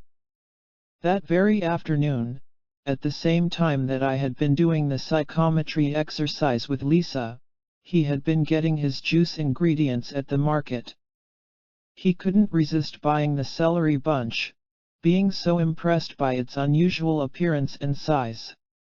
We have been married for 22 years, and the wedding band that I had handed to Lisa has his name engraved on it. I will never look at celery the same way again. Sophia. The proof of our incredible psychic and mystical nature does not always have to be grand and cosmic. A magnificent meteor shower or solar eclipse has the same importance as a bunch of celery. We just need to know that we are gifted spiritual beings with intuitive abilities far beyond our everyday comprehension. Whether we learn this from heavenly visions or earthly vegetables does not matter. In the world of psychic phenomena, just like in the realm of subatomic physics, the usual limitations of space and time are transcended. We are capable of knowing events that are happening simultaneously even if they are geographically distant. Sophia's husband was eyeing the celery stalks around the same time that Lisa saw them right in front of her face at a workshop miles away. Sophia's story also emphasizes the truism that sometimes we do not recognize the importance of an event at the time that it is happening. Eventually, its significance will come to light. Sophia was disappointed by Lisa's vision of the celery until that evening, when her husband recognized the connection to the purchase he had made hours prior. Dave was likewise disappointed with his psychic perceptions until his psychometry partner revealed how perfectly accurate they were. His story follows. Hunting for mushrooms. I was one of the audience members in your Tampa workshop, where a curious small thing occurred while we did the exchange of articles. My wife and I switched our belongings with people we did not know, and my partner was a Chinese woman. She gave me her bracelet, and in the exercise I kept thinking of mushrooms. How silly, I had thought. She had envisioned a perfect scene from a family farm we owned in Pennsylvania, and all I could come up with was mushrooms. It turned out that she was an avid mushroom hunter. Her father-in-law, who sat next to her, had given her a mushroom kit, and she was feeling very annoyed with herself that she had not utilized it yet. Dave. Be it celery or mushrooms, the important part is the exchange of knowledge, memories, and experiences through the flow of energy. Once we let down the veil of our conscious minds, we allow this flow to occur. We become aware that we are connected and that we know so much about each other. It is difficult to be prejudiced or violent when you can so clearly see and feel the energetic bonds that unite us all. In his book The Hidden Messages in Water, Dr. Masaru Emoto demonstrated how words, too, can transmit this energy flow and consequently influence the molecular structure of water. Marilyn and her mother also witnessed firsthand the transformative power of words and books. Their story, next, shows what happens when we read with our spiritual eyes. Reading between the lines. Near the end of her life, my mother could no longer read regular-sized print books, only those in large print. At that time, I had a copy of your book Many Lives, Many Masters in regular-sized print. One day, we were sitting together on the sofa, and I was finishing reading your book, one of my favorites. She took it from me and started to turn the pages. She had never done anything like this before. Because I knew that the print was too small for her to see, I asked if she would like me to read it to her. No, she replied, I can read it myself. I knew that she couldn't, but I sat there and watched her go slowly through your book, looking at each page carefully. Finally, she reached the end and returned it to me. She had a beautiful look of peace on her face. I knew that she had read your book simply by turning the pages. And I had the distinct feeling that she knew that I knew. It was a moment of wonderful connection between my mother and me. Marilyn Calabrese. There is an energy in books, one that often transcends the print. Sometimes, when I autograph one of my own, I have the conscious thought of putting my energy into it along with my name. Marilyn's energy was in her book, and perhaps her mother could feel that as well. Whatever the mechanism, a beautiful connection ensued. Amy writes about another moment of connection between a child and a parent, this time with my son, Jordan, and his own son. Heroes. My brother, Jordan, tells a story of driving in a car one sunny afternoon near his home in Philadelphia. His son, Travis, who was 7 years old at the time, was sitting in the back seat. They were leaving a busy shopping center that had only one exit lane and a street light at its end. There were many cars waiting to exit along with them. The traffic was heavy, the line long. While they waited, Travis looked out the window and saw a man standing nearby, collecting money for charity. When he asked Jordan what that was all about, Jordan, seeing the information on the man's vest and signage, replied that the money went to children with cancer. Travis listened, and then he asked if they could give the man $1. "Oh, I don't know, Trav," Jordan said noncommittally. The thought hadn't really occurred to him. He was, as we all are, accustomed to seeing people collecting money for one cause or another on a daily basis, on the street, on the television, in the mail, and giving to some but not all as request after request piled up. Would $1 really be of much help? Who knew where that money went, anyway? He wasn't even sure he had $1 on him, and to check would have meant unhooking his seat belt, reaching into his pocket, fiddling around and taking everything out, perhaps some change falling onto the floor. It just didn't seem worth the hassle. At a red light with so many people behind them, any delay caused by stopping would surely have resulted in shouting and horn honking. And, sure enough, at that moment the light turned green and there was nothing more he could do, so he said something like well, as he began to drive away, thinking nothing else of it. It was only when they had finally left the shopping center and made the difficult merge into 6 lanes of congested traffic that Travis said, "Oh, but Dad, we could be heroes."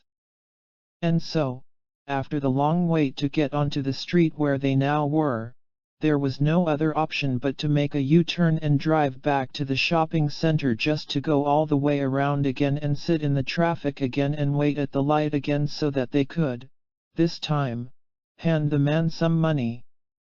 Looking in the rearview mirror as he drove off, Jordan saw Travis excitedly pumping his little fists in the air and whispering, "Yes.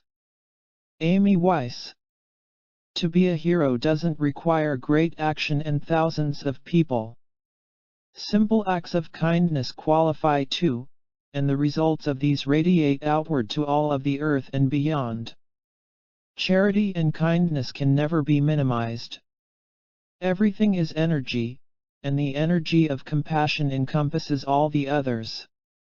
A resonance is established, just like the ringing of a bell that sends a storm of beautiful sound waves into the atmosphere, just like a stone thrown into a pond that sends ripples to the entire shore. Acts of kindness can ripple to the shore of our soul's universe. And, sometimes, Children can be our best teachers. Jordan's story is of a special moment while driving in a car with his son, who had an important lesson to teach him. Upon hearing it, I couldn't help but think of a similar experience that I had, one generation ago, when Jordan was the child and I the father driving him. That time, the lesson had been for me. As adults, we tend to forget those beautiful, wise insights into the world, but our children will always be the vehicle for reminding us. I tell this story in my book Through Time into Healing. Several years ago, after a 10-hour day of seeing patients, I was beginning to relax by meditating in a reclining chair in my office. After only a few minutes, already in a deep state without any particular thoughts in my mind, I heard a booming voice inside my head. It was like a telepathic trumpet, and it shook my whole body. "Just love him," the voice thundered. I was instantly wide awake. I knew the message meant Jordan, my son. At this time, he was a typically rebellious teenager, but I had not been thinking about him at all on this day. Perhaps, subconsciously, I was wrestling with how to deal with his behavior. One very early and dark morning a week later, I was driving Jordan to school. I tried to get a conversation going, but he was particularly monosyllabic in his responses to me that day. Jordan was just plain grumpy. I knew I had the choice of being angry or of letting it go. I remembered the message "just love him," and I chose the latter. "Jordan, just remember that I love you," I said as I dropped him off at school. To my surprise, he replied, "I love you, too." It was then that I realized that he hadn't been angry or grumpy at all, he just wasn't fully awake yet. My perception of anger had been an illusion. I continued driving into the hospital, about 45 minutes away. As I passed a church, the sun was just rising above the treetops, and a gardener was leisurely mowing the grass. Suddenly I had a feeling of great peace and joy. I felt immensely safe and secure, and the world seemed to be in perfect order. The gardener, the trees, and everything else I could see were luminous and glowing. I could almost see through them, everything had a transparent golden quality. I felt connected to everyone and everything, to the gardener, the trees, the grass, the sky, a squirrel climbing a tree. There was the total absence of fear or anxiety. The future seemed perfectly clear, perfect. I must have seemed strange to the other rush-hour commuters. I felt a kind of detached, universal love for them, too. Even as other drivers cut in front of me, I just waved them in and smiled. I wondered why all these people were rushing so much. Time seemed to stand still and then disappear. I felt incredibly patient. We were here to learn and to love. I could see this so clearly. Nothing else really matters. The luminosity and transparency of objects continued as I drove to the hospital. So did the state of detached loving kindness and great peace and joy. So did the feelings of patience and happiness and interconnectedness with everything else. This state stayed with me as I began my workday. I was unusually intuitive with my patients that morning, especially with two new patients I had never seen before. I could perceive light in and around people, everyone seemed to glow. I could really experience how everything in life is connected.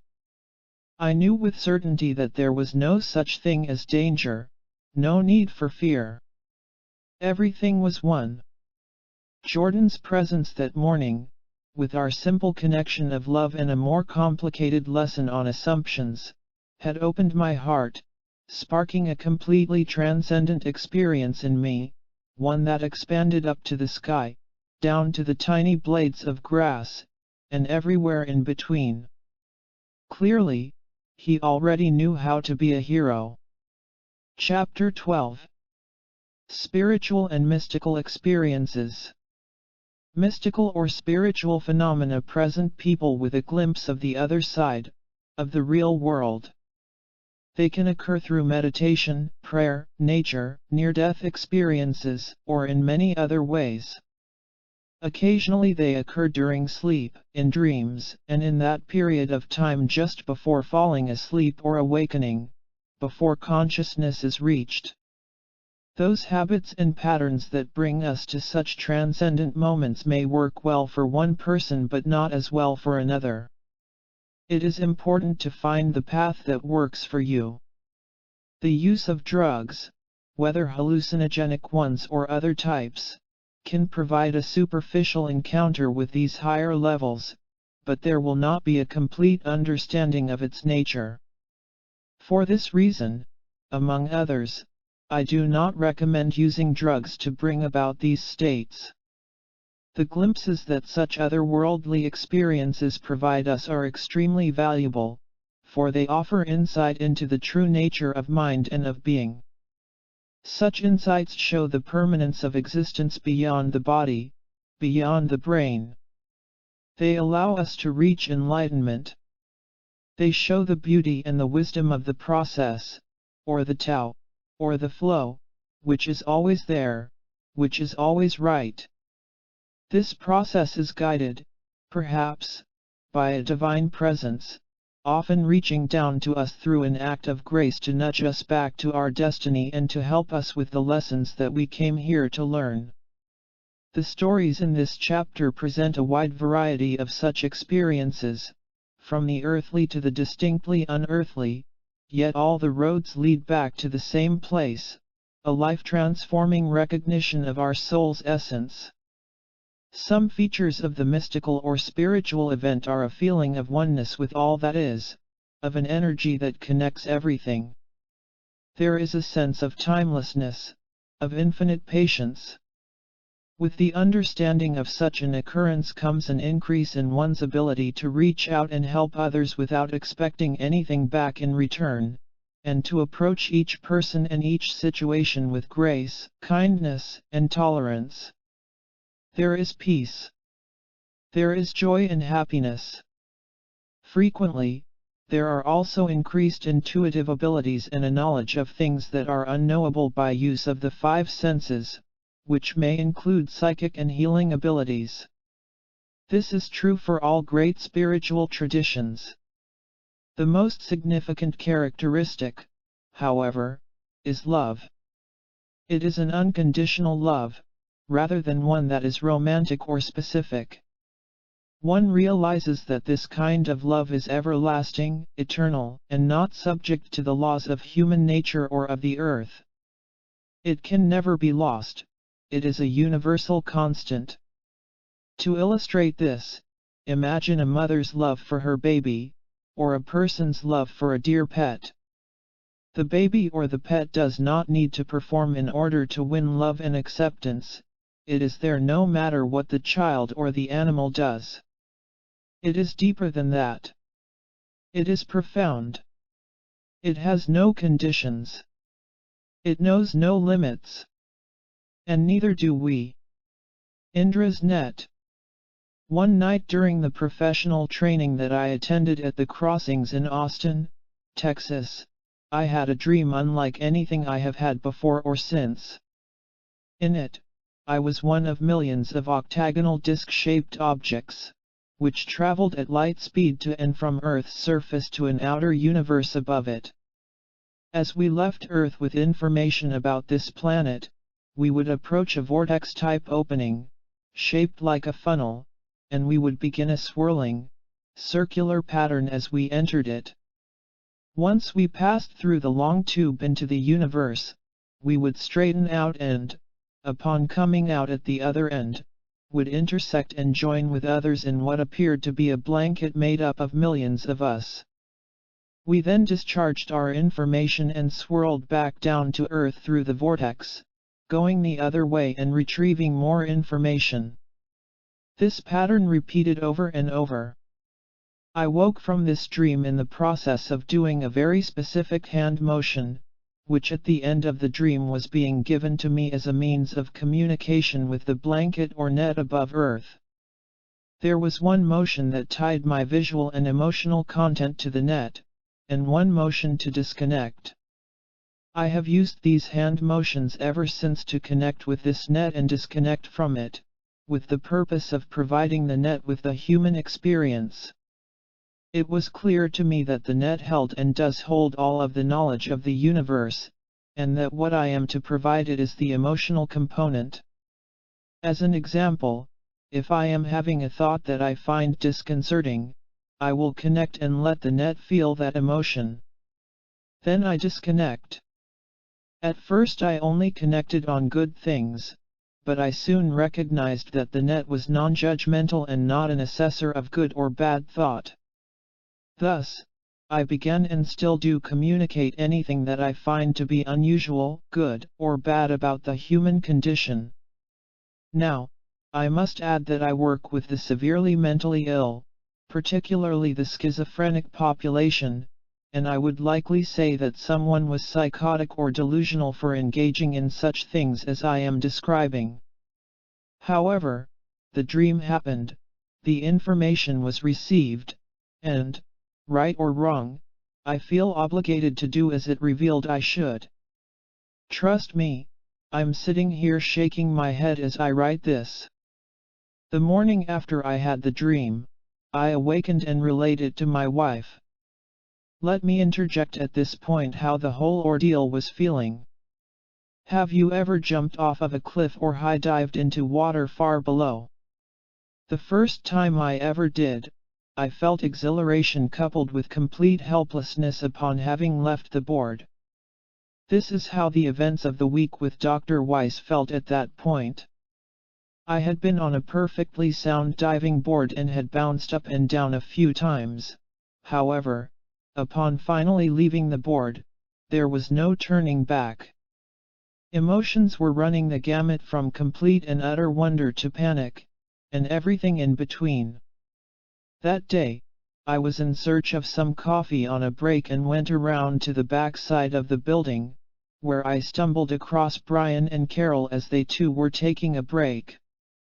Carol kindly said that they were interested in my experience and asked me to relate it to them. I did so, briefly, as I felt that surely they heard this stuff all the time and that what I considered life-altering for me was probably common news to them. However, they took honest interest, and Brian mentioned having heard of something in India's history about a net above the world. This, of course, turned out to be Indra's net, and the descriptions that I have read about it on the internet are quite similar to my experience. Brian also remarked that the communication process with the net was a gift given to me. I had not thought of it that way, I saw it more as an obligation. Now I realize that the two are not mutually exclusive, and that an obligation can indeed be a gift. The seminar gave me immediate empathy for Brian and the emotions that he must have felt while keeping the regression information quiet in the early years. Like him, I did not tell many people about any of my experiences, particularly of the net, until now, of course. Interestingly, those I have told about it have often responded with an awareness of something beyond the limits of Western organized religion, and I have been grateful for their position. I wish to say that the seminar and this experience rocked my safe little boat, and I know now that it needed to be rocked, for which I am beyond grateful. I have a long way to go, but at least I have no fear of the path anymore. Raymond Wilson. As Raymond progresses rapidly on his spiritual path, he is simultaneously sharing the details of his experiences and thus helping many others on their own paths. On that day in Texas, when Carol and I were taking a break on the back porch, Raymond came looking for some coffee. He then proceeded to accurately describe the image and concept of Indra's net, about which he had never heard or read anything. In his earnest manner, a portion of his mind thinking that he must be weird, he described a 2,500-year-old concept about the holographic interpenetration and the interconnectedness of all things and all beings. Although Raymond is an incredibly down-to-earth person, what he relayed was as far from earth as possible. He had no idea that these ancient Hindu and Buddhist concepts and images were being validated by the findings of modern particle physics. The weird part was Raymond's ability to tap into the ancient images so clearly, just as he had been able to see and draw the millennia-old Shivite symbol of Nikhil's regression to his princely coronation. The truly weird part was probably the shocked look on my face as I realized what he was so accurately describing. At the conclusion of that Texas training, I had dictated some of my recollections. I found a snippet about one of Raymond's regressions, a cosmic conscious memory. I remembered that he had been part of a quilt consciousness overlooking the earth of the distant past or future. He was not alone in this quilt, he knew he was with other spiritual beings, and that they were all somehow interconnected. Raymond was neutral about this planet's capabilities for nurturing the growth of souls.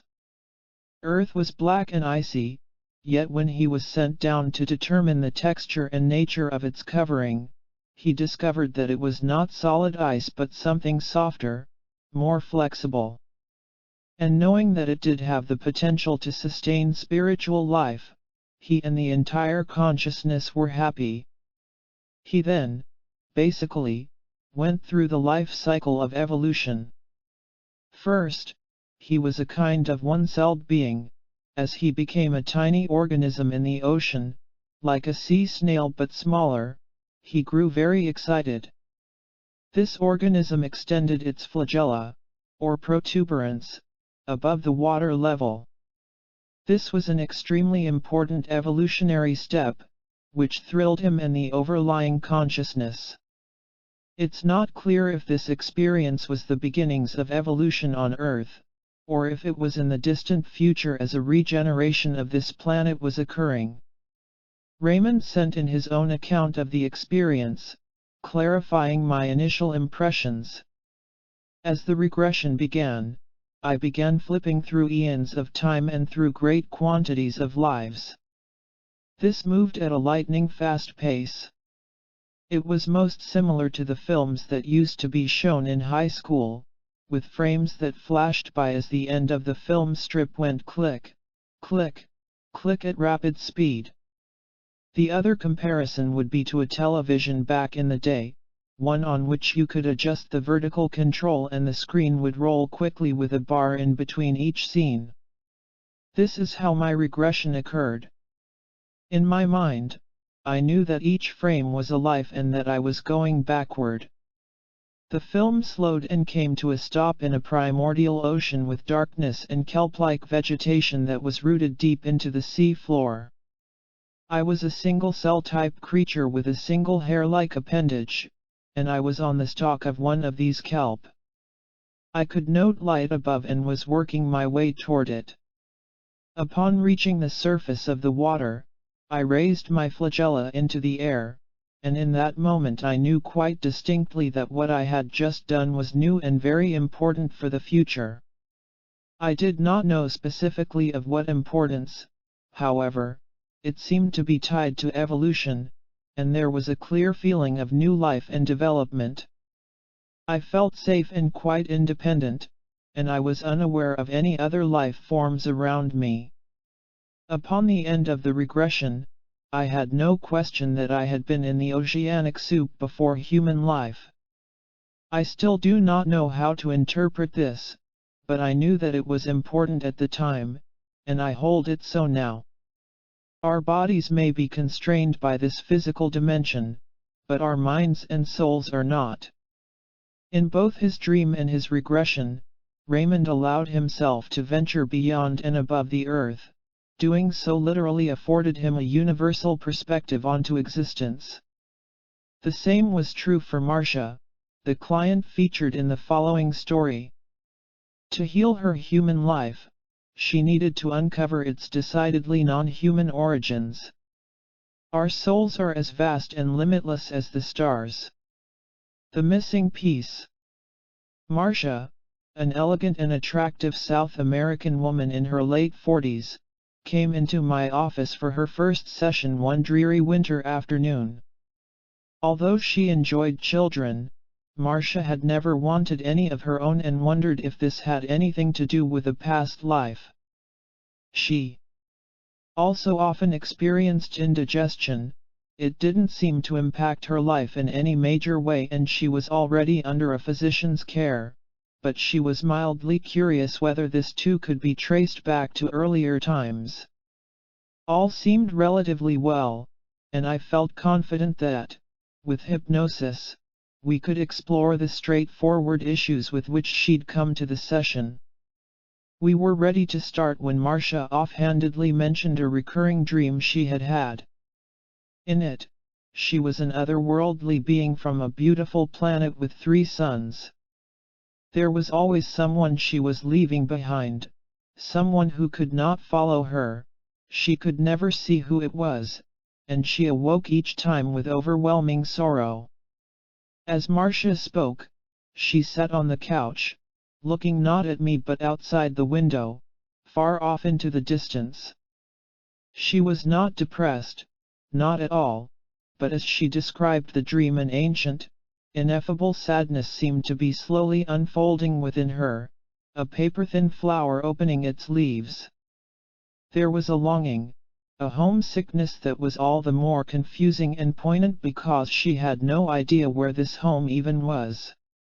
Marcia was successful, she enjoyed her life, and she had a very happy marriage with a husband whom she loved. Yet she felt that there was some kind of missing piece, some kind of missing piece. Was it a soulmate relationship that she was beginning to recognize? Its presence was starting to be revealed to her in dreamy fragments, but these were, as is often the case with dreamy fragments, so hazy and vague that they only left her feeling unfulfilled. I can't remember now if she spoke about not feeling exactly like she belonged here or if that was just what was so obvious from her eyes, from the way she looked out the window at something so far beyond this office, this world. I regressed Marcia and she easily went back into a lifetime that addressed her lack of desire to have children. It seemed to provide her with the answers she was seeking and she was content enough, so we moved on. Immediately and without any prompting, Marcia moved ahead into another lifetime. In it, she was an otherworldly being from a beautiful planet with 3 suns. I asked her to look down at her body, but she quickly corrected me, bodies are not important. Her people were visited by a group of tremendously wise, ancient beings from another land, one that was completely devoted to healing and whose origins they could project with their eyes. Marcia clung to them, absorbing their wisdom and knowledge as they taught her how to heal others using metals. They are so much higher than us. We're peasants compared to them, she explained, referring to the visitors' depth of intelligence as well as love. They were, as she put it, working on what is going to become the human body. Marcia, drowning in the profound love and spirituality in these beings' eyes, thought about leaving her planet and becoming human. My people are the last of a long, long line, and we are the only group of beings that can transition into humans, she said.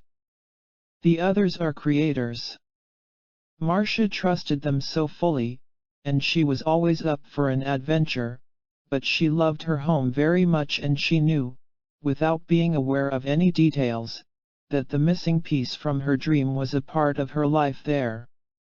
She was thrilled to feel its presence around her again and to realize that they were, at that moment, not yet separated. This was something she could never leave behind. At once, Marcia became dejected. A warlike people had invaded her planet, imprisoning people's essences inside statues and idols and causing terrible destruction as they seized control. With resignation and because she now possessed knowledge of healing, she said, "Now I have to go to Earth. I need to help." She mourned how Earth, the project of those exquisite healers with eyes full of bottomless love, had not turned out the way it was supposed to. It wasn't going to be like this. "It is very, very different than what I had expected it to be," she said. I asked Marcia again about the entity that was visiting her in her dreams. This time, there was no hesitation. "We are two of one. You can choose either to be a whole one or to be two of one. This is chosen just for the experience, not in the human sense, but more like a mirror, something so that you can see the face of you. It is part of me, yet it is separate from me." She sighed. "It was the stronger part. I was more like the dreamer." Interesting, I thought. Throughout light years and lifetimes, ever the dreamer. Marcia's voice was thick with regret. "I came to Earth on an impulse decision. Just to help. And now I'm stuck. And I'm forever separated from this peace. My peace." It could not follow her to Earth, she could not return to it. The grief over any separation is intense, but an eternal one seemed unbearable. I was used to working with clients who had lost loved ones to illness or death, divorce, or distance. As difficult as those events were, we could work with them. But I was at a loss for what Marcia was experiencing, the endless separation from oneself. I pictured her sitting in my office only an hour earlier, staring out the window. Now it was painfully clear what she had been searching for. I pressed her for details about the peace. Was there anything she could do in this life that could help her to reconnect with it, or to cope with the separation? "Just keep the memories," she said dully, clearly not believing this herself. Even though Marcia desperately wanted a better sense of what this other part was, it eluded her. Not only was she unable to see it, without it, according to her description, Marcia would never be able to see herself, the very face of her. I hated to end the session on such a palpably sad note. So I led Marcia into one of my father's healing visualizations, in which she visited a temple with crystals. I thought that it could help clear up the emotions generated by her regression, as well as give her insight into her indigestion issue, which she had requested. This meditation doesn't require the client to speak, so I instructed Marcia to take a few deep breaths and listen to my voice. Her face and body visibly relaxed. There is a point in that meditation in which a wise teacher or guide joins the client, who then visualizes a large movie screen appearing that can help illuminate some of the sources of her physical condition. I paused here for a few minutes so that Marcia could spend time watching the screen, and although she was silent, she was clearly in a deep state, engaging in the visualization. I sat back in my chair, finally taking a few deep breaths myself. It had been a long, exhausting day. Then, suddenly, and without warning, Marcia's entire being exploded into joy. Tears were streaming down her face, but she was laughing. I bolted upright in the chair. What had happened? Reluctant to interrupt such an obviously emotional experience, I waited for her feelings to die down, but they seemed only to intensify. "What are you experiencing?" I finally asked. It felt as though I weren't speaking to a client but to a glowing ball of energy. It took a moment before Marcia could translate whatever she was feeling into ordinary, earthbound words. "My guide," she said, he's going to show me. On the movie screen. Show you, the origins of your indigestion symptoms. I asked, not understanding why this would spark such a strong reaction in her, but more than happy to go along with whatever was happening. No, no.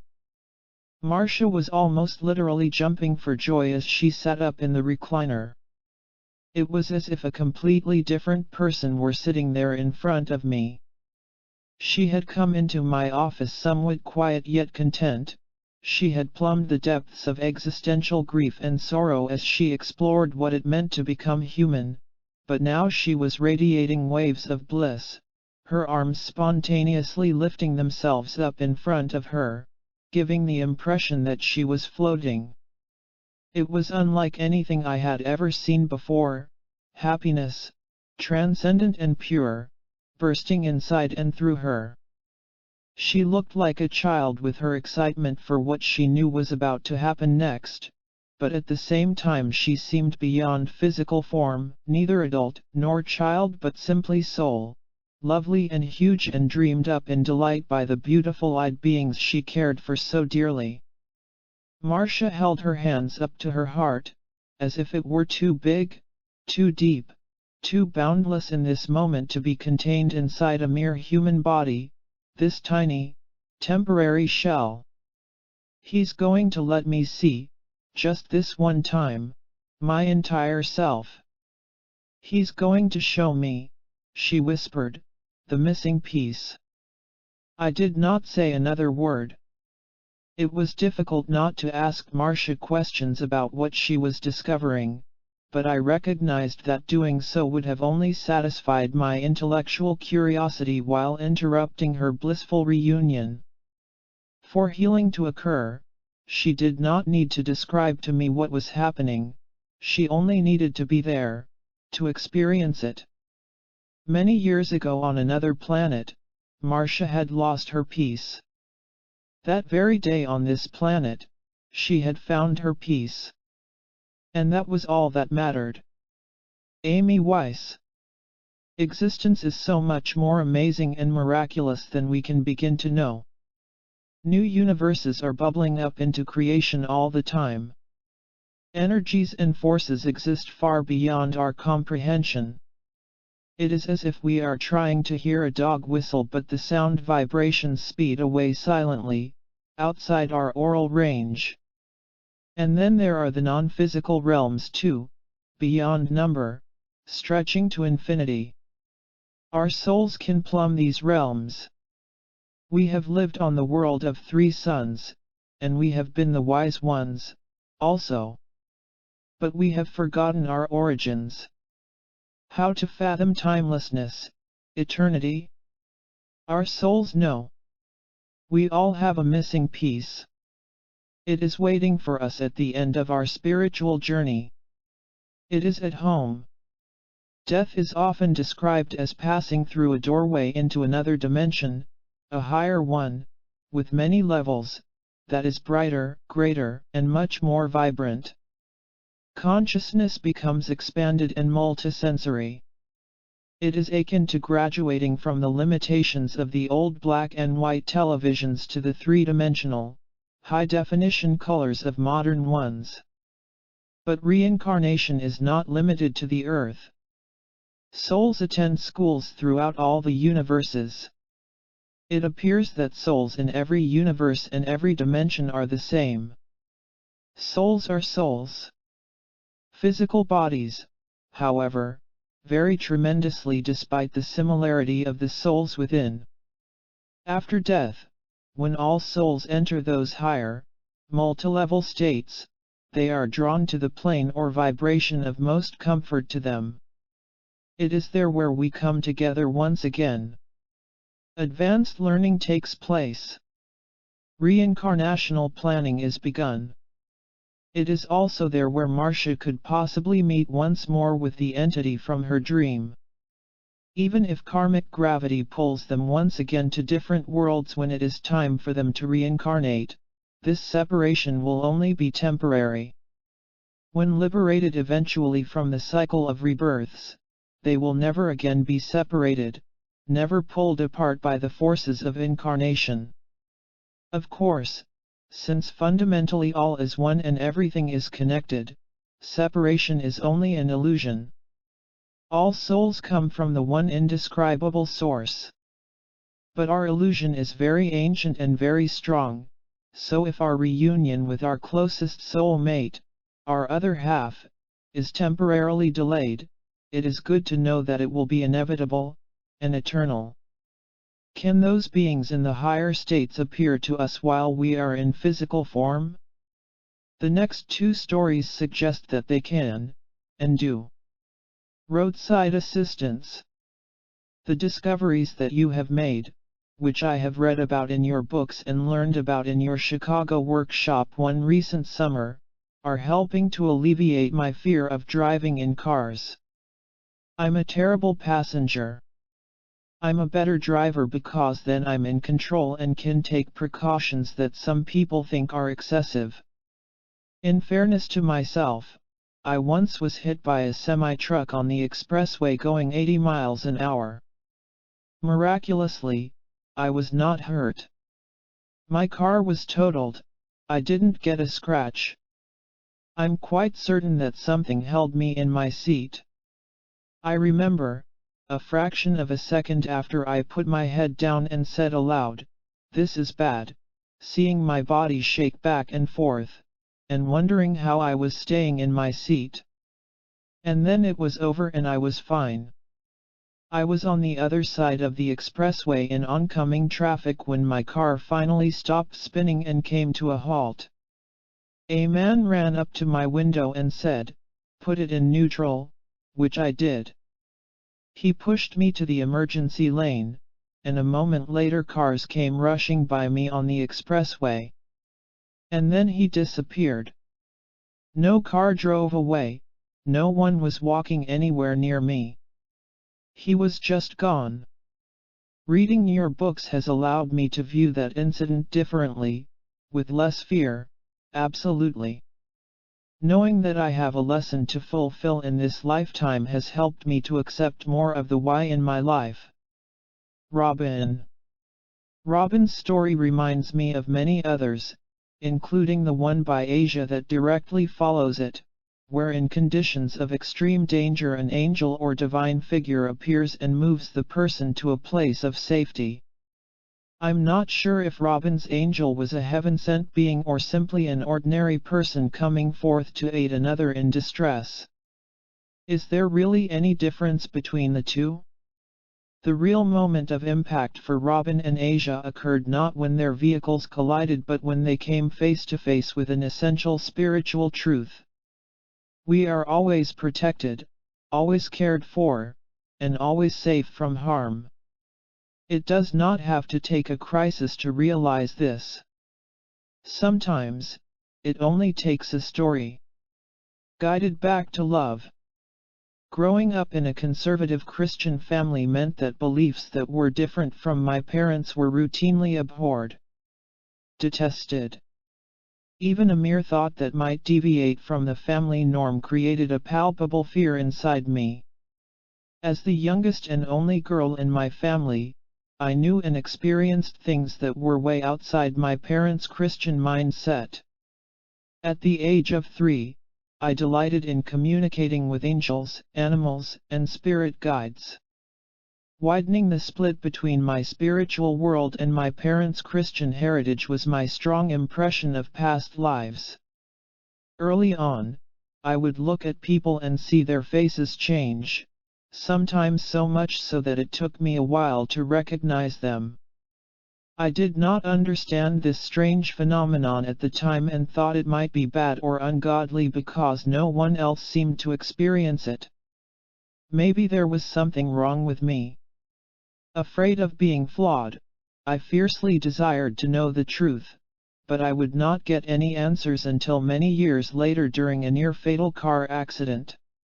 In the winter of 1987, a semi-trailer crashed into my van, trapping my 23-year-old body inside. Searing flames breathed down on me.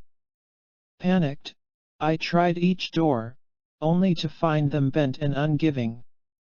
I was choking and on the verge of fainting when my guardian angel appeared.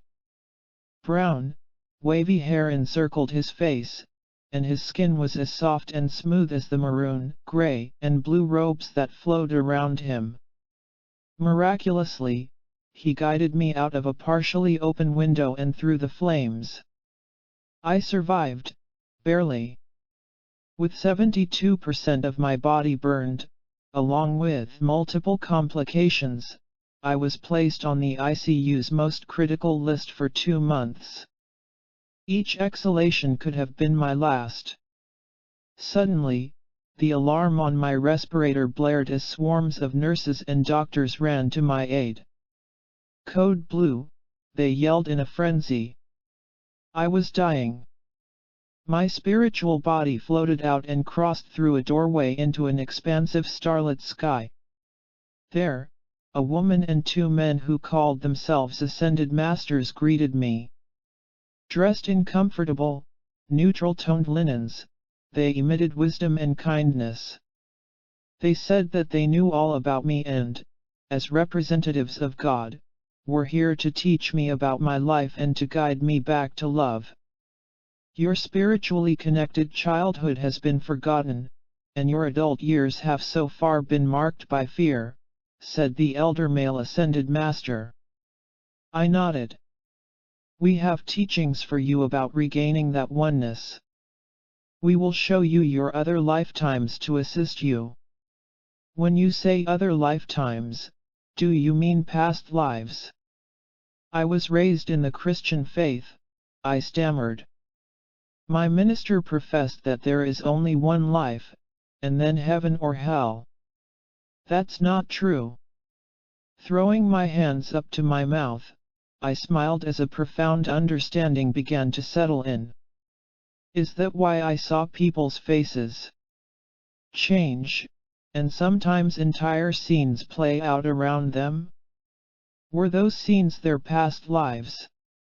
"Yes," the female responded. "I didn't make that up." I let out a huge sigh. Nothing is wrong with me and I'm not crazy. At that moment I looked down, unconcerned, at my burned body, lifeless on the hospital bed. The doctors and nurses continued their attempts to revive me. Only a few minutes had passed, but it felt like hours. I focused my attention back on the masters. "It's time to start our lesson," said the Ascended Masters. "In a moment you will see and feel how similar lives, one lived in fear and one lived in love, profoundly influenced you and those with whom you had contact. This experience will guide you out of fear and toward the deliberate choosing of love, thus transforming your life." The Master raised his arm in an arch, and several holographic screens enclosed me. "Are you ready to see your other lives?" he asked. A man appeared on the screen, jerking around sacks of grain in a mammoth underground vault. As he counted the bags, his long robe dragged on the dirt floor. He pursed his lips while marking the number of sacks. "Not enough to go around," he said, shaking his head and pounding his fist on the nearby table. A moment later, the door opened and a young woman with her hair wrapped in fabric collapsed at his feet. She squeezed her hands together and pleaded, "My family is starving. Please help us. You are our last hope." She raised her clasped hands high in the air as she wept, and her eyes intently searched his face for a humane response. "I have nothing for you. Leave." The man stood up and flipped his robe behind him. The hard edge of the fabric whacked the floor, sending a fine swirl of dust onto her face. "No, you don't understand. We will die without your grain," the woman begged. She grabbed the bottom of his vestment. "Get out." He pushed her off of him and into the wall. She stumbled out the door toward her waiting family. Her child ran to her and threw his arms around her waist, but she knocked him to the ground, sobbing and yelling at him to stop. The screens lifted. Spinning around with outrage, I said, "What a horrible man! How could he have treated me like that?" The three of them scanned me with a gentle smile and replied, "You were the man." The intense sensation of a burning steel rod pierced my stomach. I tried to swallow. Well, there wasn't any food for her. I must have needed the grain for someone else, or to replant the crops for next year's harvest, or, defensively, I babbled on until I screamed. I had to say no. With kindness, they said, "It's not that you said no, but that you said it with a closed heart." Oh! My shoulders slumped. I don't think I know how to say no in a loving manner.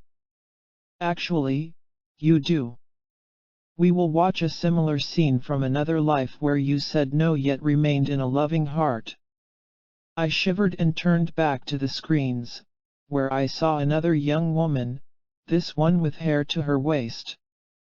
As she stepped into the room where a man sat with sacks of grain, she cried, "My family is without food.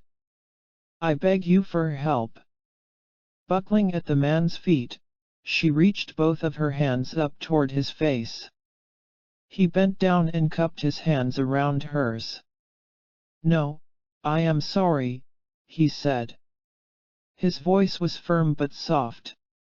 "There is no grain to give to you or your family." Gently, he helped her up and to the door. Once she was outside, her young child ran to her, and she embraced him. The screens moved away, and I said, "It is possible to say no with an open heart. Circumstances outside you do not have to lead your heart. Instead, allow your heart to lead in all circumstances." I see that when I lived as the fearful man, I created a wave of fear in the woman, which then went to her family.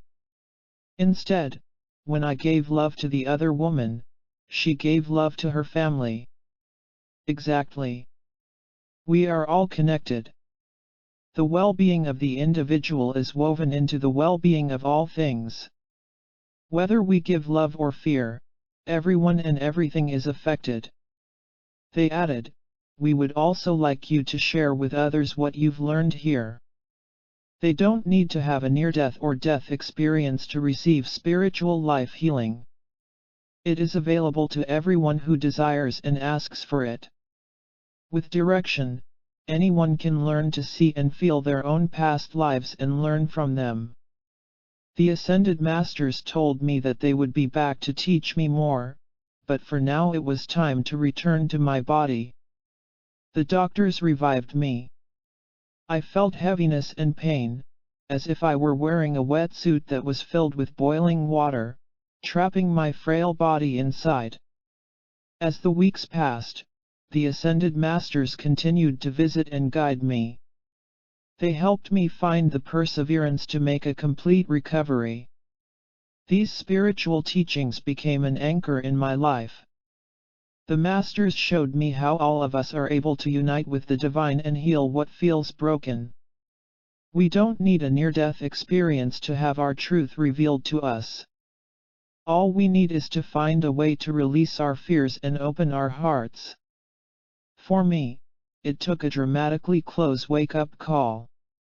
For you, perhaps these shared words of the Masters are enough.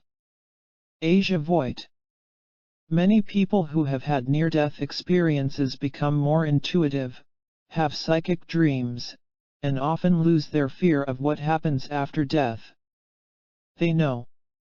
The overwhelming majority of us will not have a near-death experience, but we can learn the same lessons nevertheless, as Asia points out.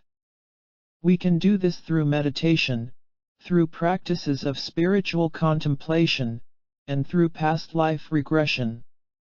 The methods may be slower or different, but the results are the same.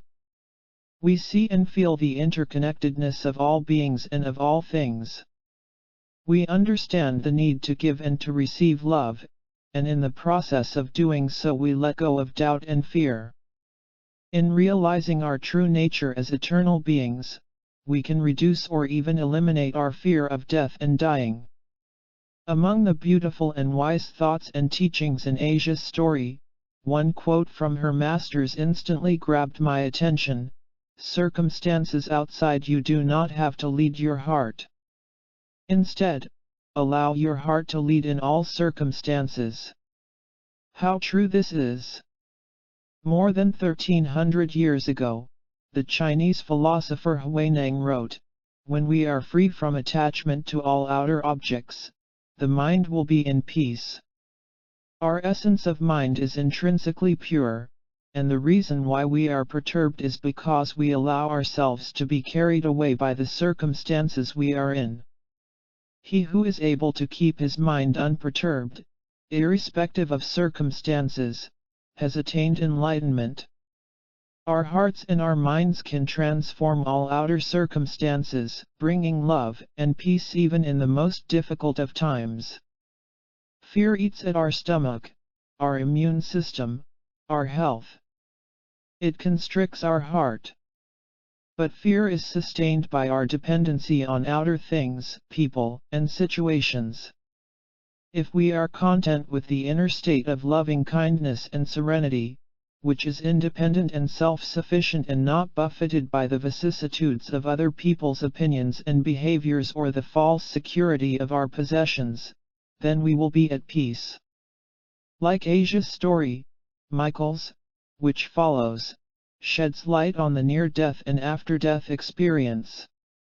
His visions and emotions after leaving his physical body in his past life are consistent with so many other accounts of this nature. They tell of a magnificent recognition of oneself as a spiritual being on a journey that lasts much longer than the human body. Deep within the horrors of a long-ago war, Michael discovered his own pure essence. He discovered peace. Nights of Light. As a past life regressionist and spiritual counselor for the last 7 years, and a crisis counselor, diagnostician, and psychotherapist for the last 20, I have taken hundreds of people back to their past lives. Many of the sessions have been profoundly moving and healing. But my favorite of all was one in which I was the client and the facilitator was Dr. Brian Weiss. I had not asked for the experience, and it was completely unexpected when Brian offered a wonderful surprise. The fact that it was to be on stage, under the lights and in front of so many people, was a bit daunting, but there was no way I was going to pass it up. Brian and I had spoken a number of times, privately, mostly about our work. I don't talk about it much, but he was aware that I was living with chronic pain in my back. I had regressed many people by then but had never been regressed myself. I felt both excited and concerned. I knew that I was almost as left-brained and empirically based in my thinking as Brian. That fact, and the chronic pain I experienced constantly, made it seem unlikely that I would be readily induced into trance. Moreover, I knew every word of Brian's induction. I knew where he was going to try to take me, and exactly how, with what words. As I stepped up on the stage, I whispered to Brian, away from the microphones, "Please don't get discouraged if you can't take me there. If this doesn't work, it will be my fault, not yours." Brian looked into my eyes and said, "Let's see what happens," as calmly as if he were saying, "Isn't it a beautiful day?" He made no attempt to perform anything remotely like a standard induction. He simply began talking to me, as if we were sitting together on a park bench. I remember thinking, when is he going to hypnotize me? The words he said were not at all what I expected. "Tell me a few things about your childhood. What was that like?" he asked. Sitting next to him on the stage with my eyes gently closed, a wonderful, early memory did come to me, one I had completely forgotten. Merely by talking, Brian was able to transport me to a beautiful memory, with inordinate clarity, from my childhood. As he took me to a past life, I became conscious of how incredibly quiet it had gotten in the room. I began to feel an enormous wave of heat flowing toward me from the silent audience.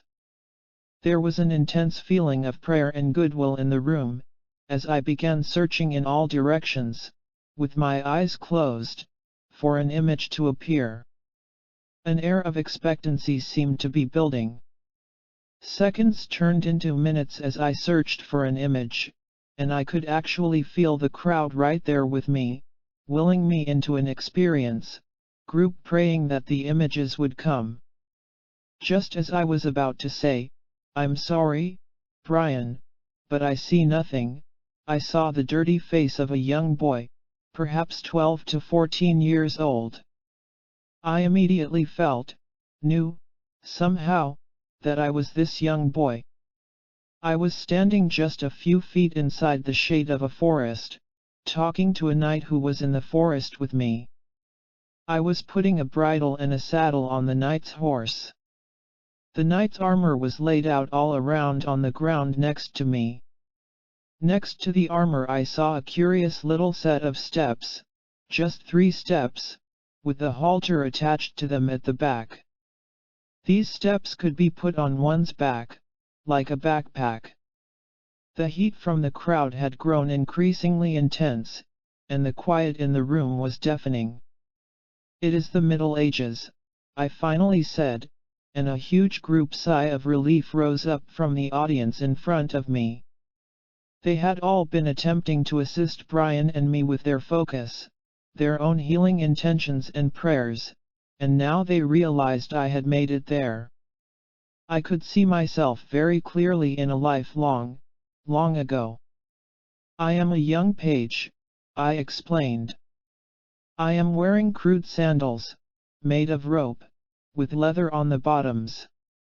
My hair is straight, dark brown, and looks as if someone put a bowl over my head and cut around it.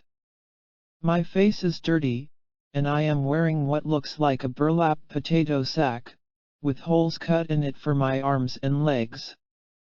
I have a rope belt tied around my sack dress at the waist. Just outside the forest, to the left, is a huge, open field, and men are assembling there. There are knights on horseback, and many more are walking, with various weapons and shields. Some simply had large axes and crude clubs and maces. Others had swords and knives with them. Still others had long bows and crossbows. All were coming together, mingling and talking, there in the field. Thousands were arriving from every direction. On the hill to our right was a large, beautiful castle with tall turrets. I was now finished putting the bridle and saddle on the horse, and I was standing on the top step, putting chainmail down over the knight's upper body. There were tears welling in my eyes as I heard myself begin to speak. "They say you will not return, that you are going to die." "Who said that?" he asked. "Everyone. They say that the army you go to fight is 10 times the size of ours, and that you and most of the others will die." The knight looked directly into my eyes as he said, "Do not fear, for dying is easy, it is living that is hard. To die valiantly on the field of battle with my friends is an honor, and it is a destiny we all know awaits us. I am not afraid, because I know that our souls live on and go up to heaven when our body dies. We never truly die." By this time I was crying silently as I began to slide his armor over his head. Tears were running down my cheeks. "Don't go. You don't have to go," I whispered. Still crying, I began placing his helmet down over his face and head. I positioned the steps next to his horse, and he slowly and carefully walked up them. Swinging his leg over the side of the saddle, he said, "Remember what I have said here today. If I do not return, we will meet again in heaven." With that, he turned his horse toward the quickly filling field of men and rode out of the darkness of the forest toward them. Brian moved me ahead in time, and I saw 4 men walking into the castle courtyard, carrying a knight. He was lying on his back, on his shield. I did not want to believe it was he, but I knew that it was. I began running, chasing them into the castle, and arrived as the knight was being placed on the ground. They removed his helmet, and the men began feeling around his waist belt and retrieved a small, leather pouch. Opening it, they pulled out a small note on a crude piece of paper. What they read aloud from the note instantly made me both happy and sad. "To he who finds this note, it is my last wish that my horse, my sword and armor, all of my personal property, and my station in this life go to my page." Of course, that was I. I was distraught that I would not see him again in that life. I appreciated all that he had done for me, but I also began to realize, then and there, that I might be looking down at and realizing my own future. Yes, knights fight and knights die, I thought. I was crying openly as the men handed me his sword and began stripping the armor from his body and handing it to me. There was no sensation of celebration. I had lost my dear friend and was being filled with a sense of duty, a duty that I had doubts I could perform.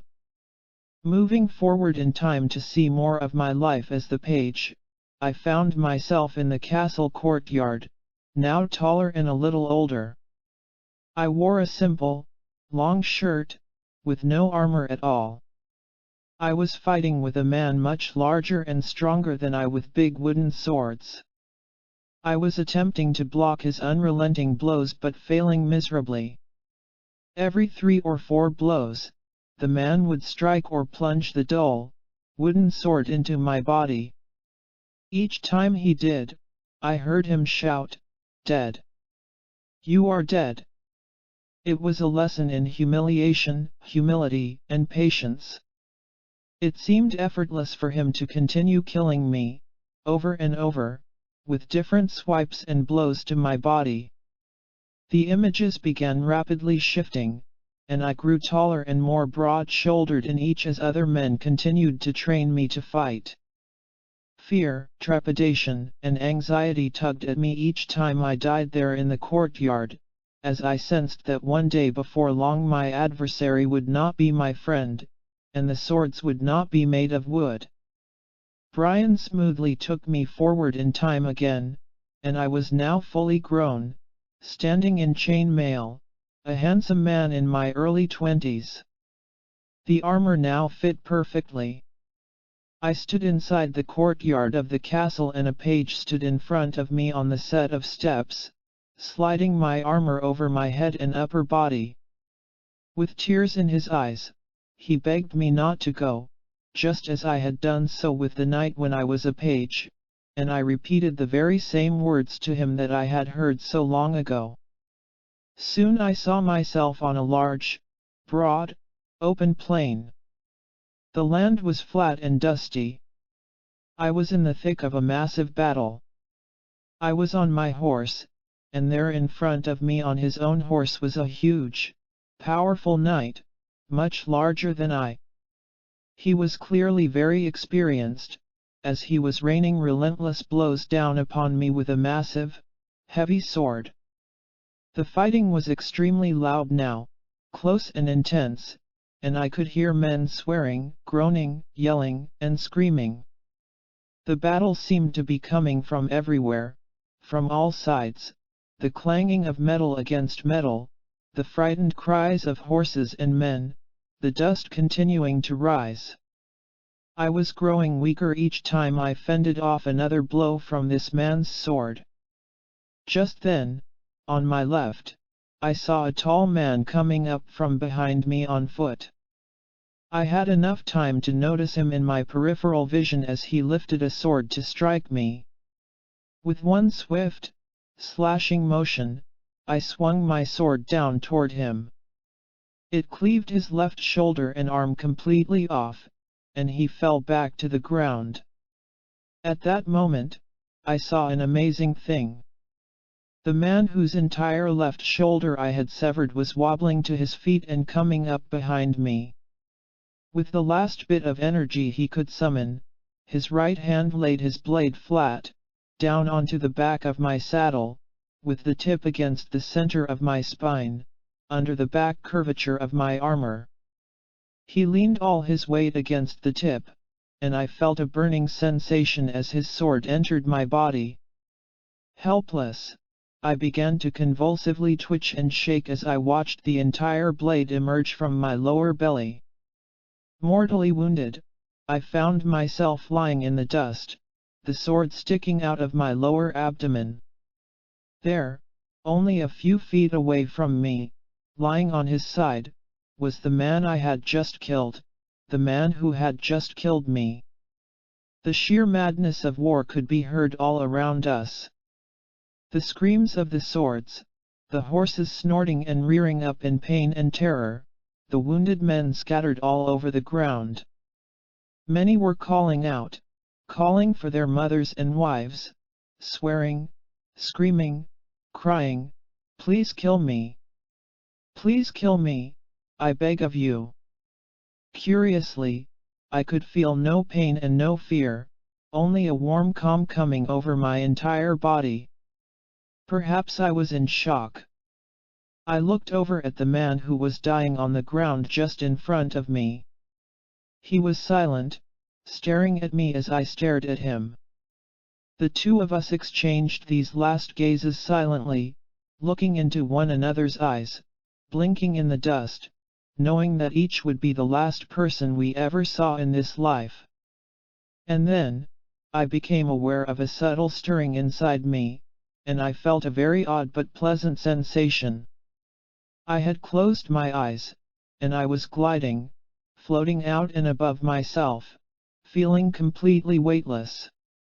I gazed down at myself, not at the body lying on the ground but at the thing that rose from it, which could somehow look down and see the former me, my shell.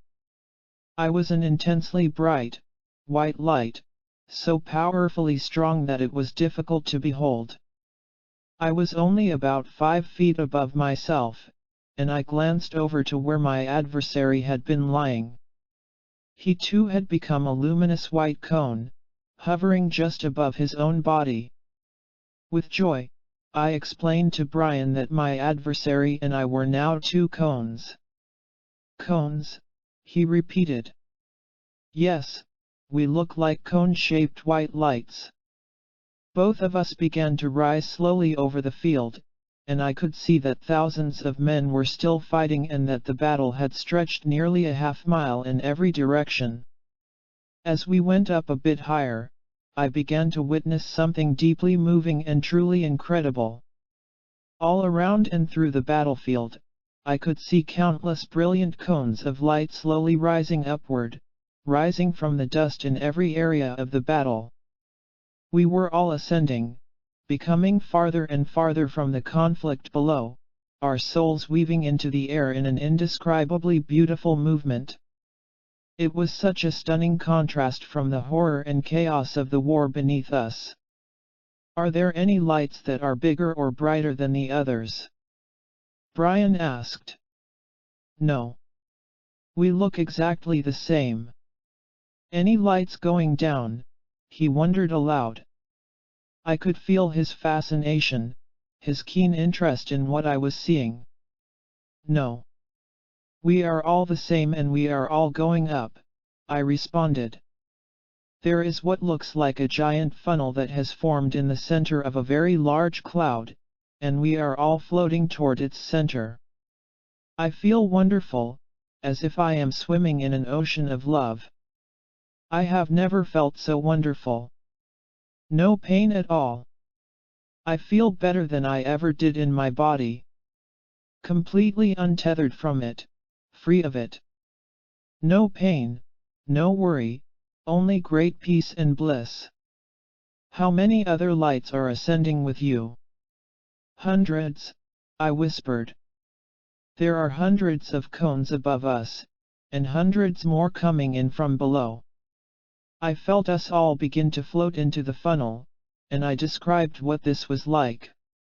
The funnel's end is large, but there is a narrower, more luminous tunnel attached to it as you enter, filled with an extremely strong white light. There are about 30 cones crowded in there with me, and we are all the same light as the tunnel. I was in absolute awe. I was later shown a photo of that moment, taken by someone in the audience. I was looking straight up, above me, my head rocked back, and my expression was just that, one of complete, revelatory awe. We have come to a great room. It is incredibly bright white in here as well, the whole room, but this room seems limitless, it has no walls. So many beautiful white cones are floating, hovering, all around. There is great peace here, as well as the sensation that enormous, limitless love surrounds us.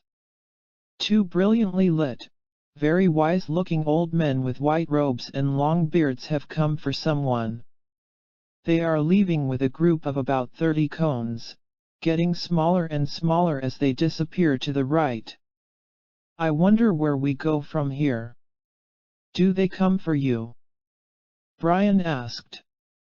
Not yet, but I am calm and patient. There are so very many of us. It is so peaceful here, and I know that they will come for me when it is my time, I replied. As we waited, Brian asked, what do you think you learned from that life? That war and killing are madness. That no one wins, and all on both sides lose.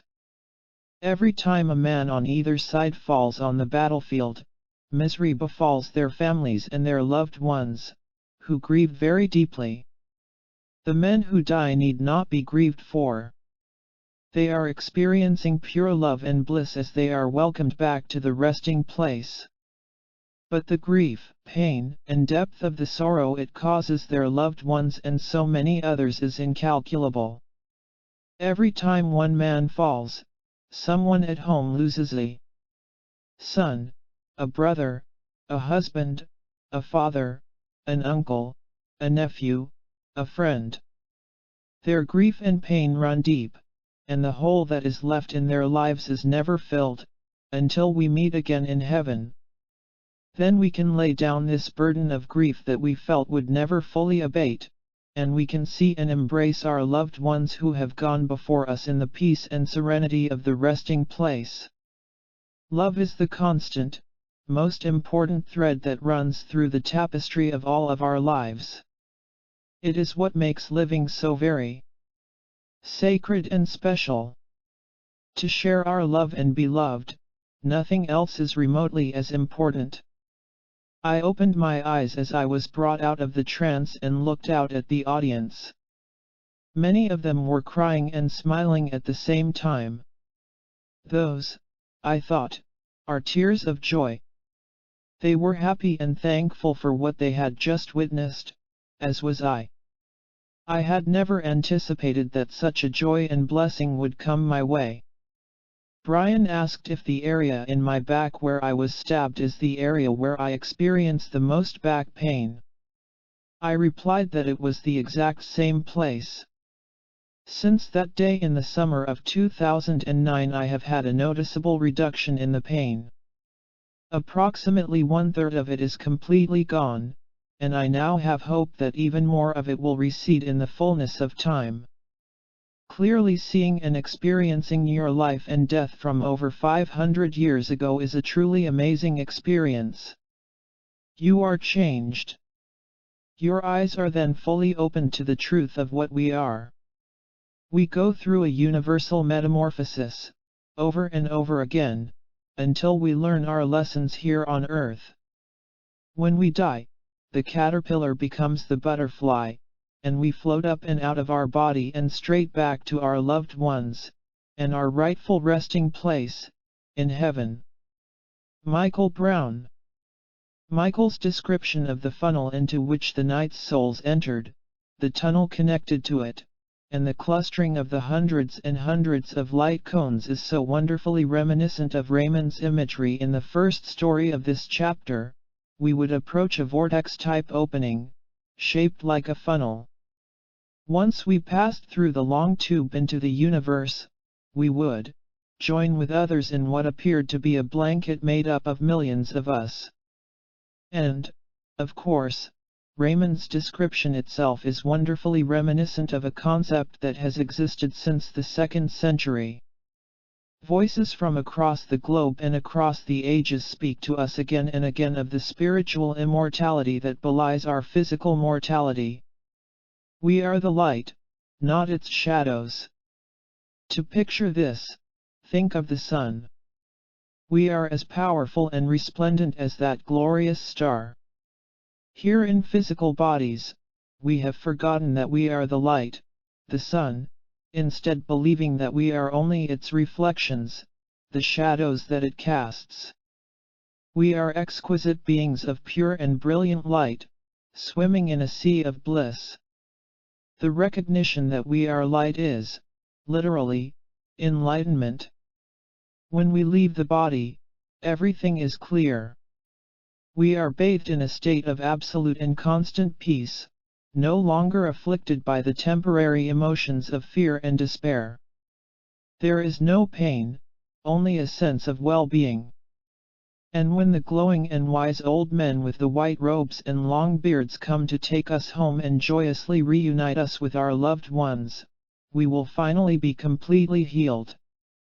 We will be whole again. This peace does not need to be something we obtain only when we rise from our bodies and leave the earth behind. The earth needs it too. Peace must be found within ourselves and throughout the world, not only at the individual level but also at the international one. What if we finally decided to stop engaging in wars? What if our countries cooperated instead of competed? And what if, as this next story by Bethany suggests, our political structures and systems were to be founded on and motivated by love, instead of power? There is nothing more powerful than love. Global Karma. During a meditation at your July 2010 course, I channeled a little note about world leaders and group karma. There is a separate plane in the spirit world for governments, where great minds can enter and negotiate with world leaders who have passed away. They can change the things on the ground for good, but they are only allowed to change what is from the heart. They can negotiate and whisper in the ear of their ancestors, and they love this. In such a way, they can create the most magnificent change in thinking. They can converse and work for a peaceful outcome, which isn't based on power but on love, balance, and making things right. The world leaders all have their guides, but they don't often listen to them. Yet this is changing for the better. If these leaders started doing regressions, it would help and then filter down to create a massive change, releasing a lot of energy and karma and healing on a huge scale. This is true even for dictators considered to be cruel and brutal. If they started regressing, healing, and raising their vibration, then the whole situation that they created would be released. All the leaders are in a little pocket joined together by group karma, and as soon as one begins, they will all be released into a higher vibration here on the ground as well as in the spirit world. Therefore, the trouble that was their energy will be released peacefully and without any further ego. If people were trained to do hypnotism and regression as part of a treatment for terrorists, it would create a shift on a massive scale. It would prevent future situations from happening. They can regress them to get to the karmic root cause and then heal it. This can even be done to the people who work for them, so that healing can occur up the line. Even the leaders considered to be evil have had many spirit helpers who were trying to release healing energy. This would have been their other path in life, had they not chosen the paths they did. Bethany. Of course, politicians and world leaders are spiritual beings. We all are. We have the same spiritual helpers and advisors as they do, whether guides, masters, angels, wise beings, or whatever we want to name these emanations of the divine. Many governmental officials, however, are close-minded about the spiritual realm. Ego and pride prevent them from opening up to the possibilities. Unbeknownst to Bethany, I have been working for many years with politicians and leaders from all over the planet. We work confidentially. Progress is slow, but it is steady. There is hope. This development is not limited to the political sphere, it encompasses many other traditionally left-brained and logical professions too. In the next story, an attorney relates her own account of overcoming her doubts and awakening to her higher nature. When we are open, she writes, there is always a way for the universe to show its truth. Let her words be a way. Cloud consciousness. We are all spiritual beings living in human forms.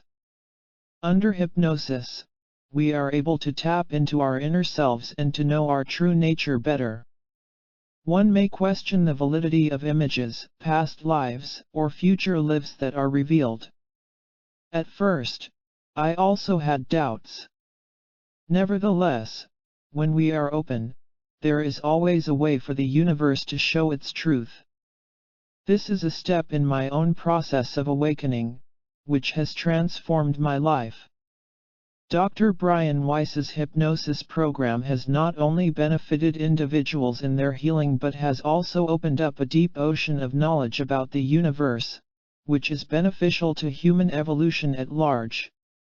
My own hypnotherapy subjects have taught me about the coexistence of multiple dimensions, how our thoughts create and affect realities, the law of karma, the possibility of change, and the interrelatedness of all beings and events. As Saint Augustine said, miracles are not contrary to nature, but only contrary to what we know about nature. Before I learned hypnosis from Dr. Weiss at Omega Institute in 2005, I had an unbelievable experience in Hong Kong. Out of curiosity, I had my first hypnosis session with a psychic called Jackie, who was recommended by my friend, in April 2005. While I was expecting to experience some past lives, to my surprise I witnessed and felt myself as part of the clouds with consciousness. I was without any gender but in a white, transparent form. When Jackie asked who I was, I answered calmly, I am a goddess. She asked me what I was doing, and I replied, I am flying amongst the mountains, making sure that the plants have sunlight and rain. How do you know that you are a goddess? I am elevated in the air, and I see tiny people from the ground asking for my help. Some are bowing to me, and some are simply praying. But I can only motivate other people to help them. I cannot do it directly, for it will scare them. As a lawyer, I have never thought of saying or experiencing something like this, and so my logical mind thought it must have been just a dream. Jackie told me that it was not, but rather that it was an example of Divic consciousness. What is Divic consciousness? I asked. She radiated a beautiful smile, looked at the top of my head, and hugged me. Of the angels. I see many angels over your head. I later browsed the internet for the term. One article that resonated with me said that our evolution may be in biological form like animals, in Divic form, like natural forces, the winds, the clouds, and the rain, and from other stars, souls with higher wisdom from other planets. These evolutions are interchangeable. With what I learned from Dr. Weiss, I became aware of my true self and my abilities, and I have used these skills to help others awaken, know their life purpose, heal themselves through understanding the law of karma, and, above all, raise the consciousness of many people. All these are beneficial to mankind. In one regression that I conducted, a woman called May described being in a forest, being back home. She felt incredibly happy there. I asked her what she saw. Many transparent white beings. Millions. They are smaller than a rose. They have transparent wings. Are you one of them? Yes, she whispered. I've no sex, I'm neutral. My name is Irano. Do you belong to a particular tree or plant? No. We work together as a group. When we see that a tree needs energies, we give energies to it collectively. We protect nature. I asked her if she had any messages to relay. She replied, we are of a higher vibration that gives energies to the trees and plants. We form a supportive network of energies to merge with the vibration of the earth. In this network, there is no competition, only cooperation and happiness. We work together. We communicate through telepathy. We are all transparent, there is no hiding, no cheating, only honesty and peace. Our energies are pure. Are you different from the clouds? I could be clouds, she said. It is just a thought form. I asked Maya if she knew anything about the year 2012. She responded, about that time, there is a change on Earth, climate change, energy change, wind, rain. We need to cooperate. Humans need to cooperate with us. I questioned what could be done. Learn to look at your inner self, she said. Look at your heart. Keep aware and change. There is no law and written contract. You can manifest. 10 to 20 years ago, many masters came to Earth to help. They are higher beings. Most of the babies these days are higher beings. They are happy and content, and many of them are psychics. Parents have to learn from their babies. They have special vibrations never known on this earth, and they've come to help. The parents live in a competitive world, but these babies are non-competitive. They can feel the inner heart of adults. They've come to awake our inner ability. She added, I remember that my mission is to deliver a message from the source. I brought her toward the source, and then asked her to describe it. Golden light, she said. It is a sense of being. I can't see the vibration. It can be big, it can be small. Being can happen without a physical body. The source is where all the universes come from. It is just knowing, a consciousness, expanding energies. In human language, it means light in a space. But there is no dimension. It only exists. What messages does it have for you? When we change, the world will change. We don't need to work so hard. In 100 years' time, humans will not need any devices. Not many people can align with the energies from the source. I can hold the original vibration, absorb it, carry it, and affect humans with it. My vibrations will affect the vibrations of my surroundings. People come to you because they are attracted to your energies. They are just like clouds, we are like a tree. People come and rest under our shadow, and they go. Just give them energies. When we need energies, absorb it from the source and give to the rest of the world. This is what receiving and giving means. The energies from the source are abundant. I am the source and part of it. It is expanding, and so am I. Assist others. When we are confused, go to the source, restore, and feel the energies. Feel stronger. Help others to find their true self, because not everyone can align with the source.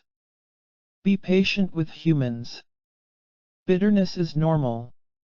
We have to learn the emotions of being human, but we should not allow ourselves to be trapped by these emotions, for we are just here to learn.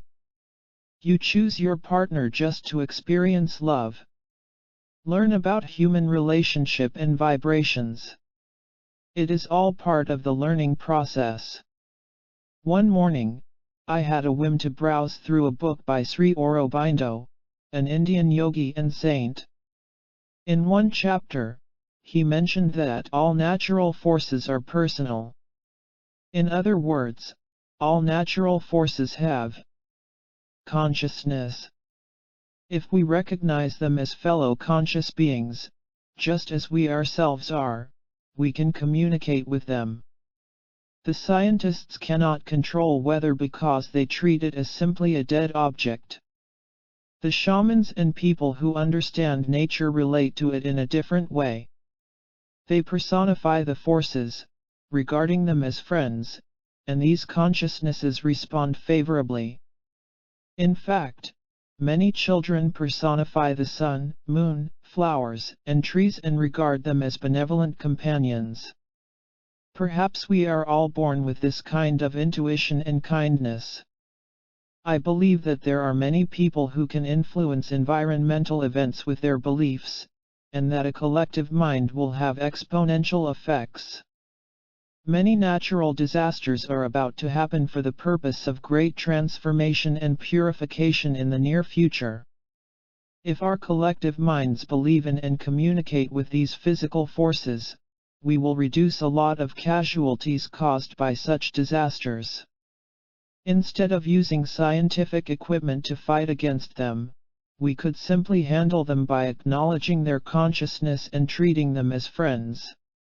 From ancient knowledge and channeled messages under hypnosis with higher spiritual beings, I have learned that only love and compassion will raise the vibrations of people and the land and lessen the effects of these disasters. Dr. Masaru Emoto, an internationally acclaimed researcher on consciousness in water, has discovered evidence of how our thoughts will affect the shapes of water crystals. There is evidence of non-locality of changes, of how our thoughts travel and instantly affect the quantum field. I met Dr. Emoto at a conference, where he joked with me about influencing the earthquakes. I told him that it would be easier to mobilize the wind and rain first. I know that he is more in-depth than what he has disclosed to the world. His research has been criticized by some scientists who say that it is pseudoscience, that there is number 100% proof, and that it could be affected by many other factors. May I ask, when scientists make certain propositions before doing their controlled experiments, can they conclude that there is a 100% proof while ignoring all other factors happening simultaneously in this universe? Perhaps my legal training teaches me otherwise. A lawyer's standard of proof is less than that of a scientist. We do not need 100% proof, we only need to prove on a balance of probability or beyond reasonable doubt. An open heart to accept the existence of certain phenomena without negative criticism is a great leap forward to human evolution. Linky. If we are all precipitations from a higher vibrational state, a source energy, then we are all sentient beings and are all connected. Linky is expressing this concept in her thoughts and words, which are echoed by the astounding revelations of modern physics. We are, at our core consciousness and physicality, some flux of particle and wave, and as we change polarities, some identical flux of particle and wave at the other end of the universe may be experiencing an instantaneous complementary shift of polarity in reaction to our change. We inhabit an amazing cosmos where miracles occur constantly, just beyond our everyday minds. The concepts of religion and spirituality can coincide, but they are not synonymous. Religion can indeed pave the way for great acts of love, charity, and compassion, or it can be used as an excuse for separation, violence, and cruelty. At the heart of all religions, however, is love. The next few stories demonstrate how religion can be the avenue to greater spiritual wisdom. Day of Atonement. One of my favorite experiences was on Yom Kippur about 10 years ago. I am not Jewish, but I find this to be one of the most meaningful religious holidays. I envisioned myself standing on a stage in a large auditorium. Facing the empty seats, I began to pray that all those whom I had injured or wronged at any time in my existence would please come to the auditorium and take a seat. I wanted an opportunity to express my deepest remorse to them all. Instantly, the seats began to fill up, until the auditorium was about 3/4 full. I was astonished and ashamed to see so many people there. Then, I began to talk about my regrets, my spiritual search, and the growths that I felt I was making, and I apologized to each person for any wrongdoing for which I was responsible. I asked them to forgive me if they could. After I had spoken and thanked them for coming, they all stood up in front of their seats, held hands, and sang, "Let there be peace on earth." When the last note faded, they all disappeared as quickly and quietly as they had come, leaving me standing there on the stage in awe. Donna West. When repentance is heartfelt, and when forgiving and being forgiven is sincere, then the slate is wiped clean, the auditorium is emptied. When there is no urge to hurt anyone or anything, there will finally be peace on earth. Angels and Demons. I was at one of your conferences in November 2010. After lunch, I returned tired and with a headache. I was very concerned that falling asleep was unavoidable and feared that I'd be the snoring person whom someone would have to wake. After settling down on the floor, I thought, "Oh no, I am going to fall asleep." I did not go to this conference to nap. Much to my chagrin, I was dozing in and out, but I did manage to go somewhere. I was in a hall with books, and I heard Dr. Weiss say something about pulling out a book from a shelf. One floated into my hands and opened to a page with a golden shimmering name written in large script at the top of the page. The name was Lucifer. It was not the most comforting thought, but I was too tired to judge or block the information. In this life, I was educated in Catholic schools from grade school to high school. At the age of approximately 9, sitting in my classroom, I can recall being taught about Satan and hell. I simply did not agree with the view of the nun. Wisely, I did not speak my views. I did believe in God. I knew the tale of Christ but could not identify with him, and I did not go to church unless my mother made me. As an adult, I am very spiritual but not religious. I believe in and communicate with Christ, God, and the angels. I have read sections of the Bible, although my views are not necessarily in agreement with it. I have come to understand that Lucifer was misunderstood in the Bible, but that he did start the ball rolling in a negative direction, a perspective I had blocked for years.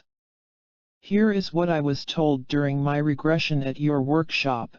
Lucifer was the closest to perfection, but he was informed that he could not return to the ultimate source because of the great separation. As a whole group of souls, we decided to separate from God. Lucifer was heartbroken over the separation, then he became angry, and out of anger, or vanity, he tried to hurt God by hurting himself. It was a temper tantrum of biblical proportions. Lucifer was not the evil Satan as portrayed in the Bible. I do not believe that he sits on people's shoulders and tempts them into wrongdoing, contrary to the beliefs of some my friends. However, we are all responsible for our actions, even angels. Because of my fatigue, I could only witness what came to me that day. The next scene was short and in high definition, with vivid colors.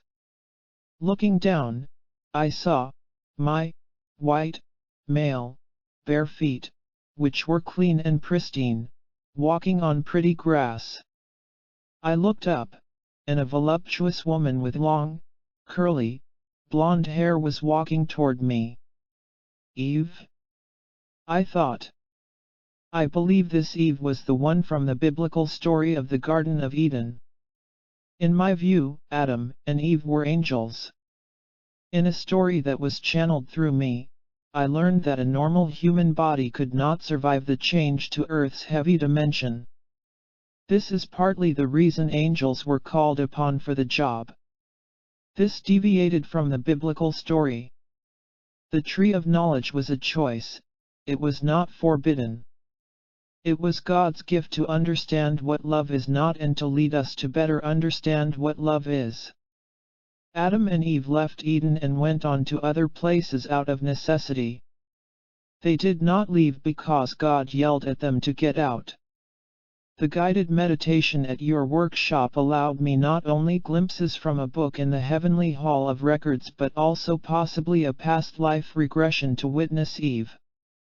Information regarding Adam and Eve and now Lucifer continues to present itself in some form or another and keeps calling for my attention. Helen. During times of fatigue, just as in dreams, our everyday waking consciousness is less vigilant. It does not filter so strictly, which allows the subconscious mind to emerge. In transcending the rational and literal training of her Catholic schools, Helen could experience a deeper and richer meaning to the characters, stories, and legends. Sometimes, ignorance or unwise decisions are mistakenly viewed as evil. We learn and grow from all our choices, both good and bad. To understand love in all its manifestations, even by appreciating what love is not, seems like a divine gift. To be yelled at does not. Could you truly appreciate light if you never knew darkness? Michael's message.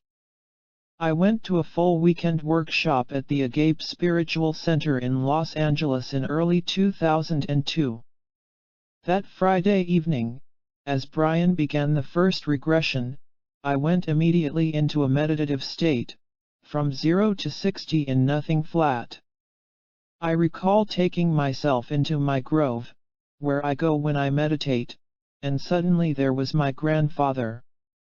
He was laughing and waving for me to come after him, so I followed and found myself at the staircase. I said, "But, Grandpa, you are getting ahead of Brian." He just laughed as he glided down the stairs, and naturally I followed, yelling for him to wait up the whole way. When we reached the bottom, there was a door. He opened it, pulled me in, and then smiled and disappeared. I cannot even describe the colors that I saw when I looked toward the light inside the door. I do not believe there is a human word that can encompass the beauty and serenity. I knew nothing but the names of the archangels. I had never studied about them or looked into their attributes. Yet somehow I knew that I was standing in the presence of Michael. I can still see him in that somehow colorless and color-filled light. I will never forget that moment. He stood, simply leaning with his forearms on his sword with his wings folded behind him. I, being as quiet and demure as always, said, "Well, that isn't a very angelic pose." He flipped the sword up and extended his wings, holding the sword aloft for a moment, and then flipped the sword back down and gave me a sardonic look. I felt him say, "Better," with a chuckle, and I said, "Much." I have no idea how much time passed before I heard Brian say, "Look at what is around you. Shouldn't you be showing me something?"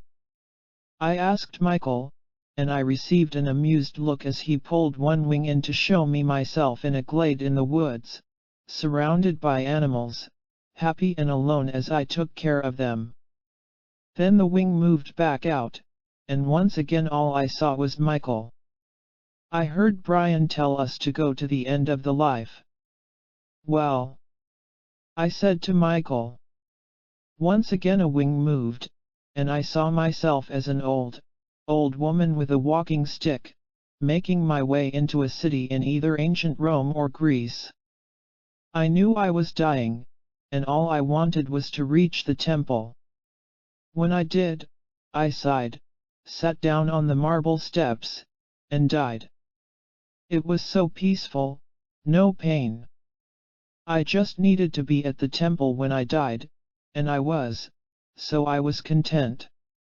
I asked Michael if there was anything I needed to know, and inside my mind I heard, "You are protected when you need to be." I then heard Brian counting upward from 1 to 10 to bring us out of the trance. I came out of the regression, and I have never since felt what I did at that moment. I have never before nor since experienced that kind of peace. Faith Susan. In my view, Michael's sword, which represents wisdom, cuts through and ends ignorance and fear. Without fear, we are able to embrace our spiritual nature, letting go of ego, pride, and jealousy. Without fear, we can love freely and practice compassion at all times. We will not be hurt. We do not have to suffer. Faith's grandfather was the transitional, loving, and familiar being who led her to a higher state of awareness. Michael met her in the light, just beyond the door. Her fears dissolved, there was only peace. Each one of us is protected when we need to be. Angels, guides, and gods belong not only to the Judeo-Christian tradition but to many of the world's great religions and cultures. During a group regression, a workshop participant named Keith recalled a very spiritual and emotional moment that had occurred when he was quite young, and as he spoke he described what he saw with childlike terms.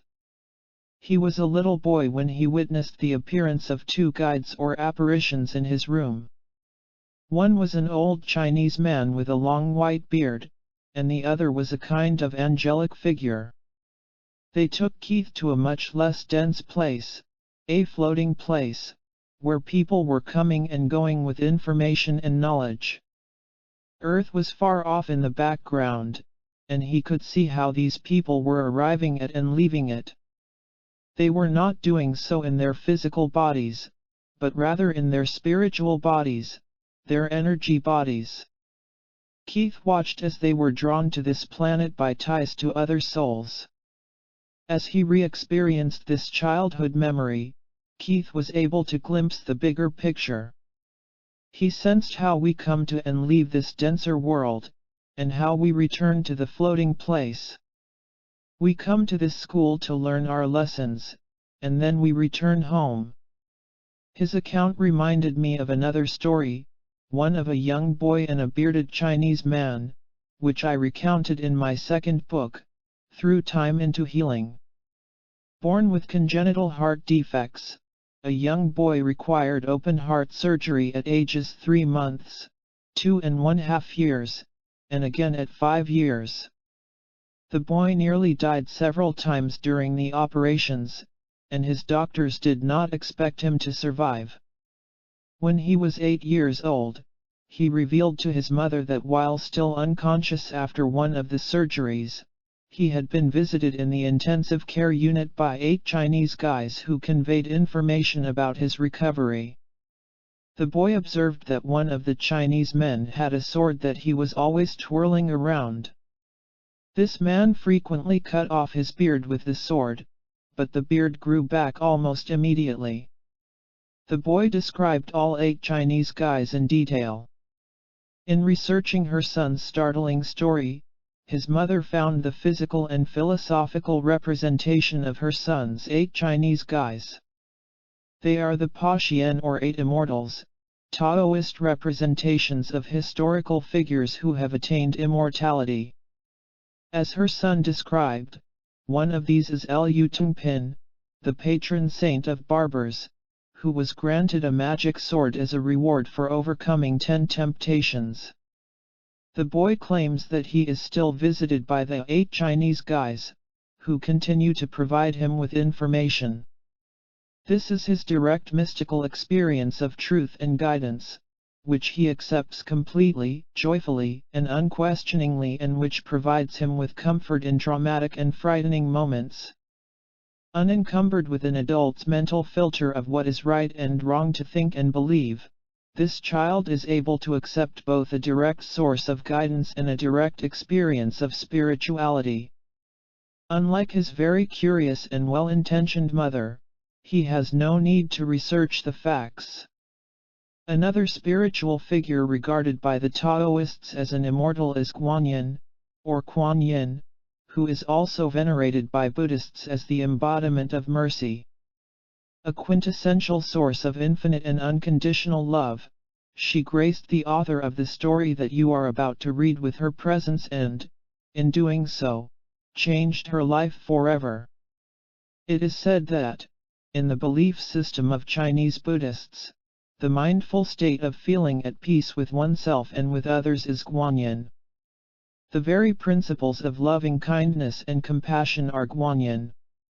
To feel, behave, and think in accordance with these values is Guanyin, and the person who does so is Guanyin. The world in its current state could use more Guanyin. The goddess of compassion.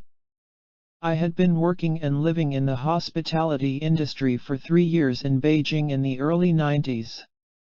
It was a fantastic experience, and while it was a hard existence living there, I also loved it. A few years later, a job opportunity presented itself in New Zealand, and I jumped at the chance to travel to a new culture.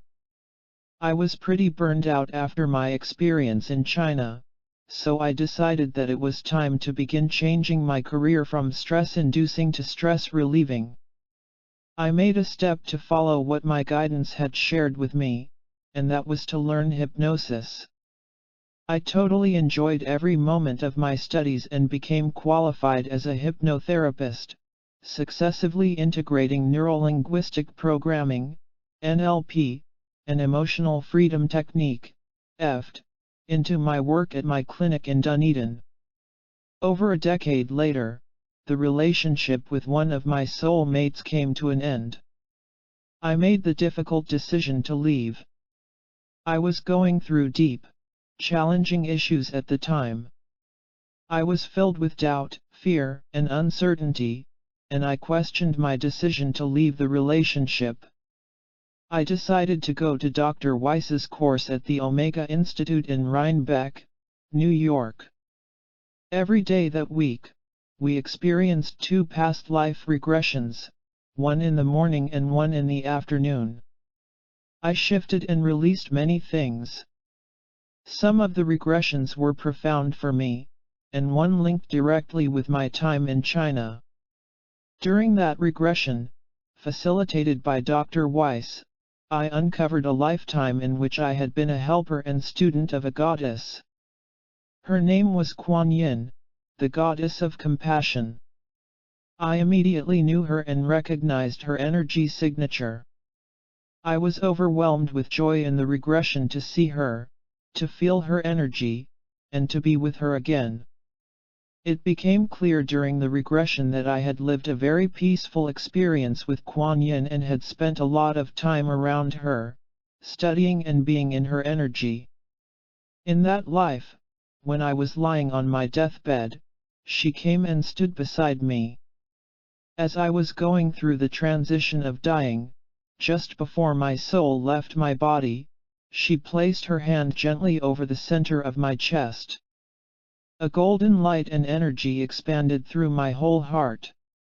The feeling was extraordinary, like I had come home. I wept. I felt so much peace and love. She said to me, in the final moments of that life, that she would be forever with me, in my heart, for the rest of my days and for eternity. I was overcome with emotion. It was an extremely powerful experience that day, and it still moves me to tears. Re-experiencing that life reignited the feeling in my heart, too. It was so beautiful. I felt as if I were floating in a perfect dream state. The regression was then brought to a close, and we were allowed time to integrate. The understandings that I gained after it were incredible. I felt I had been searching for the same deep companionship, friendship, understanding, gentleness, and peace my whole life. It was not a dream. I had already experienced it in that existence, and now I had proof that this kind of relationship was possible in my present life too. My inability to let go of my soulmate relationship in New Zealand now made sense. I still wished and hoped that we could have had a similar connection to that which I had experienced with Kuan Yin, but it was not to be. I also began to understand the 3 years that I had spent in China. How I had loved the Chinese people and their food, felt at home there, and picked up the language, and how much I had adored exploring the old parts of Beijing. I had been brought up a Christian in this life, although I later felt little resonance with some aspects of that faith. But I had images and statues of Kuan Yin everywhere. The understanding and connection had not been made in my heart, mind, and soul until that regression with Dr. Weiss. Lying there in the hall after the regression, I reflected on the fact that 2 of my best friends in primary school in North Wales were Chinese twins. It all made sense, as did my deep connection with the goddess Kuan Yin. I understood why I had been totally drawn to this goddess. She had vowed to remain on this planet and not ascend until all beings on earth experienced compassion in their hearts. This was her mission. My work in this life involved the combination of EFT, NLP, hypnosis, and other spiritual tools. I instinctively knew very early on, when working with clients, that for deep healing to occur at a profound soul level there had to be compassion and forgiveness, not only of others, but also of self. So many threads began to come together in my mind in an extraordinary way that day. This experience shone a new, humbling light on the tapestry of my work, life, and existence. What is also interesting is that I am back in China again. I am currently writing this while visiting Shanghai. I visit twice yearly, teaching EFT and other spiritual techniques. I am about to embark on a new journey, developing and teaching courses that will incorporate a number of spiritual techniques including, of course, past life regression. I feel strongly that I am being guided by Kuan Yin, who I know is with me now, always, and forever. I am grateful that your skill and tools have exposed this link within me, with ancient China, the goddess Kuan Yin, my journey, and my work. Michelle Hardwick. Kuan Yin has many names and manifestations. As the Bodhisattva of compassion, she exists in every culture and religion, helping us through our pain and suffering in this physical dimension until we all reach a state of deep peace, unconditional love, and enlightenment. At that point, our incarnations can end and we may choose to stay in the spiritual realms. If we can conceive of and feel divine energy entering our hearts, just as Michelle felt Kuan Yin's, we would be able to fully comprehend that beautiful promise, "I will be with you always, to the end of time." This is the same promise Michelle heard. She would be forever with me, in my heart, for the rest of my days and for eternity. Love is forever. It surrounds us at all times. Like Michelle, I have had my own past life connection to China. On a trip there several years ago, I was meditating early one morning with monks in the Wutai mountain area, deep within the country. During the meditation, I had an image of myself as a general of some sort, a leader of people. The memory seemed to be several thousand years old. I was sitting on a white horse, up on a hill, overlooking a vast field. From this elevated vantage point, I could look down at the valley below and see all my people, the people that I was entrusted to protect and take care of, to safeguard. My heart was so filled with love and compassion for them. I felt especially blessed to have such a position of responsibility and privilege, and I wanted every single being in that vista to feel the way that I did, to have a heart overflowing with kindness, caring, protectiveness, and the sense that we were all linked together. I could see myself sitting on the horse and wearing a kind of primitive armor, with a breastplate made of horizontal bars of bamboo wood. I remember feeling that the horse was meaningful too, and that he and I were also connected. At that moment, I vowed to bring this sense of deep and compassionate love that so filled my heart to all the beings in this entire area and beyond. That became my goal. It is a vow that I continue to make on a daily basis, one from which this book, as well as all my work, is born. In some of my regressions or meditations I will have mere glimpses of past lives, while at other times it is more like a movie, in which events progress from past to present to future. But in this one glimpse, for I did not see the whole lifetime, the feeling state was far more significant than any details. What was important was to take that vow, to wish that all the other beings in that entire land could feel the same way, and to know that I would do everything in my power to bring that about. I had this experience and wrote this account before ever hearing Michelle's story, yet how alike they are. Michelle wrote of Kuan Yin, she had vowed to remain on this planet and not ascend until all beings on earth experienced compassion in their hearts. This was her mission. That had been my mission as well. Perhaps, at that long ago moment on the hilltop as I looked over my people, Kuan Yin had placed her loving hands on my own heart, just as she had done with Michelle. As I mentioned above, some regressions are powerful not for the concrete details they provide but for the deeply transcendent emotions they generate. Your subconscious mind knows where it must go for healing, and you can trust it to lead it to the experience that you most need. When this happened to Nathaniel, the author of the next story, his life did not merely transform, it began. The nature of love. I will never be the same after seeing you at your San Francisco workshop. Not long ago, I was given a diagnosis of terminal emphysema and congestive heart failure. My life, needless to say, is filled with constant physical pain. I came to your event expecting to uncover a past life but, much to my surprise, I did not go to one, nor did I go to my childhood, as you had instructed us.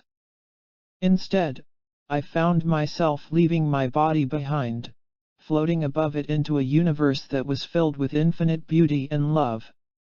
I can only describe it as a wonderfully deathless near-death experience. It was the first peace I had known since my diagnosis, and its memory carries me through the difficult days that lie ahead. There is no death. I know this because I went there, to this place of unconditional love, and I came back to tell its story. The veil that separates us from being constantly aware of this love was parted for me that day. There is never any reason or anything to fear. There is only love, a love that is indiscriminate and absolutely universal.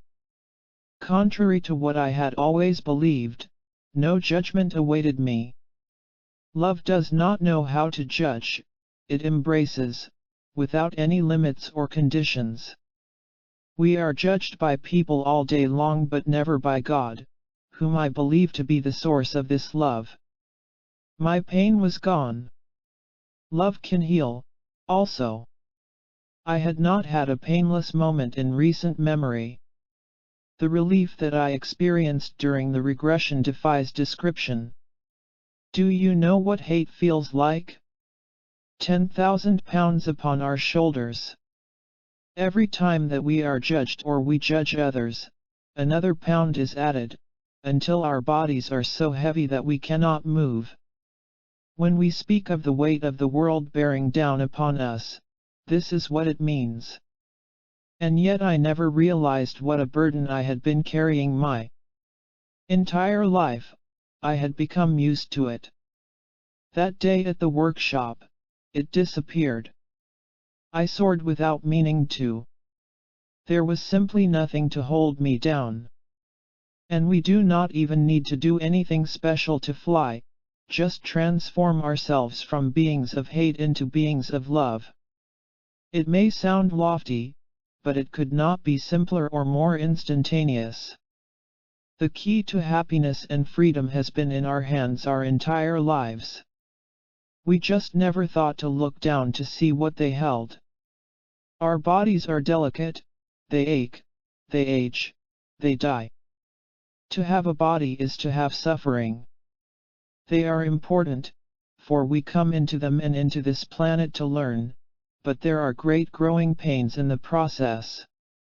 Once we throw the bodies off, we realize that we are more than we ever imagined we could possibly be. When I had found out that my death was approaching, I feared what came next. But now I know what comes next. We go to the afterlife, we are healed, we are loved. It is pure bliss. It is the exact opposite of fear. How did we manage to get it so backward? Afterward, I returned home, but the memory of that experience has stayed with me to this day. The pain returns from time to time, but I can tolerate it now. Just knowing that this place awaits me, that it awaits us all, gives me great comfort. I feel that when I die, I will return to that state of bliss that I experienced during those life-changing moments at your workshop. I have told other people about what I learned that day. This has become a purpose in my life, to help others. We all have this purpose, actually. We are all important, every last one of us. Although we may behave badly out of ignorance, or fear, or judgment, we ourselves are never bad. That is not a word that can ever describe a soul. If, for just a few short moments, everybody could feel the love that I felt, there would be no more war, no more violence. Why would anyone want to hurt a soul? I know all these things now, and although the end of my life may be approaching, it is, in a sense, just starting. I am at peace. Nathaniel Peterson. Love does not know how to judge, Nathaniel states.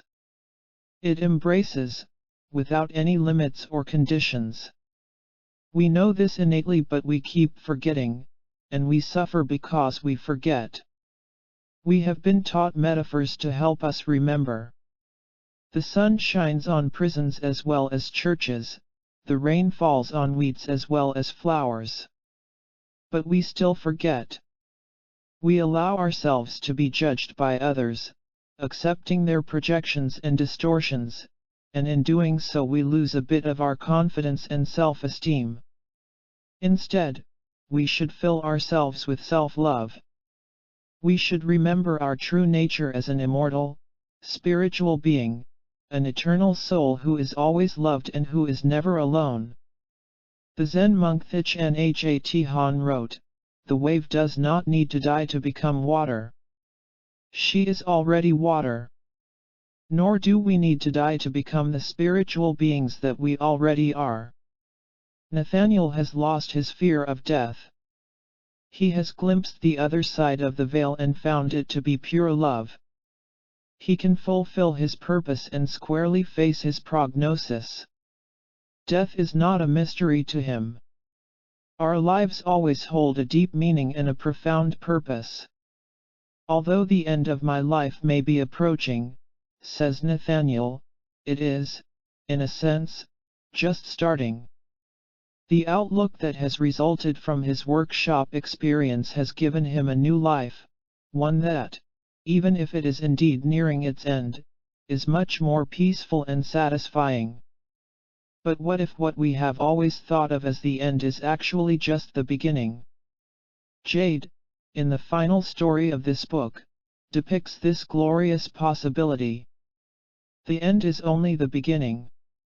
I attended one of Dr. Weiss's past life regression seminars in 2010 in Denver, Colorado. Only 7 months prior to this event, I lost my sweetheart, Christian, to a sudden and unexpected death. It was the worst thing I had ever experienced, and it left me a basket case, with so many painful thoughts and questions. At the same time, I had also spontaneously remembered a tragic past life with Christian and me that had ended in a similar fashion, which left me feeling even worse.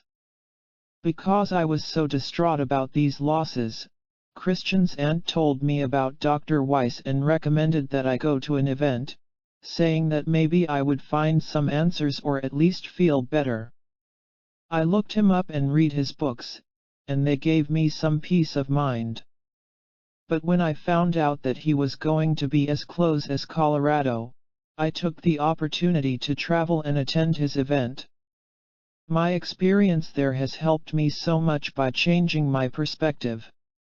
It was the first regression of the day after Dr. Weiss had introduced himself and prepared us for what might be expected and experienced within the context of our time with him. When he put us into a deep state of hypnotic regression, of course I expected to go into a past life, just as I had done times before while listening to his regression CD. I remember that he had just come to the part where he gives the suggestion to go back to the earliest childhood memory, which I did. Like a child, I found myself in wonder and anticipation of the adventure I would soon discover when he took me back to a previous life. What past life clues and remnants would I uncover? What would they teach me about my life and myself? I can't be exactly certain of the words he spoke at the moment of crossing over that threshold between this life and another one, but what I heard was to step through the door and into the light. I did so with no hesitation. To my delighted surprise, I found myself being drawn into a tunnel of beautiful light. When he asked us to look down to see what type of footwear and clothing we were wearing, I was taken aback to see that my feet were bare and that I was wearing a long, robe-like gown. In an instant, I realized where I must have been, and although it didn't make much sense to my brain, I went with the experience. It was as real as if my eyes were wide open. Within the tunnel of this warm illumination, I saw the figures of beings. I did not see their faces, but I could feel strong presences. The predominant presence I felt was the spirit of my mother, who had crossed over nearly 40 years ago, when I was just a girl. There were others, too, but I was so enamored by the energy of the light that I could not shift my focus away from it. I became aware that I was weightless, and I was experiencing this wonderful new floating sensation. Every part of me felt as if it were being immersed and bathed in the sweetest, most cleansing energy. It was as though I had died and gone to heaven. The bliss was consuming, and there was nowhere that love was not. I remember thinking that I could stay in this loving light forever. Feeling so peaceful and fulfilled, I knew there was nothing that I could ever want or need again. Next, without knowing how I got there, I went from floating in the tunnel to some sort of transition area. It seemed like a hospital, except there was none of the equipment that you would normally see in a hospital on Earth. I knew what it looked like because I was in two places at the same time. I was both consciously observing and experiencing what was happening while I lay unconscious. I saw myself lying on a flat, illuminated surface, which, for lack of a better word, I will call a bed. This bed was most curious. I could both see and feel its amazing pulsating energy. I could feel its subtle vibration. It appeared to be made of smooth, crystalline rock, which radiated brightly as it so amazingly energized my spirit and soul. It had a magnetic quality about it, and like the light in the tunnel, the bed was alive with intelligence. I could feel that something extremely special was happening to me. It seemed to have a healing restorative quality and effect about it. I watched while the unconscious part of me lay there lifeless, while my sweetheart, Christian, who had passed only 7 months earlier, was trying to rouse me into the awareness of this heavenly realm. Although there was a very conscious part of me in that heavenly realm, another part of my consciousness was still lagging behind, maybe in the bliss of the tunnel or, perhaps, still in the life that had been departed. Interestingly enough, the conscious me somehow knew information surrounding my death. I knew that it was sudden and unexpected. I knew it had something to do with my throat area. I got the impression that the cause of death was asphyxiation. I may have choked, but the point that fascinated me was that the sleeping one I was observing on that bed did not yet know that she had left the earthly realm. In her life, what had surfaced as previous past lives for her were many memories of dying horrible deaths while staying in the body until that last terrifying gasp of air. But this time was different. Because her spirit had left before seeing the face of death, there was no struggle, not even a hint of pain or fear involved with the process, so there was no realization yet of a passing. The body just died without drama, and now she found herself experiencing this incredible peace and freedom. From the perspective of the sleeping beauty lying there, I had the sensation of being in a deep dream state from which I was ever so slowly waking up, as if from a strong dose of anesthesia. As I was coming to, I could hear my beloved Christian speaking faintly at first, his words then growing louder. I heard him say, "Sweetheart, wake up. It's me. Come on, love, wake up. I'm here with you." As I heard these words in the far-off distance, I was confused about where to focus my consciousness. Which was the dream, and which the reality of my situation? I could both see and sense the presence of other loved ones with me, all of my beloveds watching over me with great care and attention, awaiting the reunion of that very moment when I would wake from my slumber and open my eyes to be greeted and welcomed into the overflowing joy that love is. It reminded me so much of the mood of anticipation and excitement that is present when a new baby is about to come into the world. As I mentioned before, I was encountering this whole scene from what seemed to be two quite different perspectives. It was fascinating. But what I am realizing is a possible third perspective. I experienced them both, and now another one is writing the both of them. Perhaps they are all aspects of me, only separated by diverse events in time. It was only because of the particular spirits who had previously passed before me that I believed that I was witnessing the actual death of my current earthly life. But, as I said, it seemed to be more about a birth into a wonderful new existence, one to which I needed to adjust and acclimate, rather than a death. I never got to wake up from my unconscious state to see what happened because it was at this time that Dr. Weiss began the process of bringing us back from our hypnotic state and into the awareness of this earthly life. After I returned, it took me a few minutes to begin to realize the implications of what had just occurred. In fact, several weeks later, I am still trying to comprehend them. However, despite my lack of full comprehension, this incident has given me so much more than I could have ever thought to ask for.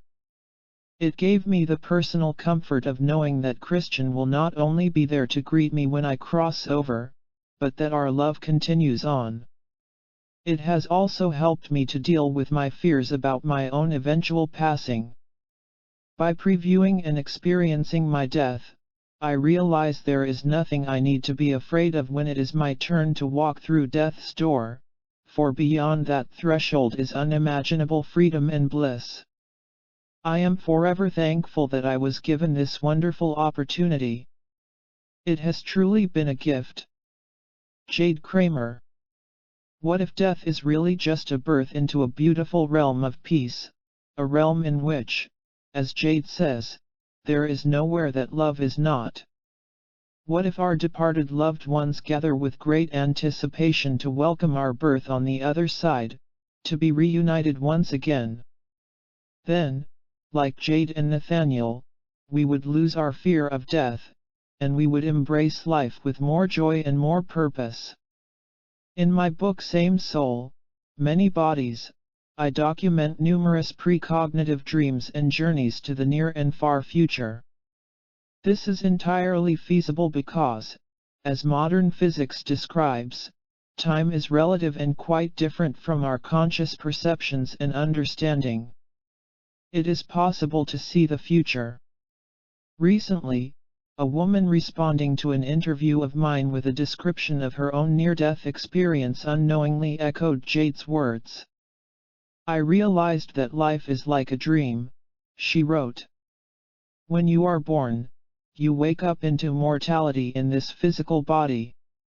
When your physical body dies, you return to immortality.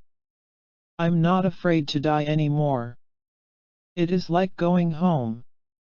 We sang this truth as children, yet as adults we have forgotten. Life is but a dream, and how merrily we must partake in it as we sail down the stream of time. The author Catherine Frank writes about time as a deep pool rather than a fast-flowing river. What if time is indeed more like a lake than a swift stream, having depth instead of flow? All our memories, thoughts, and actions are stored there and can be retrieved by entering those deep waters. They do not flow away. They are never lost. We can enter the water whenever we wish. And when we are finished with time, we walk out of the lake and sit on its shore, as everyone we have ever known and loved comes to welcome us back and the brilliant light restores our souls. Both Jade and Nathaniel, and countless people across the world who have shared their experiences with me, call this shore bliss. It is bliss. It is the source. Every word and every page of this book tells its story. It is the breath from which the cosmos is created. It exists before and beyond all dimensions. It precedes all space, all emptiness, all matter, all forces, and all energies. It is the timeless precursor of all that is. It is the origin of the field and of all intention. It is love itself, and it is that which begets love. It is known by many names but is beyond knowing.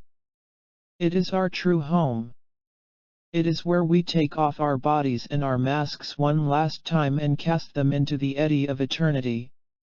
It is where we finally realize that most transcendent truth of our soul's everlasting nature, of its journey into the beautiful dream which is life. It is where, after thousands and thousands of dreams, we awaken, and it is where, after thousands and thousands of births, we are born. The end is only the beginning.